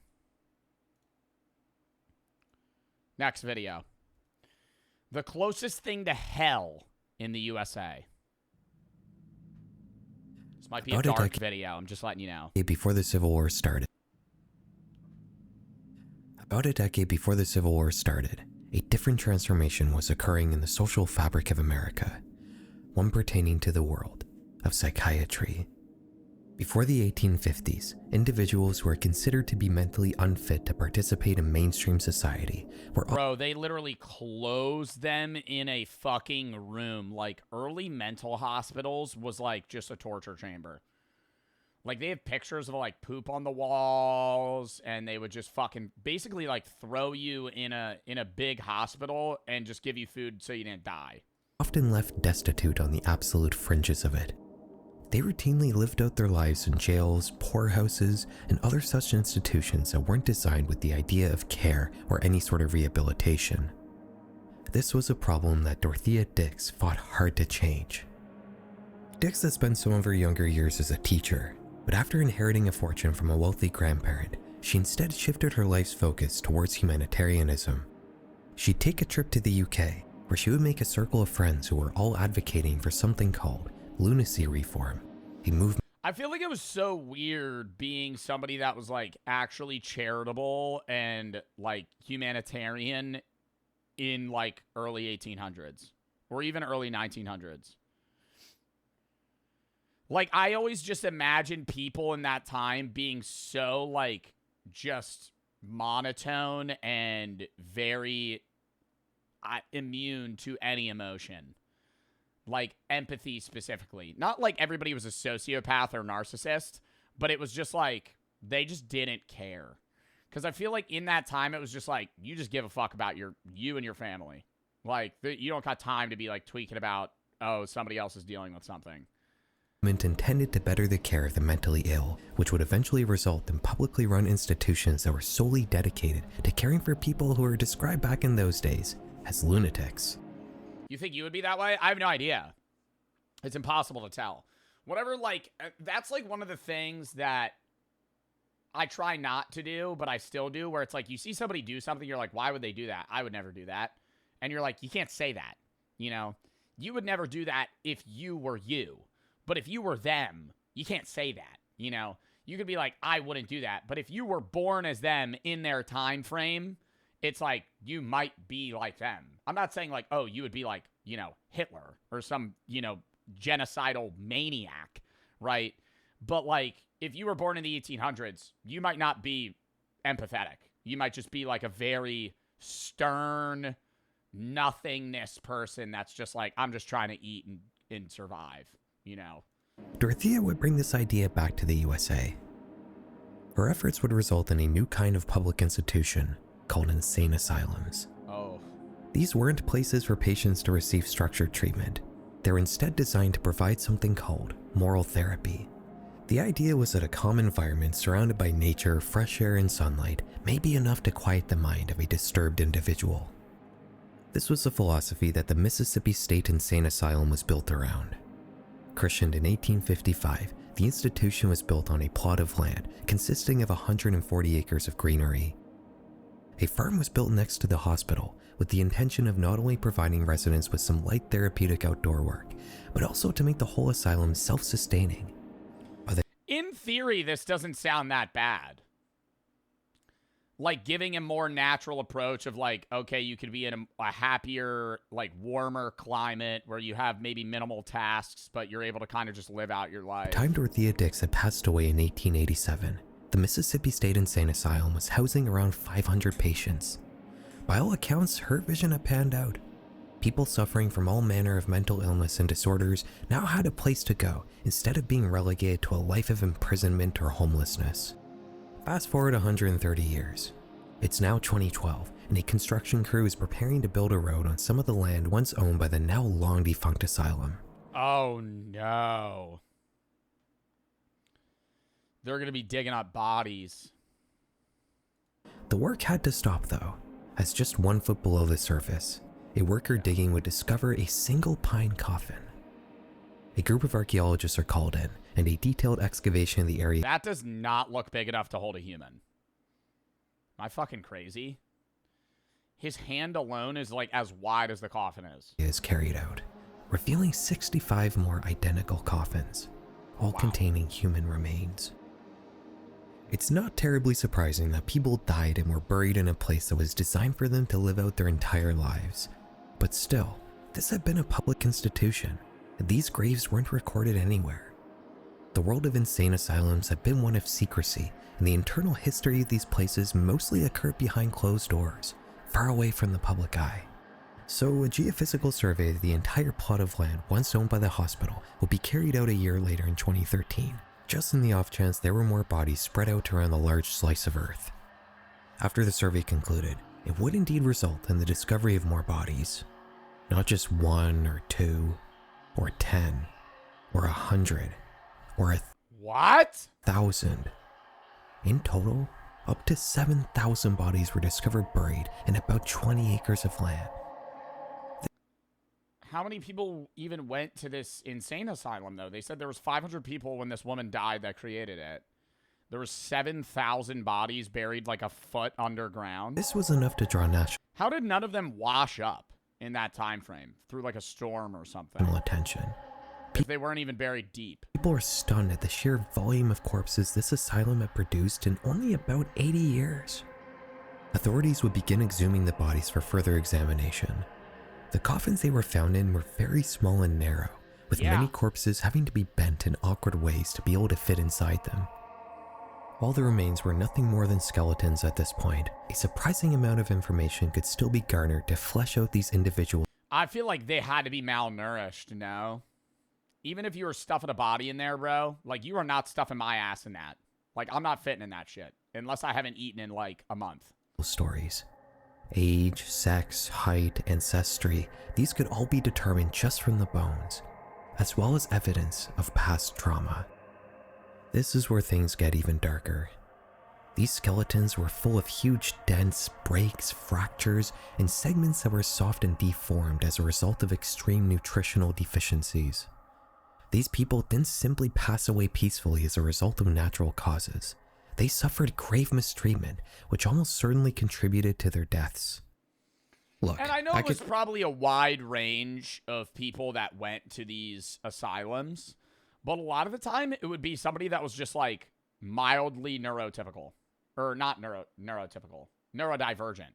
Somebody that was mildly neurodivergent would be like at one of these asylums. Like, tell you the whole story of this asylum. I was started out with a noble mission that soon soured. And they were just like, we can't fix you. As a result of overcrowding, mismanagement, and a lack of understanding of mental health and psychology in general. I could tell you about the countless records of patients who were damned to this awful, decrepit place, who weren't even mentally ill at all, and were simply sent there because somebody complained about them to the state, and that was enough to get them sent away for life. The problem is, the Mississippi State Lunatic Asylum is just so typical. This isn't a special place. There are hundreds of these mental hospitals like this spread out around every corner of the USA. With that many bodies buried around their grounds? And they all had similar track records. Oh, God. Back in those days, people often didn't know what was happening in these places. Individuals who were mentally ill, suffering from neurological disorders, or people who just simply didn't conform to the strict cultural standards of the time were sent to these institutions to be forgotten. It wasn't just that Yeah, it's wild. It wasn't just... I feel like so many people are like, oh, well, an insane asylum probably had, like, insane people. Like, 90% of the people that were there, weren't, like, clinically insane in, like, today's terms. They were just, like, different. Were secretive and hiding atrocities behind closed doors, but the people at the time also just weren't really paying much attention. Today, though, we know exactly the horrible things that were happening in these little slices of hell. And in this video, we're going to talk about some particularly dark examples. I gotta warn you, what lays ahead of us is extremely disturbing, unusually so for this channel. If you're somebody who's easily upset, especially when vulnerable people face grave mistreatment, you may want to watch one of my other videos. Abandon all hope, all ye who enter here. On a Yo, how dark is this fucking video gonna get? cold September day in 1887, Bro, to give me a 2-minute warning. the same year Dorothea Dix died, as the Mississippi State Asylum was rapidly deteriorating, a woman is being led into a different mental hospital. This one isn't in the South. It's in New York. Blackwell Island Insane Asylum. This institution had been running since 1839, and the idea behind it resembled that of its Mississippi counterpart. It was situated on Blackwell Island in the East River, a then quiet strip of mostly undeveloped land.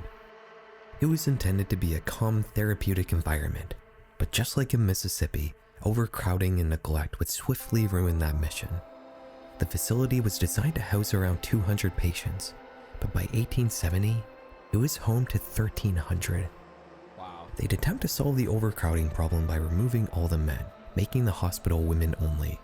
But that only removed about That's gotta be a problem. 25% of patients, as women were disproportionately overrepresented in these asylums.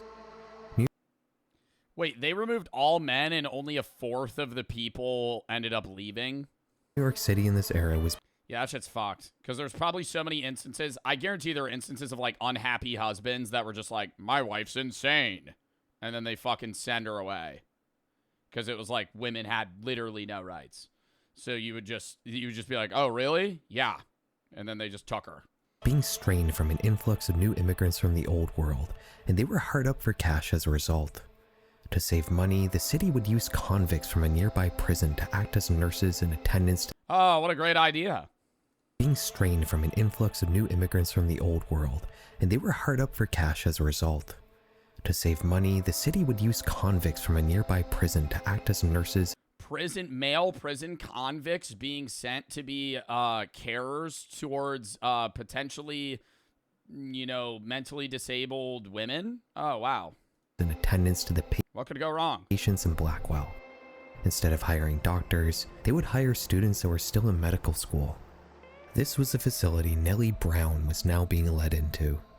She was previously housed in a women's shelter, but staff had her committed after other residents complained about her acting erratically.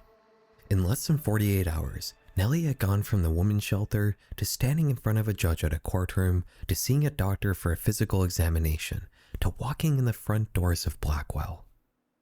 However, the moment she passed through that threshold, Nellie seemed to change. Her 1,000-yard stare vanished and her incoherent babble ceased. There's a good reason for that. Yo, was she fucking faking it? No way. Nellie is not crazy. In fact, this was all planned. Nellie Brown was actually Nellie Bly, an investigative reporter working for the New York World. She had What? So she got in on purpose so she could see the conditions of the asylum. Spent weeks practicing and planning a strategy to get sent to Blackwell as a patient. Her intention was That's so risky. to report on the conditions from the inside, from the perspective of a patient. Dropping the act wasn't part of the plan, though. She had only done that because of how shocked she was at the truly vile conditions of the Blackwell Insane Asylum right after walking through the front door. She had known it would be bad. That was the whole reason Joseph Pulitzer had sent her on this assignment. There were stirrings in New York surrounding the deteriorating Pulitzer from like the Pulitzer Prize? conditions at Blackwell, but these facilities tended to be secretive, and the true scope of the horrors weren't publicly known. After removing all the men in 1870, the hospital had recorded 900 patients, more than 4 times its maximum occupancy. But when Nellie arrived 17 years later, it was housing 1,600. Continual budget cuts had left only 16 medical professionals on staff, approximately 1 for every 100 patients. And it's so sucky, too, because even if you are a woman, like say you're one of these people working there, and you actually care about the people, you're just so understaffed that no matter how good you do your job, they're still living in shitty conditions. Because you're underfunded, and it's like, it's the same thing with, like, teachers having to, like, be one teacher to, like, 50 students, and they're getting overcrowded so that a lot of the kids don't learn as well, and they can't give, like, hands-on assistance. It's like that times 12, because you're dealing with people that may have extreme disabilities that you have to care for, and you're dealing with one person to 100 people. As Nellie was ingested into the system, she was only given a thin cotton flannel slip for clothing. The building was incredibly cold. All the windows were kept open year-round, regardless of the outside temperature. Some patients were given thin, moth-eaten shawls as a reward for good behavior, and these were considered a coveted item among the population at Blackwell. Nellie was told to sit on a bench beside a few other patients. This was a single daily activity at the asylum, sitting motionless for up to 12 hours at a time. Wow. Just literally rotting. Moving or speaking to fellow patients is strictly forbidden. At the end of the day, she's led to a straw-stuffed pallet with an oilcloth cover. This is her bed. Even if she could get comfortable, she wouldn't get much sleep anyways. Multiple orderlies would regularly make the rounds, counting out patients loud enough that there were barely ever any truly quiet moments during the night. The next morning, she's brought to an area to eat some breakfast. Rats are weaving their way between her and her fellow patients' feet. Garbage is piling up everywhere. Once again, Bly spends her day sitting motionless on a hard wooden bench, squished between other patients. Some residents wouldn't sit still, so the nurses would tie them up with ropes. What? Sometimes, though, they wouldn't stop there. Bly would experience the nurses, whom I will remind you are mostly convicts that were living out sentences at a nearby prison, acting sadistically towards patients on multiple occasions. A resident named Mrs. Grady would start chattering to herself, which would prompt a nearby nurse to throw her down and drag her across the floor by her hair. Another unnamed patient was sat upon and throttled by a nurse who noticed her crying. Sometimes the brutality was completely unprompted. For no apparent reason, a nurse would begin hitting a patient known as Mrs. Cotter with a broom handle. He'd then start pulling out her hair by the fistfuls. Occasionally, a doctor would walk by, and the patients would all begin complaining about the mistreatment, only to have it all dismissed as delusions. Perhaps the most Wow, that actually pisses me off so much. disturbing thing Nellie saw was the mental states of her fellow patients. While some of them were indeed suffering from different forms of debilitating mental illness or neurological disorders, many weren't. A large amount of the patients Bly interacted with on a day. Yeah, but they can't resist, because if they do, then they're literally in prison. Because it's like, if you resist and you try and fight back, you're just going to be in an even shittier situation than you were previously. So you're just kind of forced to just watch it happen and be like, oh, that sucks. Daily basis were completely sane. They had been sent to Blackwell for a number of unjust reasons. One patient had been sent there after her husband reported her to the state for supposedly taking an interest in other men. Yo, I literally was just saying that's exactly what the fuck would happen. I guarantee you half the women here were just from, like, dickhead husbands that were just like, my wife won't have sex with me. Oh, well, something must be wrong. Let's send her to Blackwell. Another had been sent there after merely collapsing from overwork one day at her job. Many others were immigrants that didn't speak any English. They were sent to Blackwell because they were unable to communicate during their court hearings and physical examinations, so they were sent to an insane asylum to live out the rest of their life. Possibly even more disturbing, however, was how the staff treated Nellie herself. I would be worried if I was Nellie, I wouldn't be able to get out. But I'm assuming there would be like a news reporter that'd be like, we sent this woman in, you have to give us to her. She had stopped pretending to be crazy the moment she walked into the Or give her to us. asylum. Yet, nobody who worked there seemed to notice. They still treated her as if she was a lunatic. They would start pointing out her normal, everyday quirks as evidence of her insanity. She would eventually start making pleas to be released, but these would not only go unanswered, but they would be put into her record as symptoms of her madness. It would take her newspaper getting involved to actually get her released, which would happen 10 days after she was initially committed. Nellie had documented everything She saw all that shit within 10 days. I thought she was living there for like 6 months. that happened to her while she was on the inside, and she'd put it all together in the form of multiple long-form articles that would eventually be turned into a book called 10 Days in a Madhouse. The case would instantly explode. This was a detailed peek into an overlooked and secretive world, and people were shocked at how bad things really were. A grand jury would be convened to investigate the conditions at the asylum, and though the staff at Blackwell made a last-ditch effort to clean the place up before the investigators Oh my god, scrambling. Just firing all the fucking nurses that were just like torturing them. visited, who were immediately told that everything Nellie had wrote were lies, the jury ultimately sided with Bly. The staff members who had been mistreating patients were all fired, and multiple budget increases and new regulations were penned in an effort to improve conditions in all of New York's public facilities, much to the satisfaction of Nellie Bly, who would go on to become one of the most influential journalists of Hopper, thank you for the raid, bro. Joss Ducks, Coaster, AMD, and VME for the sub. 23 in Blake, Cupid, Ange, and Men for the sub. Cassie, Crispo for the sub. Dane, Rusty, Loopy, Mr. Peanut for the sub. Josh for the 5. TD for the sub. Mr. Sane, thank you for the 3 again. her day, inspiring many other women to get into journalism, and in turn creating an entire genre of women-led investigative reporting.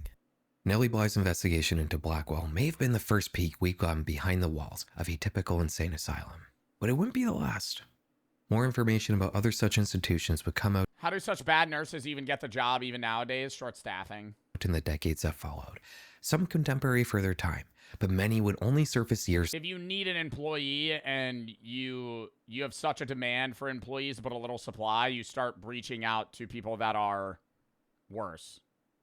You're just understaffed. So you need not anyone, but you need people. Later, as a result of some investigation that unearths previously forgotten about records and documents that all detail horrible things. Despite the horrors that Nellie Bly brought to the public eye, conditions would still continue to be unbelievably inhumane at the many insane asylums that existed around the USA. And in fact, the people in charge of these establishments would begin to introduce new elements that would drag down the lives of their patients to new and terrifying lows. Hey, have you ever wanted to replace your doom scrolling time with something more productive? For sponsoring this video. A revolution had been shaking up the world of science. Germ theory. While previously... Bro, this is what I was talking about, dude. They just wouldn't clean the place. They wouldn't clean the people either. You just don't get a bath. You just start there's just shit everywhere. All disease and illnesses were thought to be caused by the imbalance of the body's internal humors and bad air. Medical science at the end of the 19th century would replace these causes with viruses and bacteria. Yeah, I always wonder what living in that time was like, where they genuinely thought that, like, you had an imbalance of, like, blood and bile and all this other, like, what was it? It was, like, piss? Not piss. It was blood, phlegm, and other, what were, like, the bodily fluids? What were the 4 bodily fluids? Not that can transmit HIV. Why is it fucking autofilling that? What were the 4 bodily fluids that they balanced in medieval times? Blood, phlegm, yellow bile, and black bile. What is yellow bile and black bile? And you had to balance those, and that's how they made you healthy. How was that even popularized? I know it was like during like Greek, that was like old shit. Yeah, Greek physician Galen maintained through the Middle Ages. So it was prior to Middle Ages, but like where did they come up with that? I know there was like early urology. We were watching a video on that, how people like drank piss and shit. But like how did they come up with like that specifically? Doctors can now produce vaccines for illnesses that were previously thought to be untreatable. They could also perform surgery much more safely. They could now prescribe a new kind of medication called an antibiotic that would magically treat different infections. These few years of the turn of the 20th century would see the start of the gradual but enormous rise in life expectancy that would take place over the next 100 years. But as revolutionary as germ theory was, it wasn't fully understood right off the bat. And the early years of doctors exploring these new concepts would be rife with pseudoscience. Oh my god, were they experimenting on people in insane asylums? One such scientific dead end was something called focal sepsis. This was a theory that suggested bacteria could travel from the site of an infection to other parts of the body through the bloodstream to create new infections. So they would like chop people's body parts off? Supposedly, these secondary infections could manifest much like the primary one they originated from. But doctors also thought that if bacteria were to enter the brain, it could cause psychiatric symptoms. By the 1910s, it was generally accepted in medical science that infections in unrelated parts of the body may be the cause of various neurological disorders and mental illnesses. One pioneer of this theory was Dr. Henry Cotton, the medical director at the New Jersey State Hospital, an insane asylum that had been founded in 1848. He had come into this position in 1907, and the early years of his tenure were marked with genuine efforts to improve the conditions for the patients living there. He abolished the use of mechanical restraints, improved staff-to-patient ratios, and began requiring workers to convene in daily meetings to discuss patient care. Well, that's not bad. It's clear he did genuinely want to improve things for his patients, which makes it a little hard to believe the atrocities that would follow. Dr. Cotton had also installed a laboratory in the asylum, complete with a Yeah, they'd probably start chopping people's legs off. Surgical facility. In 1913, he would set out to use the principles of focal sepsis to find treatments for lunacy and madness. His core hypothesis was that the patients in his asylum may have some unseen infections somewhere on their bodies that were sending bacteria and other toxins to their brains, and that by identifying these infections and then surgically removing them, they could be cured of their madness. He would begin with the teeth. It became routine at the New Jersey State Hospital for patients to pull teeth out? To have all their teeth pulled. This wouldn't result in improvements to any patient's condition. I feel like it would, if anything, worsen your condition because now you're not getting proper nutrients. But Cotton would justify it by saying the infections had likely spread further into the body and that they simply needed to go deeper. The tonsils would be next on the list. But again, every patient who had their tonsils extracted saw no meaningful change in their condition. He would then deem the sinuses to be the next hiding places of these mystery infections, and patients would begin systematically getting their sinuses drained. Again, bro, this is like 100 years ago, man. He was just ripping people's teeth out because he thought that was why they were sick. No meaningful improvements. At this point, Dr. Cotton had begun weaving in a new theory into his practice: auto-intoxication. This was the idea that the bacteria present in the intestinal tract could leak out and cause infections, so Cotton would begin surgically removing pieces of his patients' digestive tracts. Stomachs, gallbladders, spleens, all of these would be removed on What if they just die if he did that? many patients residing in the asylum. But the most common procedure by far was the removal of the large intestine. How do you remove somebody's large intestine and then they die and then you do it again and they die and then you do it again and they die and you go, yeah, this is probably right. After all, that's where the majority of your gut bacteria resides. During Dr. Cotton's tenure at New Jersey State Hospital, This seems less like, I understand, you know, he like increased patient staffing and he wanted to do all this stuff to like help improve their lives. But it seems more kind of like a precursor to like weird World War II experiments that like the Germans and the Japanese did than like actually trying to help people. This seems more like, hey, we just got like 5,000 people that we could kill and nobody would care. So let's just test some shit. he would perform a total of 645 colectomies, treating conditions ranging from schizophrenia to mild depression. Oh, you're feeling a little depressed? Let's take out your large intestine. What makes the situation even worse was that Dr. Henry Cotton wasn't even a trained surgeon. He was completely self-taught, and he personally carried out every procedure. Sadly, it needed to happen for humans to learn. That's like the weird thing about human atrocities is like, they're like, God, it's so fucked. The Japanese atrocities they did were horrible. The even worse thing is that the U.S. bought that knowledge from the Japanese. Like, because they learned shit from it. Like, because it's effectively just trial and error, right? But they're killing every failure. Every error is a death. And they go through 600, 1,000 deaths to even move on to the next fucking trial. The hospital also didn't have any antibiotics on hand, and these factors would lead to a death rate as high as 45%.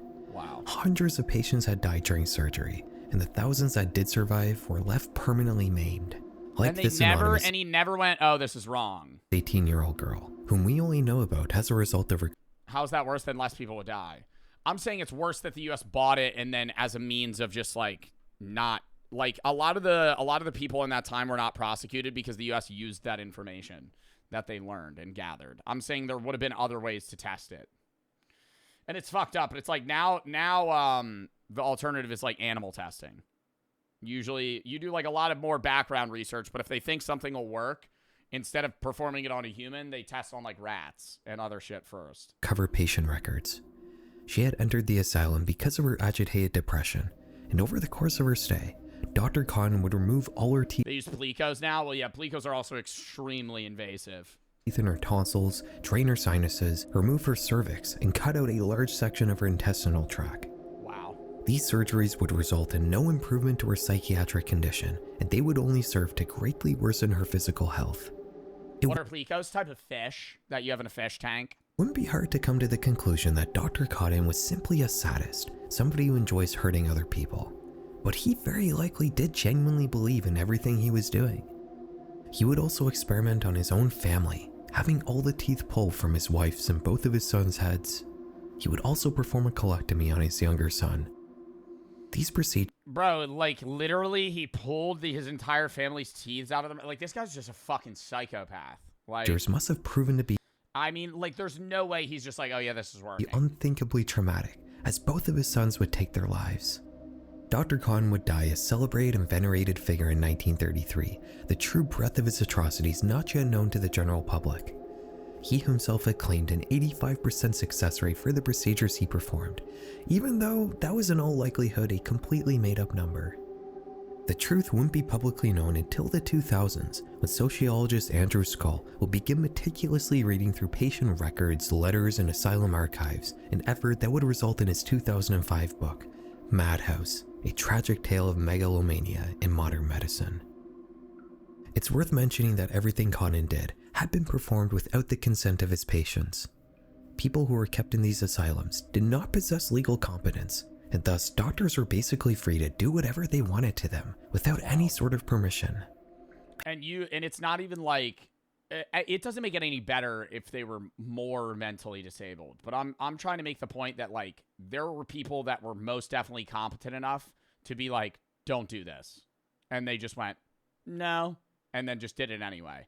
Like, not somebody that's just like, you know, not physically responding. Patient consent not being considered necessary in this era would lead to many similar atrocities happening all over the United States. Like, he did this 600 times. There's definitely been multiple instances where he was like, we're going to remove your colon. And they went, don't do that. And he just went, we're going to do it.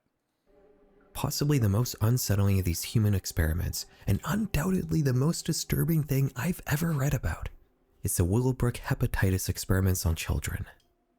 Between 1956 and 1971, researchers led by Dr. Saul Krugman of New York University would start handing out glasses of chocolate milk to the residents of a ward for intellectually disabled children in the Willowbrook State School, one of countless institutions suffering from the same overcrowding and neglect issues we've been talking about throughout this video. These drinks were spiked with hepatitis. Every child who ingested this drink would become severely ill. If I'm being honest, I don't really want to get into the details here. It's just truly vile and awful things happening to the most vulnerable people. It goes a little beyond your average sense of morbid curiosity. Just know that the children of this ward suffered immensely. This experiment was done in an effort to develop a vaccine for hepatitis, but that was unsuccessful, and the ethical failure would directly lead to the Civil Rights of Institutionalized Persons Act being penned into law in 1980, which would slowly lead to the dismantling of the asylum system as we've known it throughout this video. Now at this point you might be thinking, yeah, like, when was the last, like, old age mental hospital destroyed? Like, when did this fully stop? I feel like it was, like, fairly recent in human history. Like, they definitely had, like, fucked up mental hospitals even in, like, the 50s. Thinking, can it really get any worse?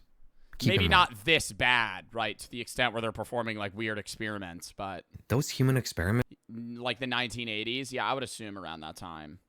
While undoubtedly cruel and inhumane, were done under the guise of helping people. Those experiments at Willowbrook, for example... Google says the 90s. The idea is comically evil, but the doctor in charge of the program had done a similar experiment a few years earlier that resulted in a new vaccine for measles, which stopped an epidemic in its tracks at the very same asylum, in turn saving hundreds of lives. This next asylum, though, it's hard to find any sort of good intentions behind the atrocities that would occur there. The Philadelphia-based Bybury Asylum opened in 1907 as a sort of rural spillover to lighten the load on the nearby urban asylums that were becoming dangerously overcrowded. It wouldn't take long, however, for Bybury itself to become alarmingly overcapacity, as starting in 1913, the city of Philadelphia would start using the institution as its primary location for housing the insane. The campus would expand over the following decades to accommodate the massive influx of people, eventually reaching 50 buildings with a network of underground tunnels that snake between them. 50 fucking buildings? What do they have, like 10,000 people? Still though, the hospital couldn't keep up with its growing population of patients. By 1947, 6,100 souls called Bybury home, 3,600 more than its rated capacity of 2,500. The staff couldn't keep up either. Byberry was unable to recruit new doctors and nurses quickly enough, so they would eliminate all requirements and background checks in an effort to get more employees onboarded. Yeah, literally just letting anyone in. This would result in the majority of staff at Byberry being completely unqualified for their positions, and many workers... I mean, that's the problem. Like, we have, like, smaller scale issues like that today where there's, like, not enough teachers, so they remove the requirements to become a teacher early, and you could become, like, a pseudo-teacher without the requirements that you need, just as long as you're actively trying to get the requirements while you're teaching. So it's like, I mean, it's not in the same scale, but it's like, we still do the same shit today where it's like, if we need people, we just make it, like, way easier to get the job. Like, you could literally entry level, like, high school education, step in and start doing something as long as you have said and obviously taken the steps to start getting the education required. Had only taken their jobs because they were desperate and had no other options. Like almost everything else. They do anything but up pay. I agree, but the defense in that sense is even if you up pay, that doesn't instantly create new people that are going to take those jobs. Everybody that's required already is in that field. It's just like if you up pay, it'll solve the problem 8 years from now, you know? So we've talked about today. Like, they want it solved now. Atrocities at Byberry would only come out later as a result of investigative reporting. The methods the untrained workers would use to restrain patients were so cruel that they're a little hard to talk about on YouTube. One of them was called a water cure, which was essentially a combination of waterboarding and neck wringing. It would cause several patients to die. In fact, murder was a regular part of life at Byberry, whether it was staff on patient or patient on patient. There was only one staff member for every 400 residents at the hospital, and as a result, there was little oversight. Wait, but they had 6,000 people working there, so they only had like 30 employees? Sometimes a patient would be killed and their body would just be left in the hallway for days before a staff member would happen across it. In one occurrence of this happening, and luckily I won't tell you the brutal manner this particular patient passed away in, but doctors would only discover the killing after other patients were seen playing with her teeth. Possibly the they destroyed her body? Most tragic part of this place was the children's ward. Rather than using actual orderlies and nurses to manage this unit, the doctors would instead recruit adult patients to be in charge of it. Oh, this girl is so malnourished. I'm sure you can imagine how that worked out. The medical treatments patients had to endure at Byberry somehow may be the worst we've come across today. The doctors had a policy of not offering any sort of pain management or sedation for medical procedures. Oh my god, so they'd perform surgery and you just feel full the pain. They believed that feel the pain. Lunatics did not feel pain. Invasive procedures would be performed on patients who could feel every little horrible thing that was happening to them. It was also commonplace for patients to be tied down with restraints on them for extended periods of time. In 1987, yes, not 27, 87, the Eastern Pennsylvania U.S. District Court would hear the case of William Kirsch, a man who had been held in 4-point restraints for 3 years straight. Imagine all your limbs being He didn't move for 3 years? tied down for He was tied to a bed for 3 fucking years. How did he not get bed sores and die? 3 years. He had multiple broken bones, severe muscle atrophy, and suffered extreme psychological deterioration as a result of his ordeal. 3 years later in 1990, the asylum would close for good. Its entire existence was marred by constant controversy, yet the state just simply didn't have anywhere else to send people for inpatient mental health care, so it persisted through the years as an ugly sore, something that you can't really get rid of. So instead, you just cover it up and hope that nobody comments on it. The same can be said for the whole of the 19th and 20th century mental asylum system. These places were secretive, and they did try desperately to cover up their wrongdoings, but the public leaders who held the power to actually do something about these horrible places usually just left them alone. Scandals would break out and the public would get terribly angry, but then they would just forget about it, and nothing would change. That's true. It really does mirror the historical treatment of people with mental illness or neurological disorders. For most of history, these individuals were kept in the shadows. They're seen as an embarrassment or something to be ashamed of, and thus people just weren't interested in how they were being treated. It's nice that things are better now, but it's scary to think that a lot of these cruelties occurred in North America during the lifespans of many of my viewers. It's not as far away from the modern day as you might think. Yeah, the late 1980s is wild. Like, them saying it's the 20s, I'm like, oh yeah, that was a fucking long time ago. But, like, the 80s, yeah, I wasn't alive, but I'm like, okay, that's like your parents were alive. Anyways, thank you very much for making it to the end. Since you're still here, why don't you Buddy, I'll subscribe. Well, I'll subscribe, buddy. You don't need to ask me. That was a W video, though. That was fucking crazy to watch, though. All right. Chat, I gotta piss real quick, and I know I said it was gonna be my last pee. I lied. I have to pee again, and then we're gonna practice Geo. Henry and Keith, thank you for the sub. Bear, Big, and Mick for the sub. Scully for the 1,000 buddies. New Discord user. When I was trying to be friendly, everybody called me a liar and alt account. I said I wasn't, but they all reported me. If you could unban me, my name is Joe Bart is my Lord and Savior. A no for real and a super sad. You saved my life. Isn't Scully? This is. Am I getting trolled? This is just Scully, Foo. I can't help you, though, if you got banned in the Discord, brother. TB and Girth for the sub. V-Lame and Kosher for the sub. AMD and Duke for the sub. Cupid and Blake for the sub. Key for the sub. Chat, I gotta piss. Oh my god, I have to pee so bad.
Okay. So, real quick, we need to make a 420 playlist, and then we'll do a couple rounds of Geo. What am I titling this? 420 playlist. Save. Boom. Add songs. How do I add songs? Add songs. No. Not add people. Add songs. Bang. Let's go. Okay. I'm going to add a bunch of songs real quick. And then I'll show you guys off of my other playlists what I think I'm vibing with. And we'll review and maybe add a little bit more. Real quick, let's play it. Let's play a song that I think is going to be on the playlist. Walking on a Dream has to be on it. It's a must. Thrill of It's a great song. We'll even throw some resonance.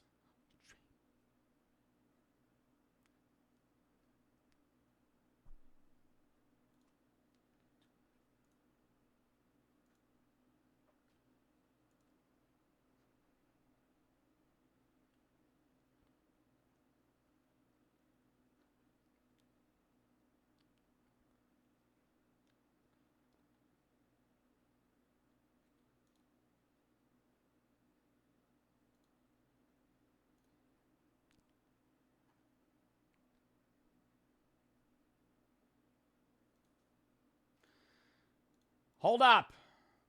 I am locked in adding fire songs.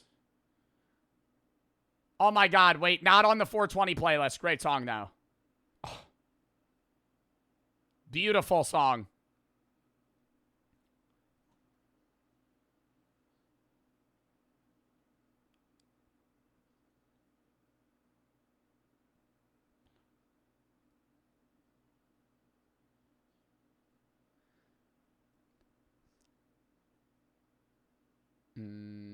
What a wonderful world.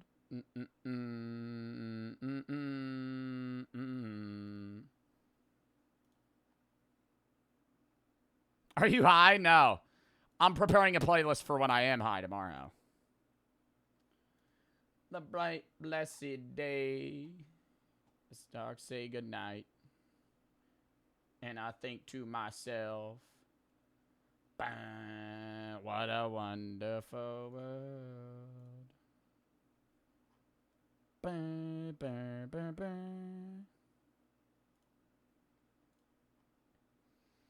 Yo, I am actually cooking on this playlist right now. You have no idea, chat. Oh my god. I'm adding a bunch of songs to my vibe playlist, and I'm gonna go through the rock playlist. We'll add more. And I'll run them by you. I'll run them by you. How about this? Another one. Not a super weed song, but it's fire. Gotta add house jazz as well.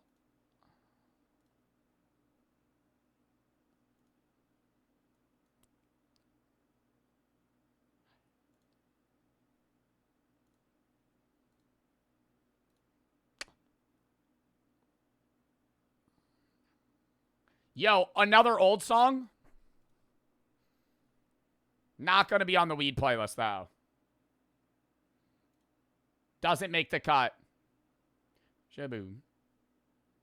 Paradise up above. The only one that you love. Life could be a dream, sweetheart. Hello, hello.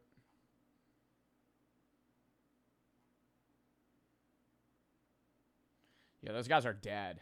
God, I always fucking get upset when I think about that shit. Listen to a good song. Bro, like a Sam Cooke song. Oh my god, he has to be on the playlist. Sam Cooke has to be on the playlist. Is this too sad to be a 420 song?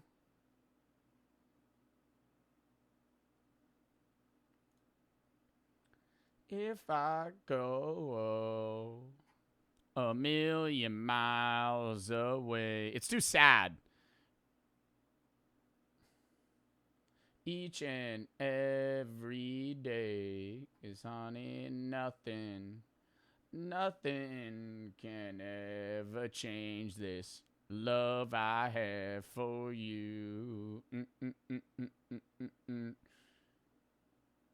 Make me weep, and you can make me cry. This is a song I'd sing piss drunk at 2 a.m. at a karaoke bar. Come in, and you can pass me by. Nothing. Or this. Instant vibe change. I would also sing this at a bar at 2 a.m. Not a weed song.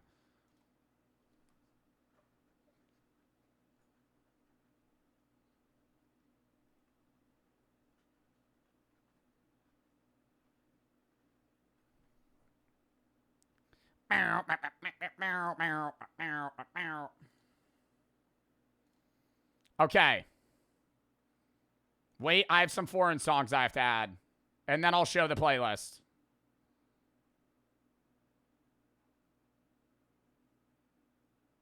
Oh my god, I would get into it.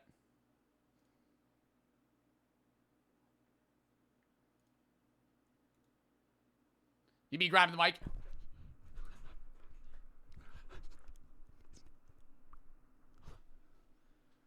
But it would sound way worse. In my head, I would sound like that, though. I'd be, it might feel what I thought was never real. That's what it would actually sound like.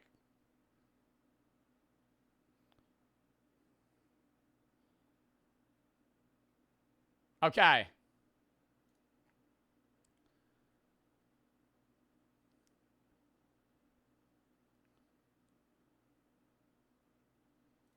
Okay, chat. We've made the playlist.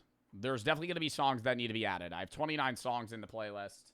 I think they're 29 good songs. How do I pop this out? There we go. I think I could do it like this. Will this work? Cancel. Boom. Can I play these? Oh my god. It makes me show it. What the fuck? I don't think this matters. Okay, first song. First song on the weed playlist for tomorrow. We could play them out of order, too. Classic. Bob Marley. It's 420. Gotta start out with Could You Be Loved.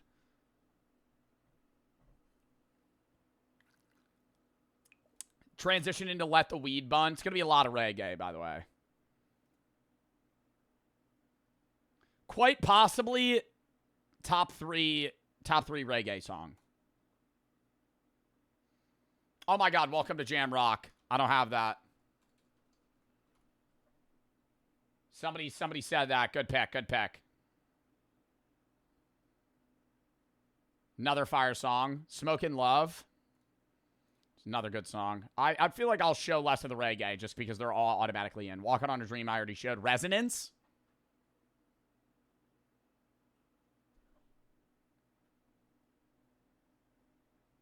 Just a vibe. Maybe later when I'm like Doom level high and I need to calm down. Kingston Town. I'm going to skip. We got One Puff. You know, great reggae music. We'll skip those. Ventura Highway. Thoughts? Oh my God, I didn't add any rap music. There's a lot of rap music that could be good. Somebody said Ice Cube. Definitely. It was a good day, and you know how we do it. Got to be added. Okay. Labor by Paris Paloma.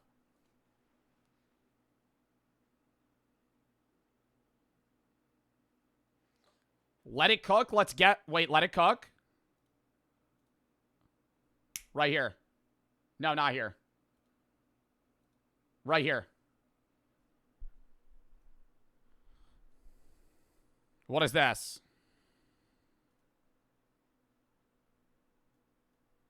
Wait, listen.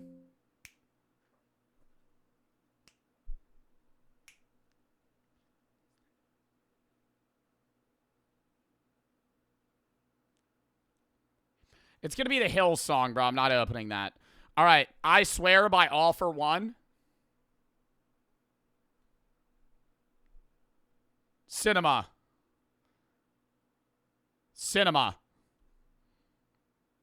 Oh my God. Got to add JT to this. Hold up.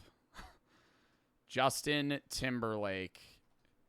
Oh my God. Cry Me a River has to be added. Is that a 420 song? I don't know.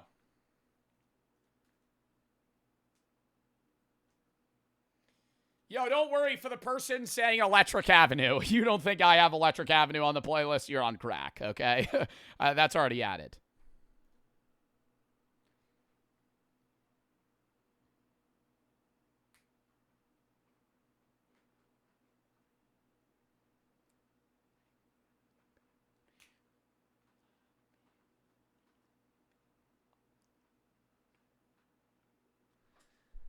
Yeah, that's in. That's in. It's got to be in. Cigarettes Out the Window, instant classic.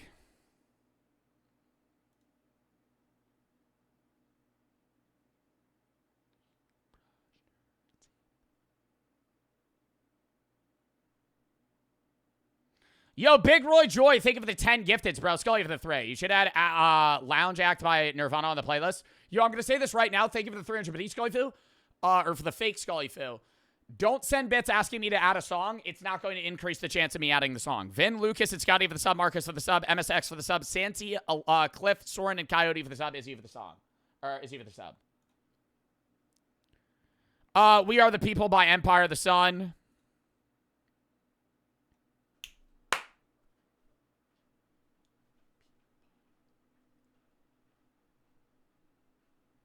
Yeah. Okay, chat. I'll take song recs after I get through my picks, okay? Color Violet. Roku City. Driving in Roku City.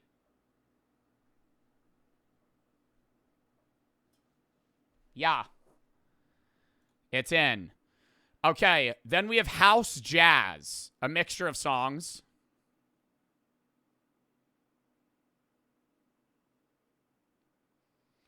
Just a good no words, you know, just good vibes. Electric Avenue, as somebody said. We gonna rock yo to Electric Avenue. Let me take you higher. I already have Past the Dutchie added. I just skipped it because all the reggae songs are immediately in. How about this? This is probably maybe a top 3 pick.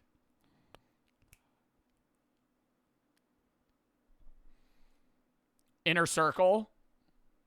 A la la la la long. A la la la la long, long, long, long, long. A la la la la long, long, long, long. Oh my God, Colt 45. Somebody said that. I know I'm not taking song racks yet, but that's in. Yeah. Crazy rap? Totally. Totally in. Ooh, do I add Because I Got High too? Yeah.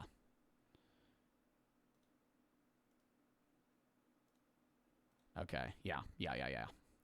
Clandestino.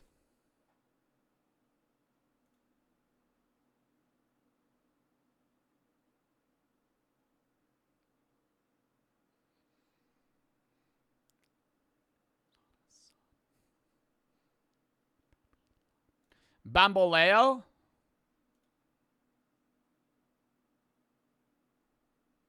Me Gusta too.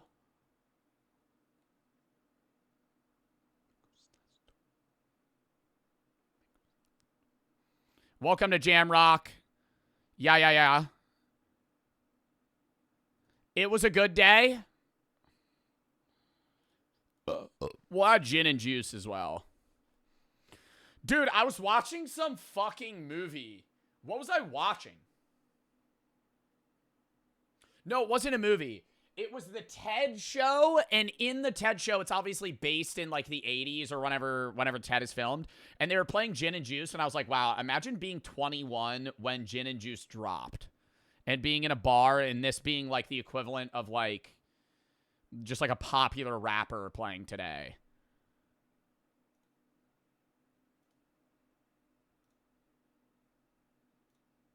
All right, chat. The other songs you guys already recommended. We have 36 songs total. Start listing some shit. I'm going to look up random stuff. People asking for you to share the playlist. I will after it is made. I will after it is made.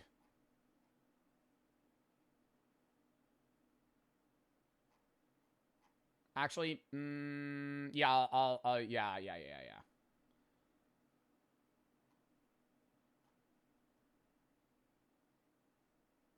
Hold up. 1 second. Don't type your song yet. New place to create, start session, fine. No. Okay.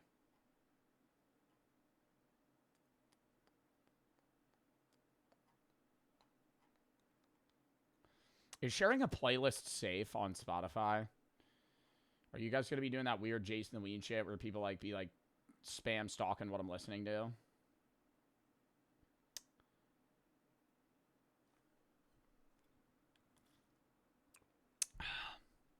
Yeah, they are. All right. The playlist will not be shared. I'm sorry. The playlist will not be shared. I might share it to one of my mods. They might dupe it, and then they'll share it. All right. Name some songs. Name some songs. Chat, you got to realize there's like 0.1% of you guys that are weirdos. I'm just letting you know. Scully, thank you for the 3.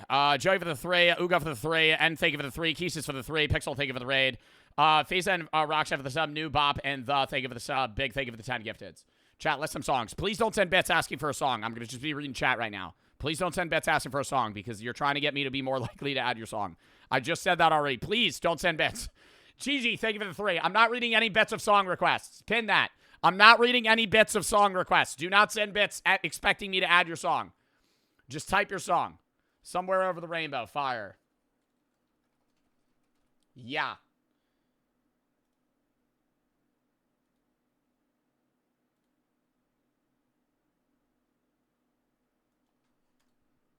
What is this for? I'm making a 420 playlist, Brady. I'm chefing it up. What else? I'm just picking random ones, looking them up. Yeah, I just saw ASAP Rocky. That's not getting added, bro. Cigarette Daydreams. See, I'm just letting you know, chat, bro. You can be typing Travis Scott. Gummo by 6ix9ine. Ocean Man by Ween? No. Cigarette Daydreams. Oh, by Cage the Elephant? Yeah. Oh, hell yeah.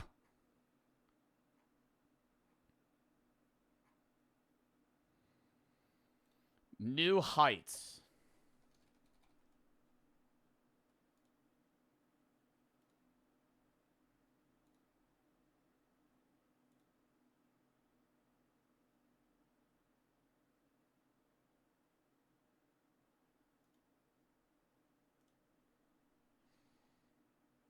Oh, yeah.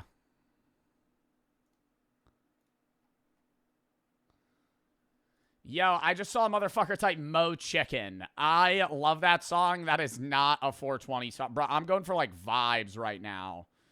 Not like, bro, okay, you listen to me play 30 songs in a row, and you went, you know what's going to match those songs?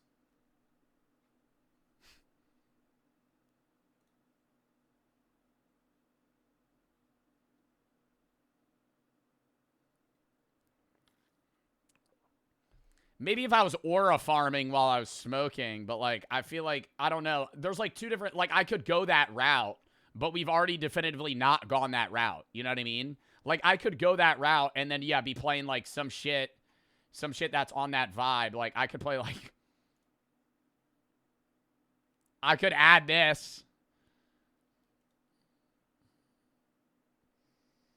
It's just not it, though. You know what I mean? Sweater weather. Ooh, there we go.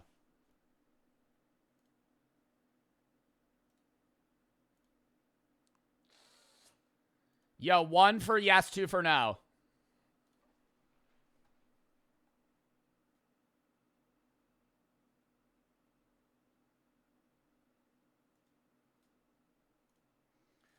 I feel like I'm neither here nor there on sweater weather. All right, next song. I follow rivers. I'm literally just reading whatever I see first. No, not the remix. It's a little trippy.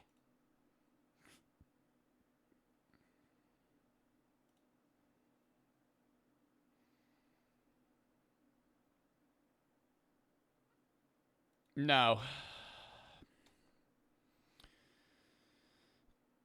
Love by Keisha Cole. Or Keshia Cole.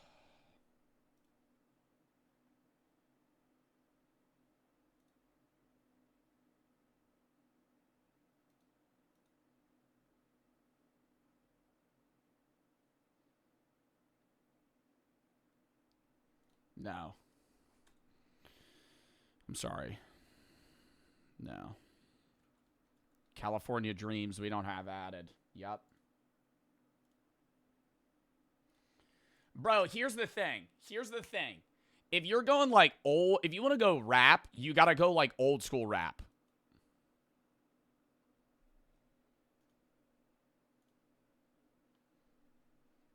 That's the vibe I'm curating right now. Not new age shit. Don't be going like I'm not playing like Future, bro. We ain't doing this, you know? That's not it. It's a good song. It's not the vibe. You know, you could do like Still Not a Player by Big Pun, you know? That might be in.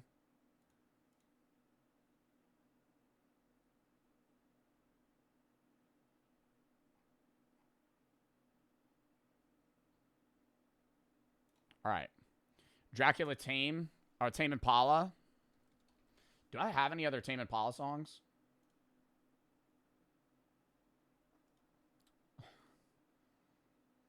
This shit might make me think I'm dying.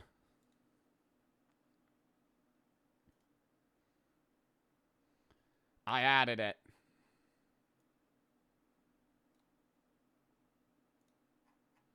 Yeah. Oh my god, this is the one where it's like Pablo Escobar.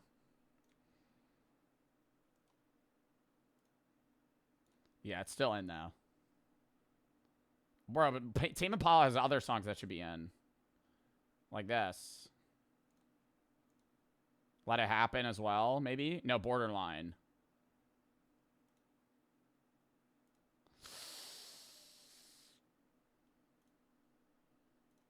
Yeah, we'll just bounce around the playlist too. Like, I'd probably like play it on random.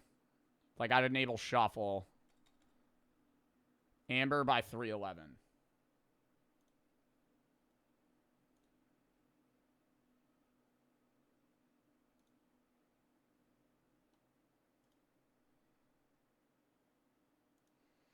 Yo, I also gotta say, vibes change in the moment. Bro, somebody just recommended a David song. Yo, actually, there's no way. Yo, there's actually no way. Number one, I actually just saw that in chat. That's just wild. Number two, I know if I add your song, that doesn't mean it's gonna, like, I might skip it in the moment. Because in the moment, I could be like, I'm not trying to listen to this. New York State of Mind by Nas.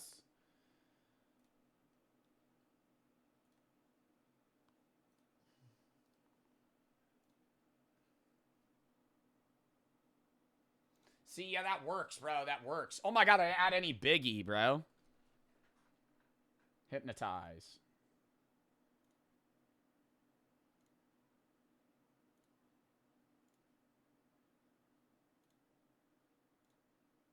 Yeah. Yeah, what's another old one? It's another old rap song, bro. Let me go on my playlist. Let me consult the list real quick. Hold up. Ooh. No.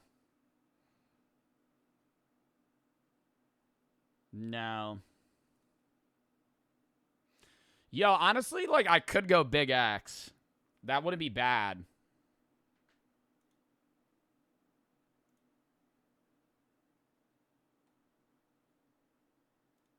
I'll add Big X. Gangsta's Paradise, bro. I could also go Rapper's Delight. We go into, like, one of the first OG rap songs.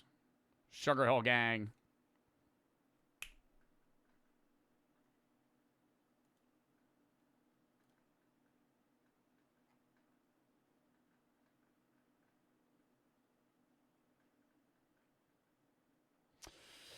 What's another old one? Hold up. Now I'm, like, reconsulting.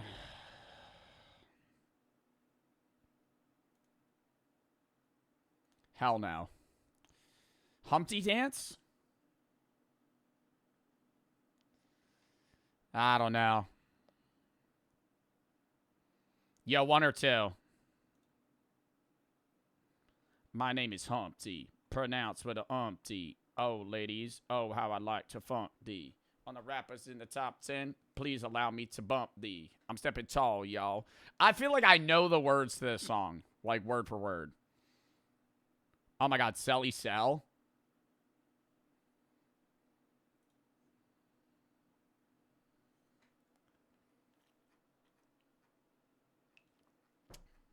Oh my god, chat. Untapped GTA 5, the fucking Los Santos radio. Untapped. Yeah. Wait, and I was just saying no to ASAP Rocky. That motherfucker might have actually just recommended Heat, and I just dissed him for it. Oh my god. These are all getting added. Fago Dreams. This warps me back to 2016. Every time I hear this song.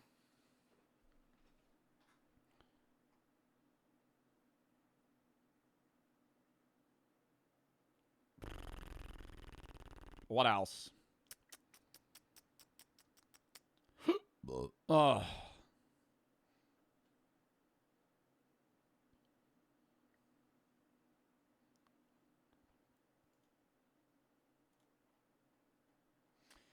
Bro, what are like, yo, wait, hold up. Bro, ADHD by Kendrick.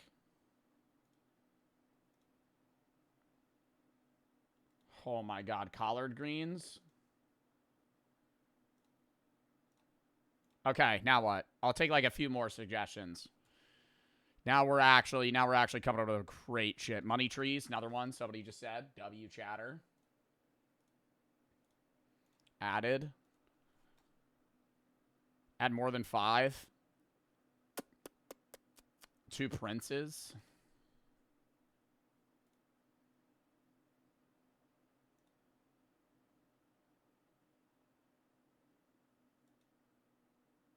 No. Good song, though.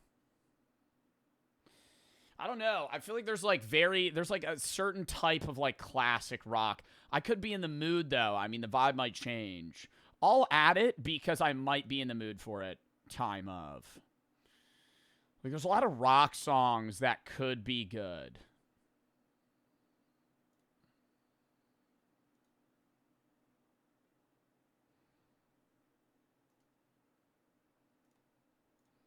Bro, God, if we go down the rock rabbit hole, I feel like I could add fucking 500 songs. Oh, God. Should I add Seether just so I hit a bong to Seether? On the drop.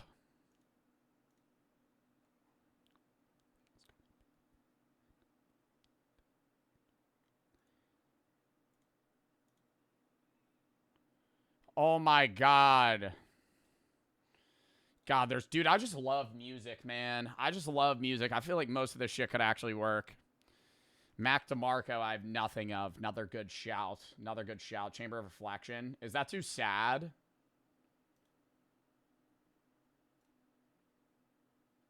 Might dissociate on stream. That might be bad.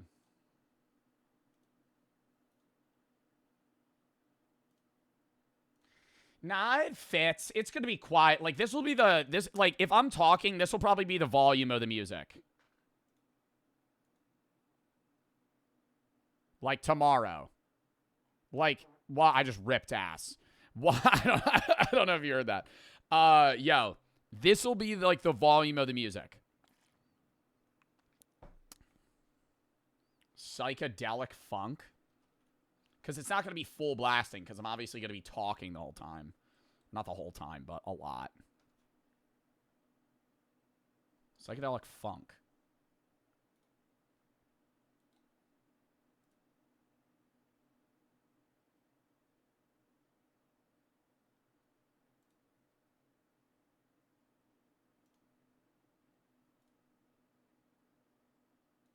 That's actually good, yeah.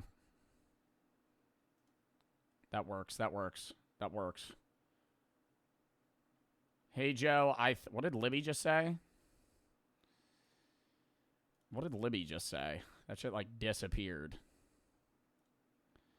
I think my song is awesome. Down a hole, Alice in Chains. Alice in Chains could be fire. Man in a Box might be too much. Down in a Hole works. Added. Buddha Loves.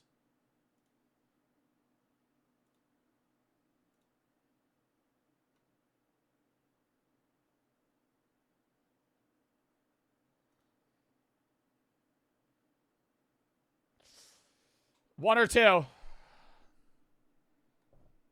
I'm going to go no. I'm going to go two. Typical and Tanner for the sub. Themo and Reagan for the sub. Johnny, Casey, and Willie for the sub. Dom, Bam, Net, and CLR for the sub. Bamboo, Waltris, Banana, Splash for the sub. Gigi, think of it a 3. Bro, I already have to piss again. I shouldn't have drank that fucking Surfside. Yo, count me down literally 30 fucking seconds. I will be so quick.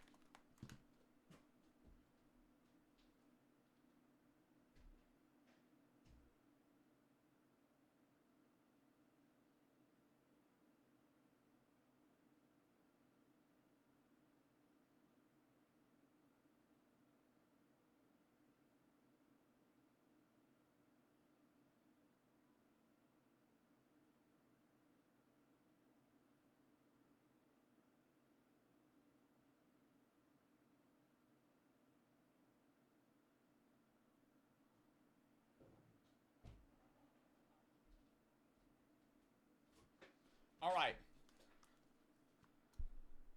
God, I had to be quick. How many songs do we have? How many do we need? If the average song is like fucking 3 minutes, 3.5 minutes, we have 65 songs.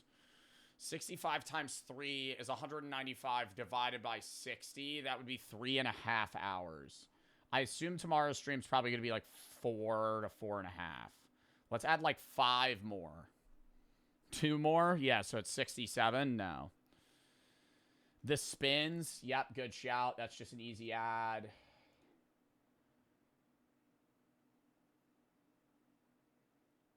Thuggish.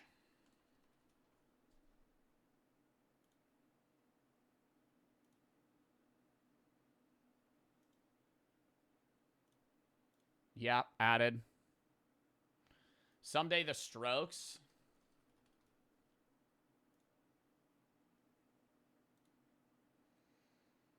Nope. Nope. No, dude, there's so many good songs. Like, that's not a bad song. But it's, like, not a 420 song, bro.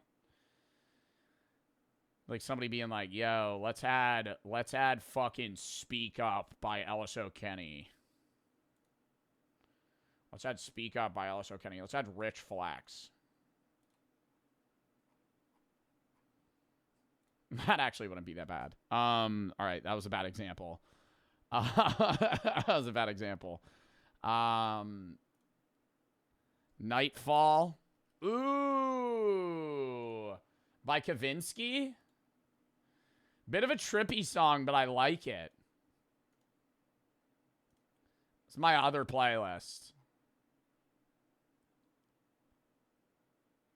Oh, it's Nightcall, not Nightfall.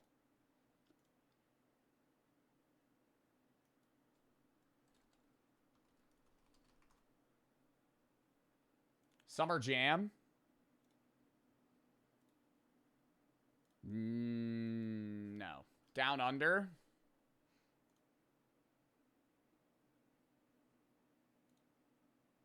Yeah. From the land down under. It's a good one. Oh my god, I don't have any Kid Cudi songs. Somebody just said Kid Cudi. Yep, gotta add these. Day and Night. Mr. Rager. On an adventure. That shit sounds like it's inside my head right now with this headset. Wow, that sounds weird.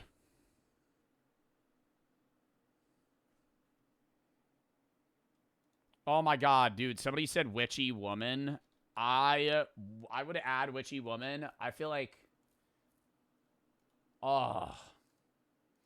Dude, any Eagles song. It's got that slow pace to it. It can't be fast. Same with Hotel California. Oh my god. It just works. The Hotel California. And Take It Easy. Oh my god, do I add Life is a Highway?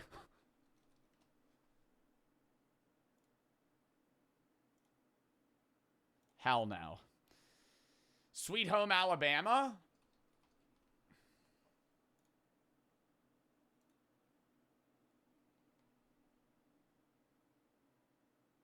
One or two?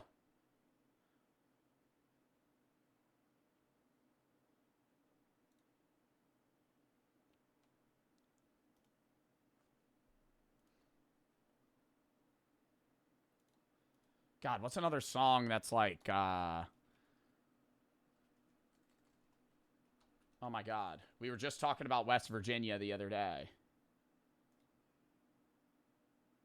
Yeah, it's too slow. Yeah, you know a horrible song? Not a horrible song. A bad song that, like, one of you guys would recommend.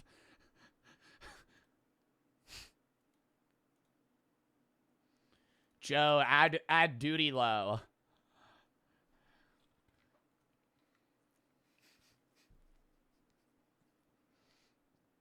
Joe, add Duty Low. That would, like, totally increase the vibes. Sunflower. Bro, no. If we're going Post Malone, there's one song that's being added.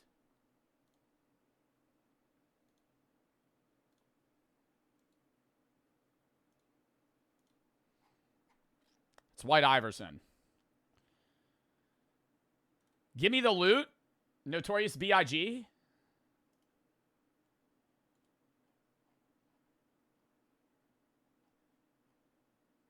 Yup.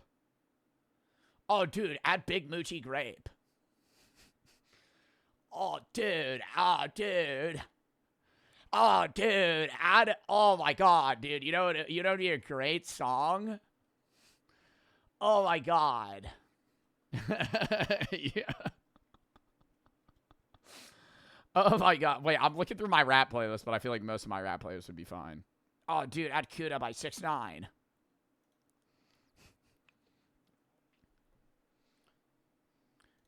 Me and my boys be hotboxing our car to this.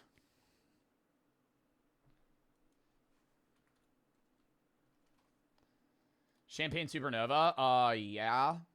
That's in. Don't even need to hear it. Okay. Sorry, I'm not reading chat enough. I gotta add more chatters. Californication. Another good one. I feel like I'm adding too many songs. Why is it not playing? There it is.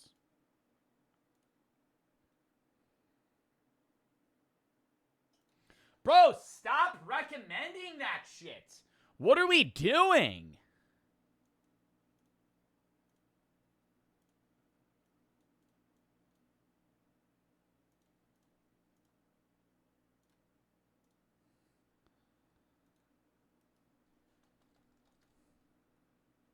Pink Floyd, good shout.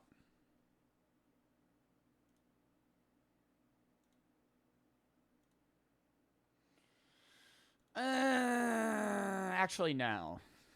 Actually, no. Big Papa already added. Red Red Wine already added. Stolen Dance. Oh my God, yes! Dude, this was one of the first songs I listened to while I was tripping on mushrooms. Sitting there tweaking, bro. Kick back. Staring at the ceiling.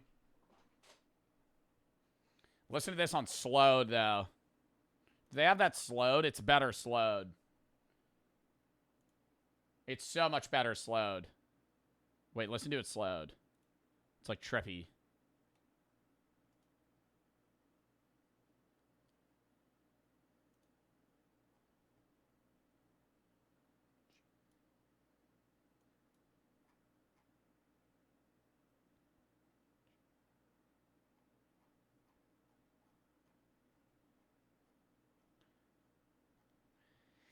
Yo, this just brought me back to the first time I greened out. Wow. I think I listened to this song like when I greened out for the first time. Yo, you know it's gonna be a bad part of the 420 stream when this song plays. That might be bad, bro. Billy Joel. How many songs are we even at? Nah, I'd probably do like Piano Man. Oh my God. Maybe I'll add it. It might be a skip. Yo, somebody just said Toto Africa. Yeah. Yeah.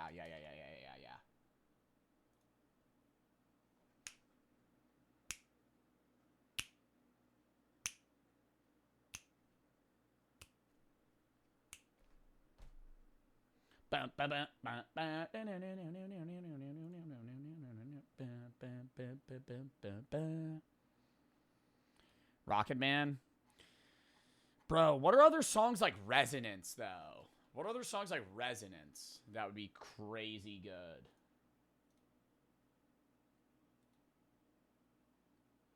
I have other songs that are like Resonance. I know I have other songs that are like Resonance. Wait, this might be a good one. Way too fast. Never mind.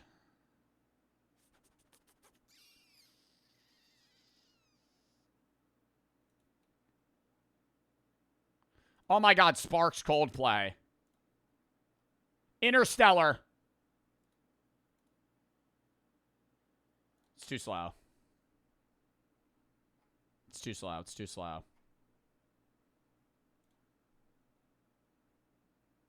Pinned. Arctic Monkeys. Dude, I need stuff like Resonance now. I feel like we filled out the playlist for like word songs.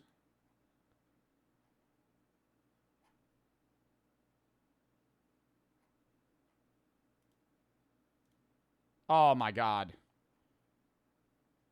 I'm just finding more reggae. I could just listen to this song over and over again. Stone Love, another one.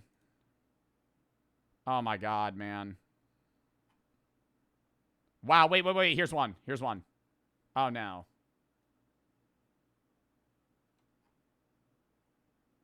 Oh, here it is. This is like Resonance.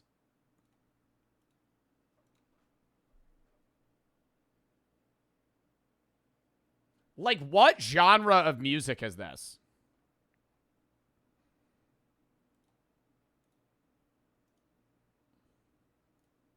Another one.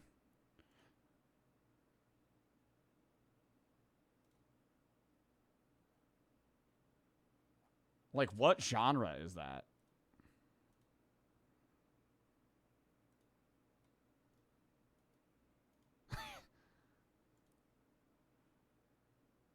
That might be so overwhelming.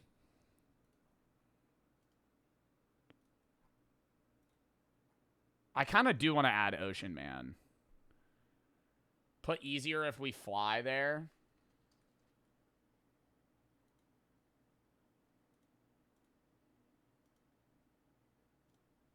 Yeah, that makes it. Bro just said Lil Tecca.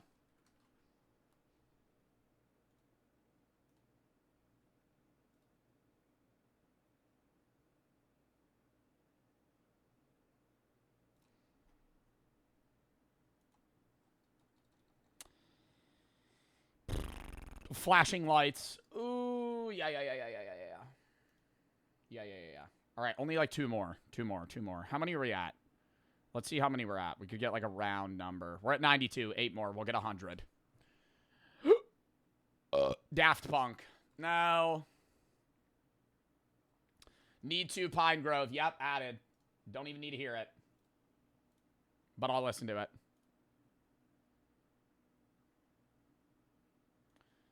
Or I just said gangster rap.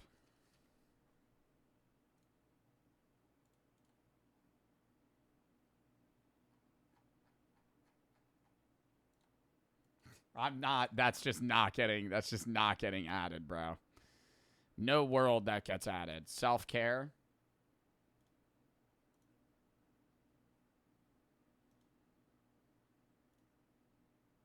Added. It was a good day. I already have added. Superstar, no. Honest. Honest by who? Baby Keem?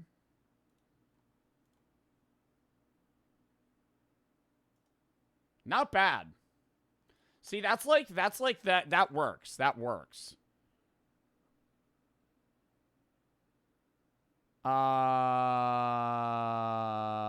Santiera.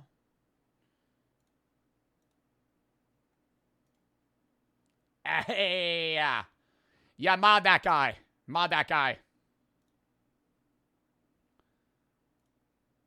Yeah.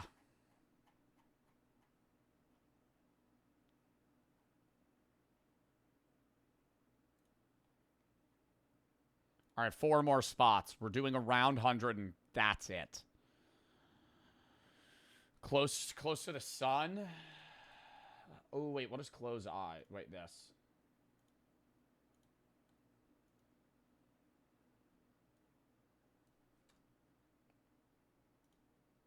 Yeah. What is close eyes? Oh, no. It's a good song.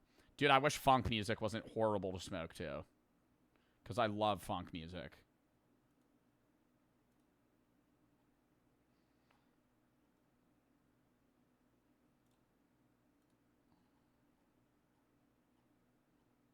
Oh my god, I love fucking funk music, dude.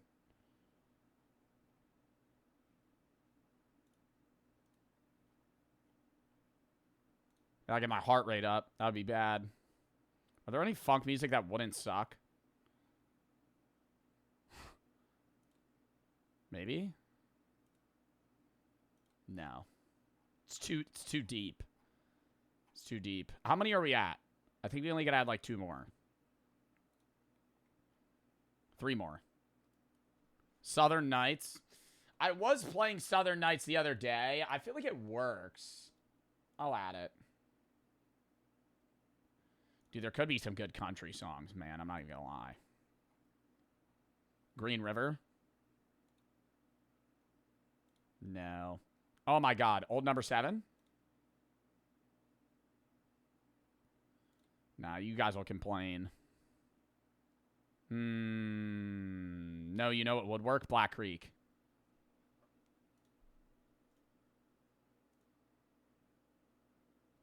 Hell yeah. Hell yeah.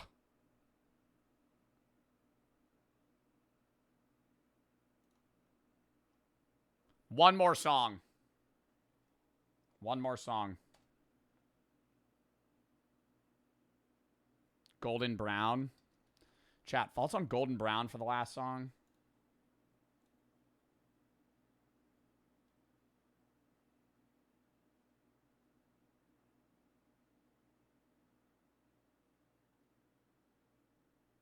I do love it, though. All right, we'll do 101.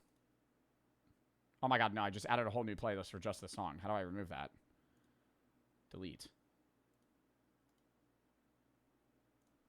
Okay, one more song. We'll do 101. Supersonic Rocket Ship? Is that even a song?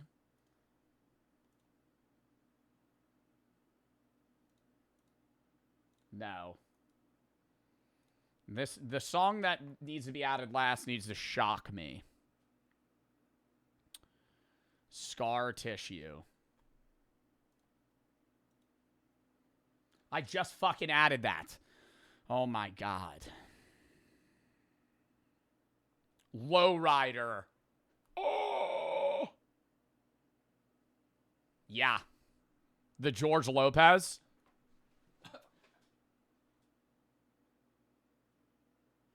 Yeah. We found it. Yeah, maybe Space Jam, honestly. I'll just toss that in there. It's too fast. It's too fast. It's a good song though. All right, we have 101 songs. That'll get us through it. Oh my god, I'm so hype. Okay. Awesome. Now we'll do a little bit of geo practice, then we'll call it. Levy and Fox for the sub, Isaac for the 3. Good agreement by Foo Fighters to peek into my opinion. Twan for the sub, GE, thank you for the 3. Kono and the Apex for the sub, Zoe, thank you for the 3. Mr. thank you for the 3. Hannah Jazz, thank you for the sub. Imperial and Rob for the sub. Cap, thank you for the 3. Jack for the 3. OGA, thank you for the sub. Jackson Julia for the sub. YCA, thank you for the 3. Lucas and Beefs, thank you for the sub. Scully for the 3.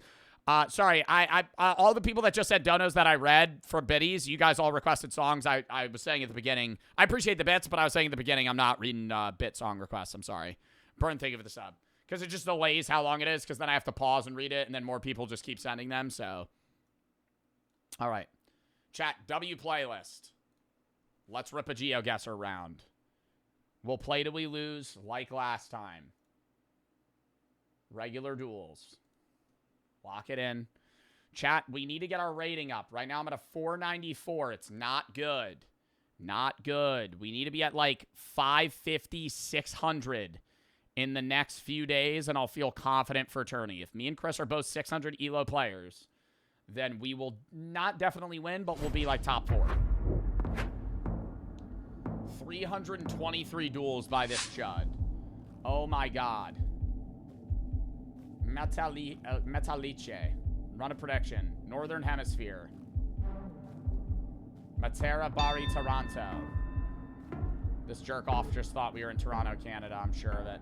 Vincenzo.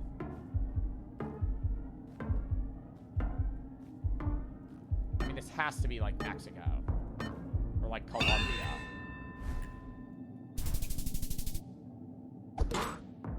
I just read the name Vincenzo and went Colombia. Vincenzo and Vinny is like the most Italian name ever.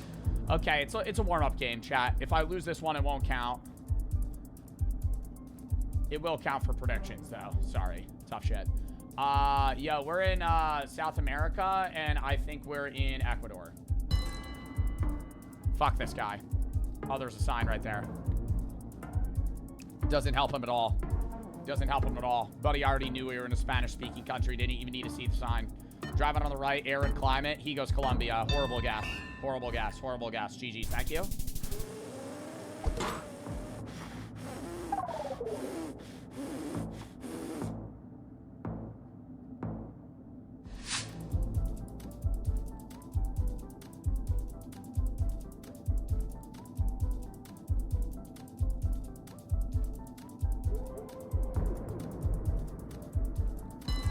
Southern Japan. Mountainy, less people. Taiwan!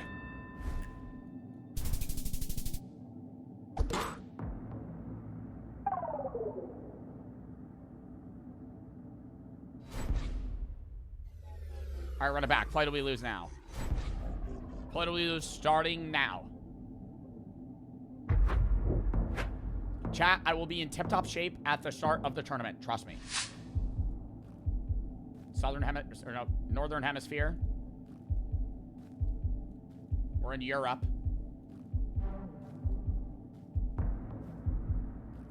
Fourth Street.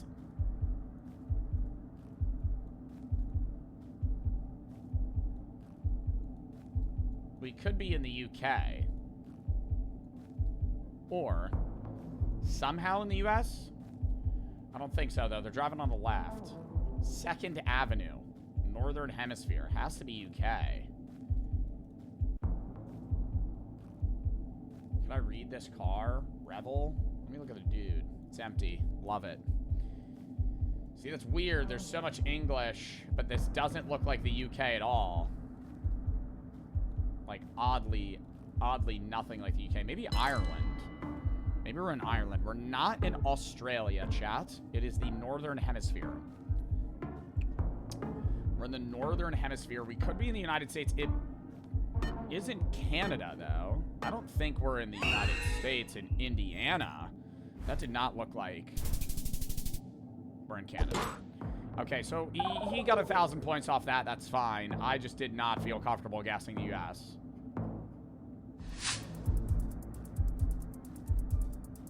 Northern Hemisphere again. This time more leaning towards, like, Mexico, climate-wise. Not Mexico.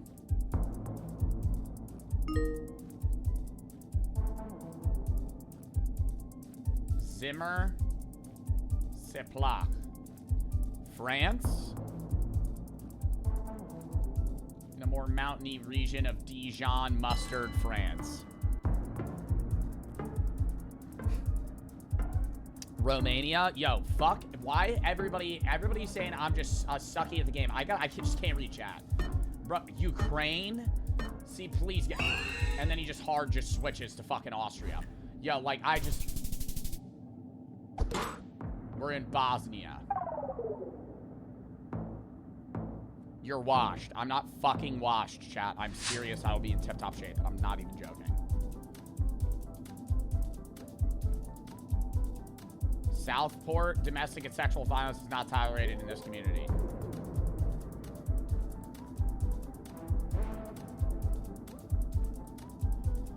I think we're in Australia.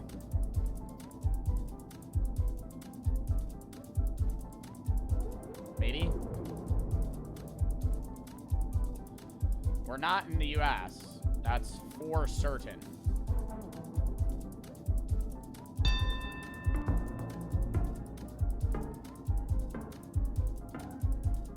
God, this really just doesn't look like the UK at all.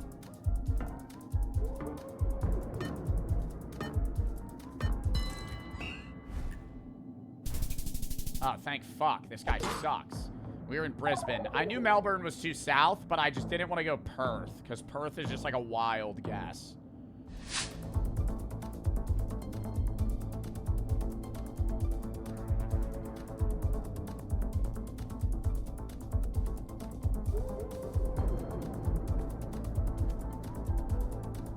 I don't know if that's a red soil Brazil. We're in South America, yeah. Can I look at the sun, see hemisphere? Sun could be either. Wait a minute. This guy sucks. Fuck you.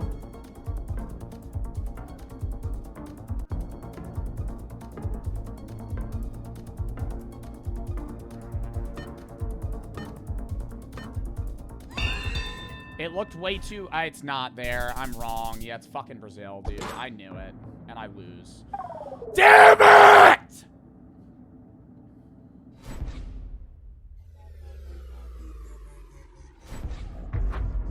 Oh my god, my rating just dropped like 40 points.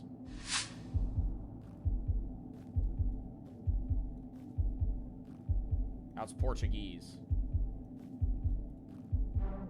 I'm pretty sure that's Portuguese.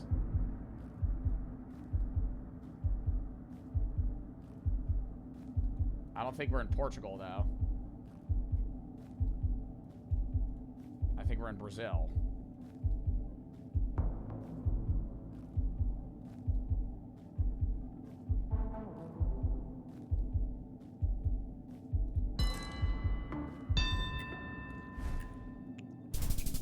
Oh my god, they're always closer.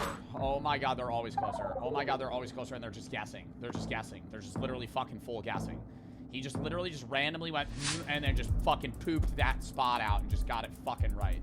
Literally RNG, dude. You're not good. De Etude Entretien de Harden.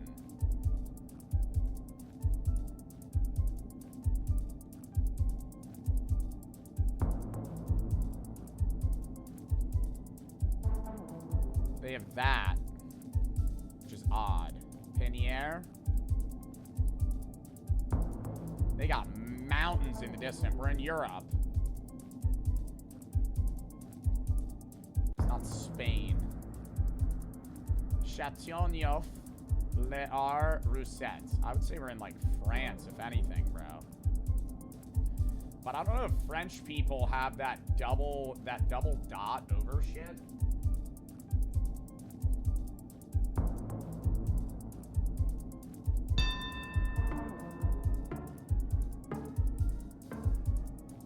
Dude, that makes me think we're in, like, fucking Albania, bro. Is Albania even on the map? Bro, it's not France. I'm going Albania. It's GG's, bro. We were in France. I literally said that's French. I literally said that's French. I'm just second-guessing myself. I just gotta fucking rip it.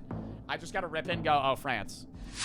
Oh, we're in France. I'm literally just I'm overthinking. I'm overthinking. Why am I overthinking like a fucking idiot? And I'm just losing games because of it. This is wild. I don't even know if Albania is on Geo.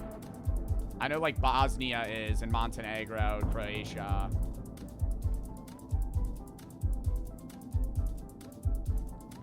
River Rain South.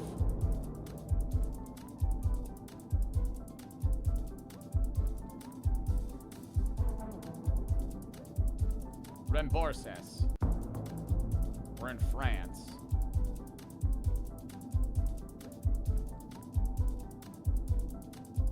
Again. In a more mountainy region, like Borges.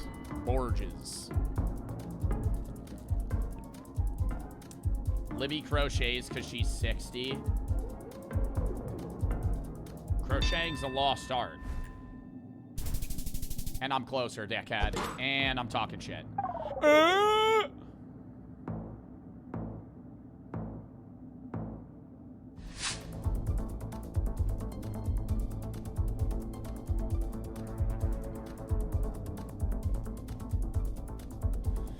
Europe, but where? Europe, but where? Where I gotta learn shit, man. I gotta learn these, like, little dotted road signs. If I was fucking Rainbolt or whatever, he would not Rainbolt. Is it Rainbolt? I'm thinking of Rainbed. I know that would be where it is. From Garden, Netherlands. Sure. It's very piney, though. But the houses look like they're from the Netherlands. Dude, if this is Norway, yeah, watch this be. Oh, no. Yup, GG's. Yup, GG's. He just threw it in the middle of the fucking country. And he's so close. And he's so close to it. And he's so close to it. Let me just toss it. Let me just country guess. Oh, Germany? Smack in the fucking middle. Let me just throw it right in fuck. Oh, you. I'm not losing. My South African hands.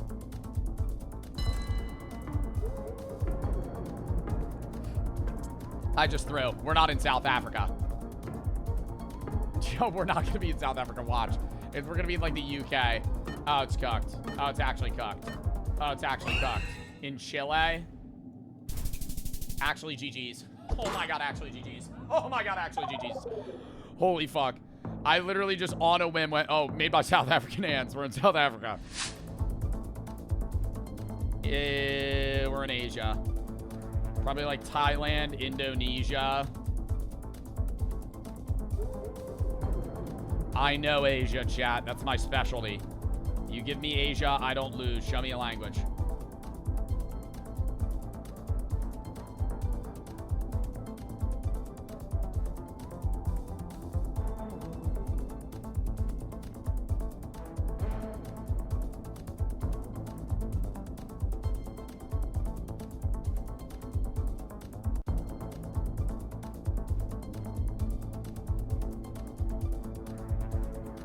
They have a KFC. I don't know about Cambodia. That's not Indonesian.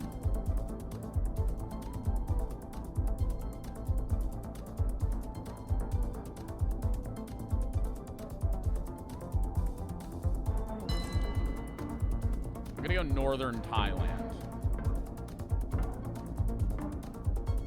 Them having a KFC makes me think it's not Cambodia. He's gonna, oh, let me show, oh, in the middle of the country. Oh, what? Fuck you. Give me that.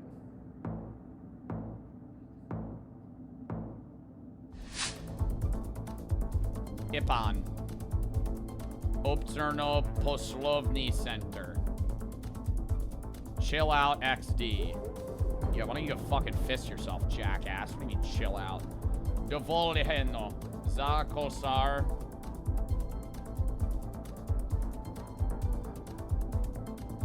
Yo, chill out. Yo, chill out. Yo, chill out. We're in like Poland or Lithuania. I'm gonna go Poland. We're not in fucking Slovenia, dude. I'm certain. I just went northern Poland in case it is somehow Lithuania. Yo, chill out, XD. Oh, I know. Let me go smack in the middle of Poland. Oh, yeah, right there, right there, right there, right there. Fucking jerk off, and he wins. I fucking hate this game. Yep, crying emoji. GG, love the streams. Yep, you're a fucking shitty ass stream sniper, Tobias.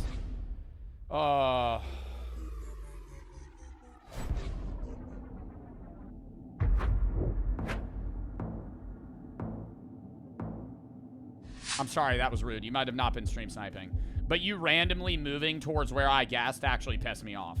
He was just like, he was in the middle of like Asia and then just randomly just guesses northern Thailand. Like out of nowhere. Empanadas. Papas fritas. This guy sucks.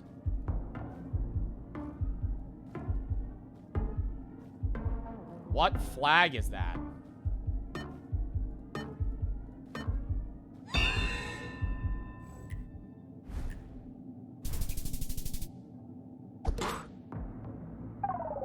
Chile. Okay. Okay, we were south of fucking Santiago. Colorado. We're in the mountains. No, we're probably in South America.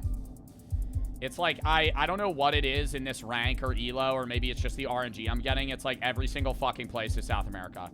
Every single fucking place is South America. I spawn in, I'm in South America every fucking time. Every third guess is fucking Chile. It's like 80% of the fucking Geoguessr map. I literally can't fucking find anything. Where's the sun? We're in the southern hemisphere. And guess where we're fucking going, chat? And guess where we're fucking going? We're going to the mountains of fucking Peru. Near Bolivia. We're gonna actually guess Bolivia. Yo, on God, if we're there. Yeah. Yeah. Yeah. Mind blown. Mind blown. If I was somehow in the Baja California Sur, in the fucking reserve under Mexico, I'd actually throw up. I'd fucking pull my eyeball out on stream, dude. That'd be terrible. No world would we ever be there. This is a grim place. It's very cloudy today.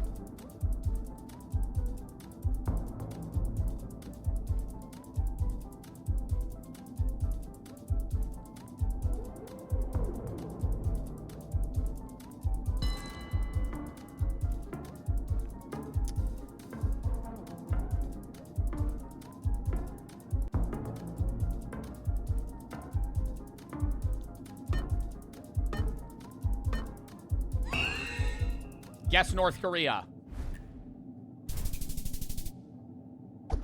Damn it.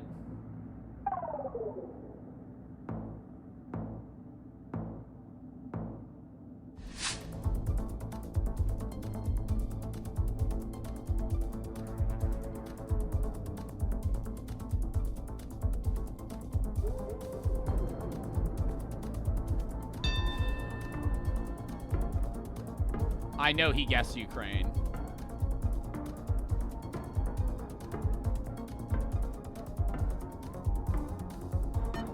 And fuck this guy, because I'm going to guess Serbia.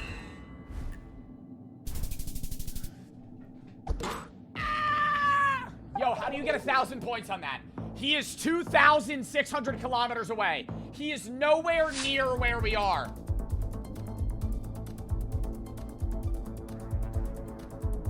Campier in Verbolten.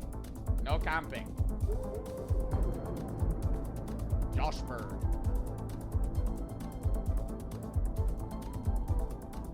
God, are we in like fucking Switzerland or Germany or Strubar Gletscher?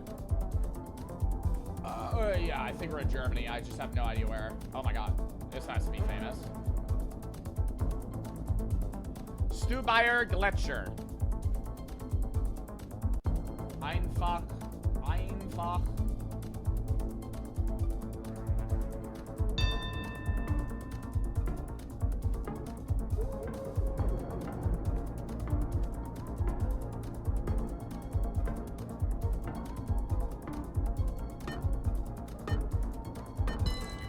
It's got to be south near the mountains.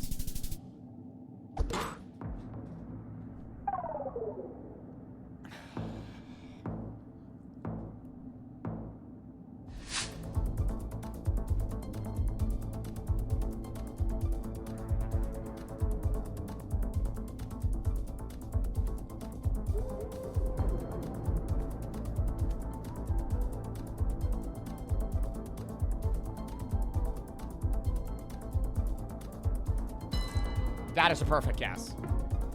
That is a perfect guess. That is a perfect guess. This wins me the game. No, it doesn't. Fuck.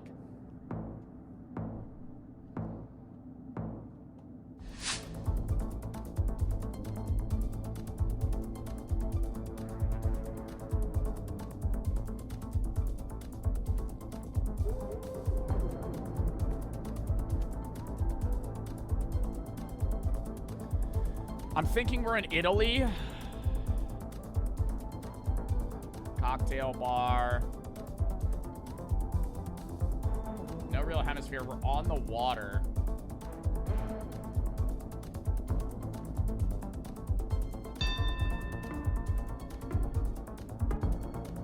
Capo Melezo or some shit.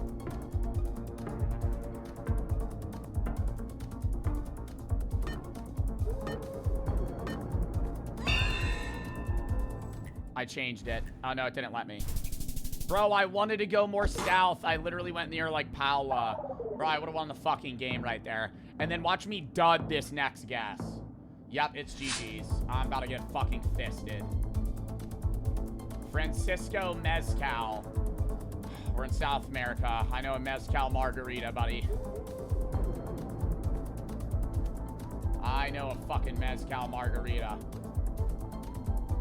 Benito Juarez. Libertado.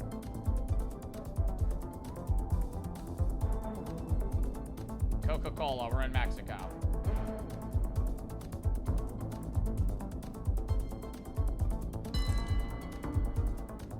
We're not in fucking Spain, chat.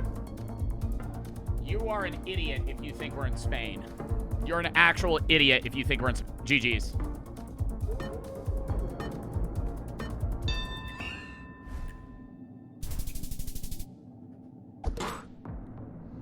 But he saw Coca-Cola and Spanish and went, I think we're in Portuguese Brazil. See, this is the shit that I'm talking about, chat. These motherfuckers get lucky, and it comes off as skill. I should be... Oh, hell no. This guy has won, like, 5 of the last 6 games he's played. Time to break that streak, buddy. Southern Hemisphere. Mountains. Got a lot of cattle. Making me think Argentina. Maybe actually more up. Like there.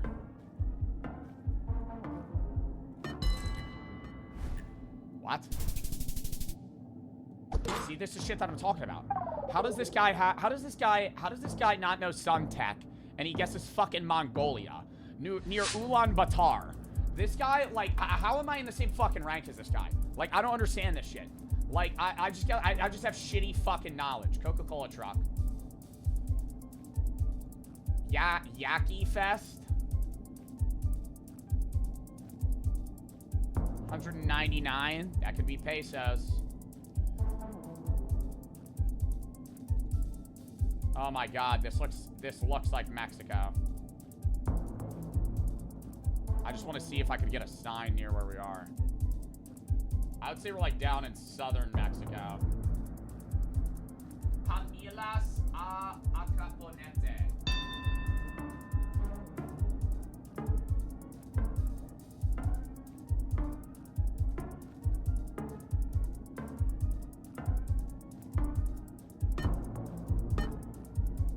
I'll keep it there. Rowdy's closer. Cringe. Am I not going to get any points for the fact that he put us in the middle of a desert city and I put us more in an arid climate where it actually makes sense where we would be? Or I guess I'll just go fucking fist myself because I think there should be a scoring on that. We're really in any fucking hemisphere right now. Let me read a language real quick. Okay.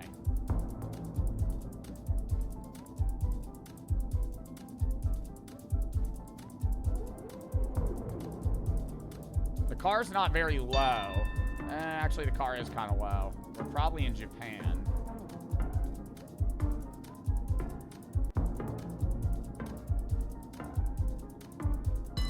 Near Kobe.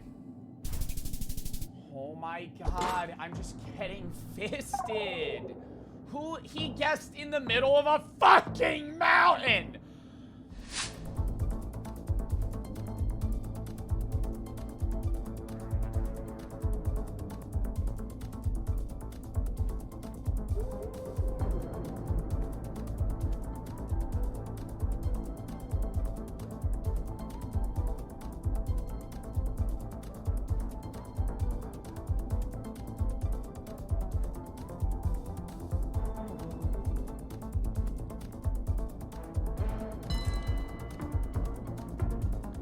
Number one, me, we're in Poland, you jerk off. Nice guess on Slovakia, nerd. Oh my god, I did no damage.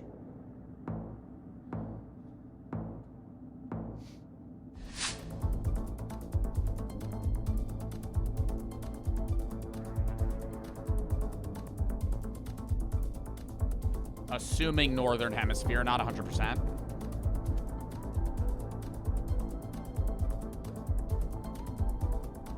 Could we be in the United States of America? Surely not. Belgrave Road? I've never seen numbers under road signs like that. We're driving on the right, though. We got cattle, bro. We could be in the big U.S. Yeah, we could be in the big U.S. around like Tennessee, Kentucky. Not Iowa. It looks hot here. More southern.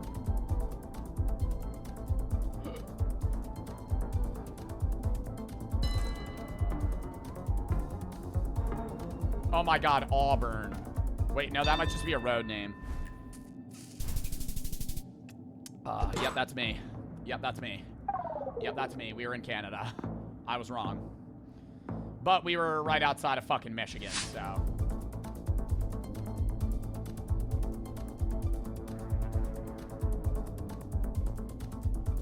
Ponzo Road.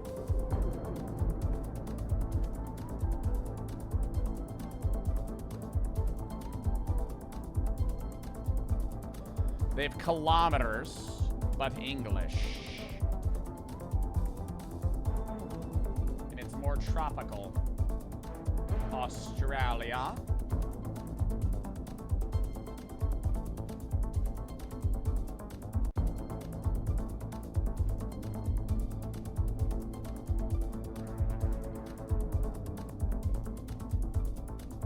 Split the difference and go Sydney. No. God, it's probably not Melbourne, though.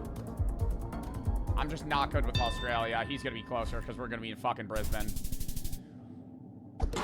What? We are outside of Port Douglas in Northern Australia. You never get Northern Australia. He has 420 health, mind you.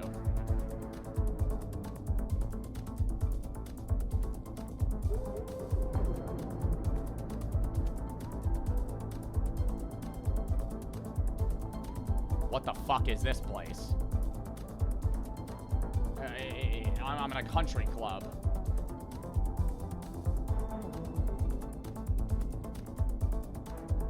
Mexico. Yep, you saw Mexicans and just thought we were in Mexico. You're a jackass.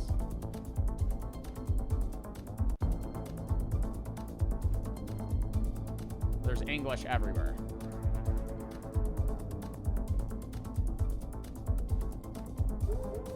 This should tell us where we are.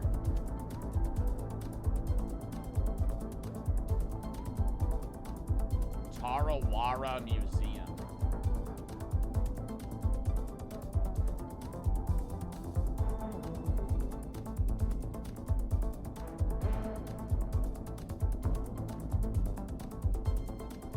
No burning off during June and July. Oh, they're driving on the left, man.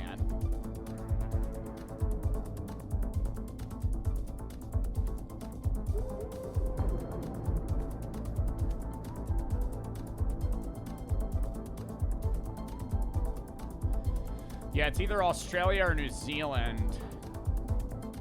Oh, they got a kangaroo sign.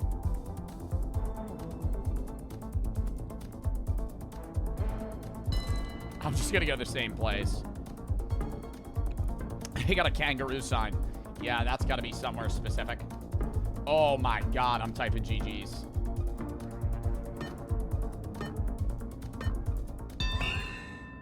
Oh my god, he changes it last second. You see the shit that I'm talking about?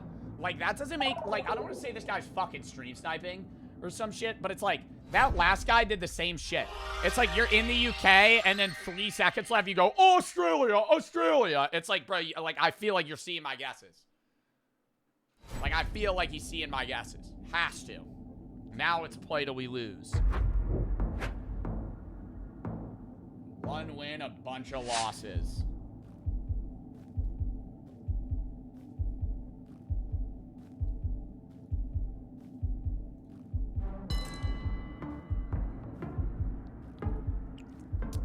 DE Deutschland. Thank you for that. Thank you for that. Thank you for that 1.5x multiplier. I'm going to type in premeditative GG's. Oh my god. Southern Hemisphere. Se vende.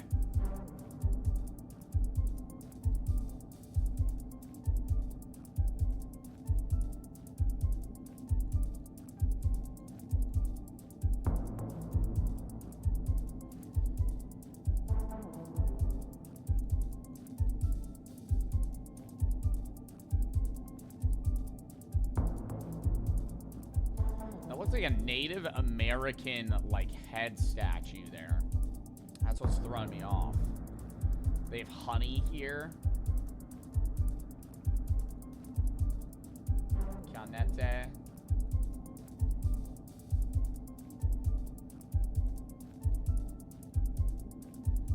Pare.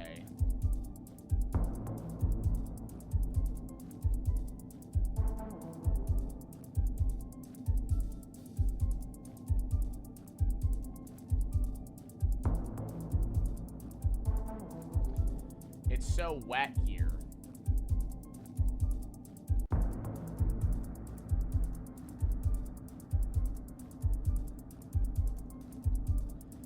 Somewhere with a UK influence in South America.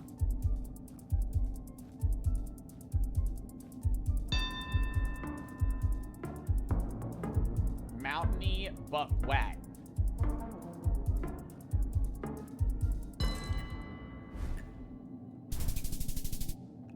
I guess I'm just a fucking jackass. Because we were in southern Chile.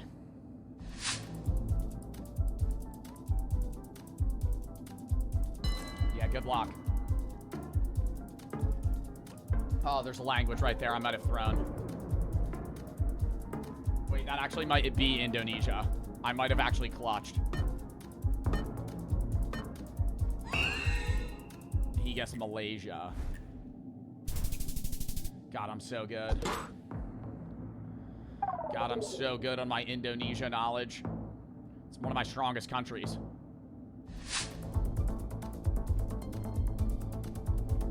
Northern Hemisphere.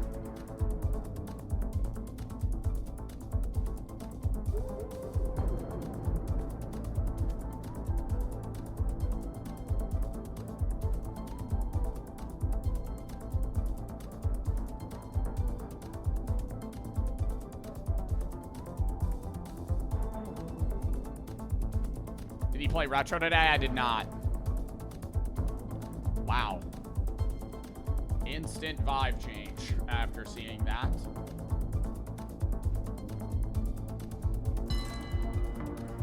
Wow. That was, ooh, and I lost. Well, that was a fun stream. I'll be ready for the tourney, chat, trust me. Anyways, chat, we're gonna call that there. If you have any videos you haven't watched, games I play videos, fresh up games, fresh up sci-fi, videos, don't watch games I play. Trey and Still for the sub, Plumpy, Grubby, Ellie, and Cav, thank you for the sub. Already posted on the main of the gaming, so go watch that. Outside of that, chat, JT for the sub. Appreciate everyone that popped in. Hope you guys had a fun time watching. I had a fun time streaming. If I already read the fucking, if you have any videos you haven't watched, games you're gonna play. I'll be live tomorrow around like 3 EST or so for the 420 stream into the snack review. Tuesday I'm not live. Wednesday is going to be horror games, random games, maybe more retro or Geoguessr with the Jinxie. Thursday, Reacts, Philosophy, random shit. Friday, Geoguessr tournament. Saturday is going to be Reacts into maybe a Rainbow tourney. Sunday, not live. Monday next week, random games. Trevor Project stream or charity stream in May, matching chat Stonos, and we'll go from there. Appreciate everybody, and I hope y'all had fun, and I will catch y'all later. Who do we want to raid?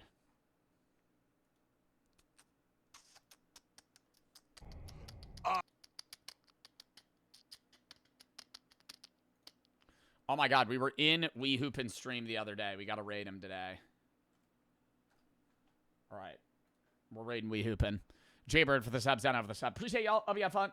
And I'll catch y'all later. We're going to raid in 5, 4, 3, 2, 1. Goodbye. Chat. Peace.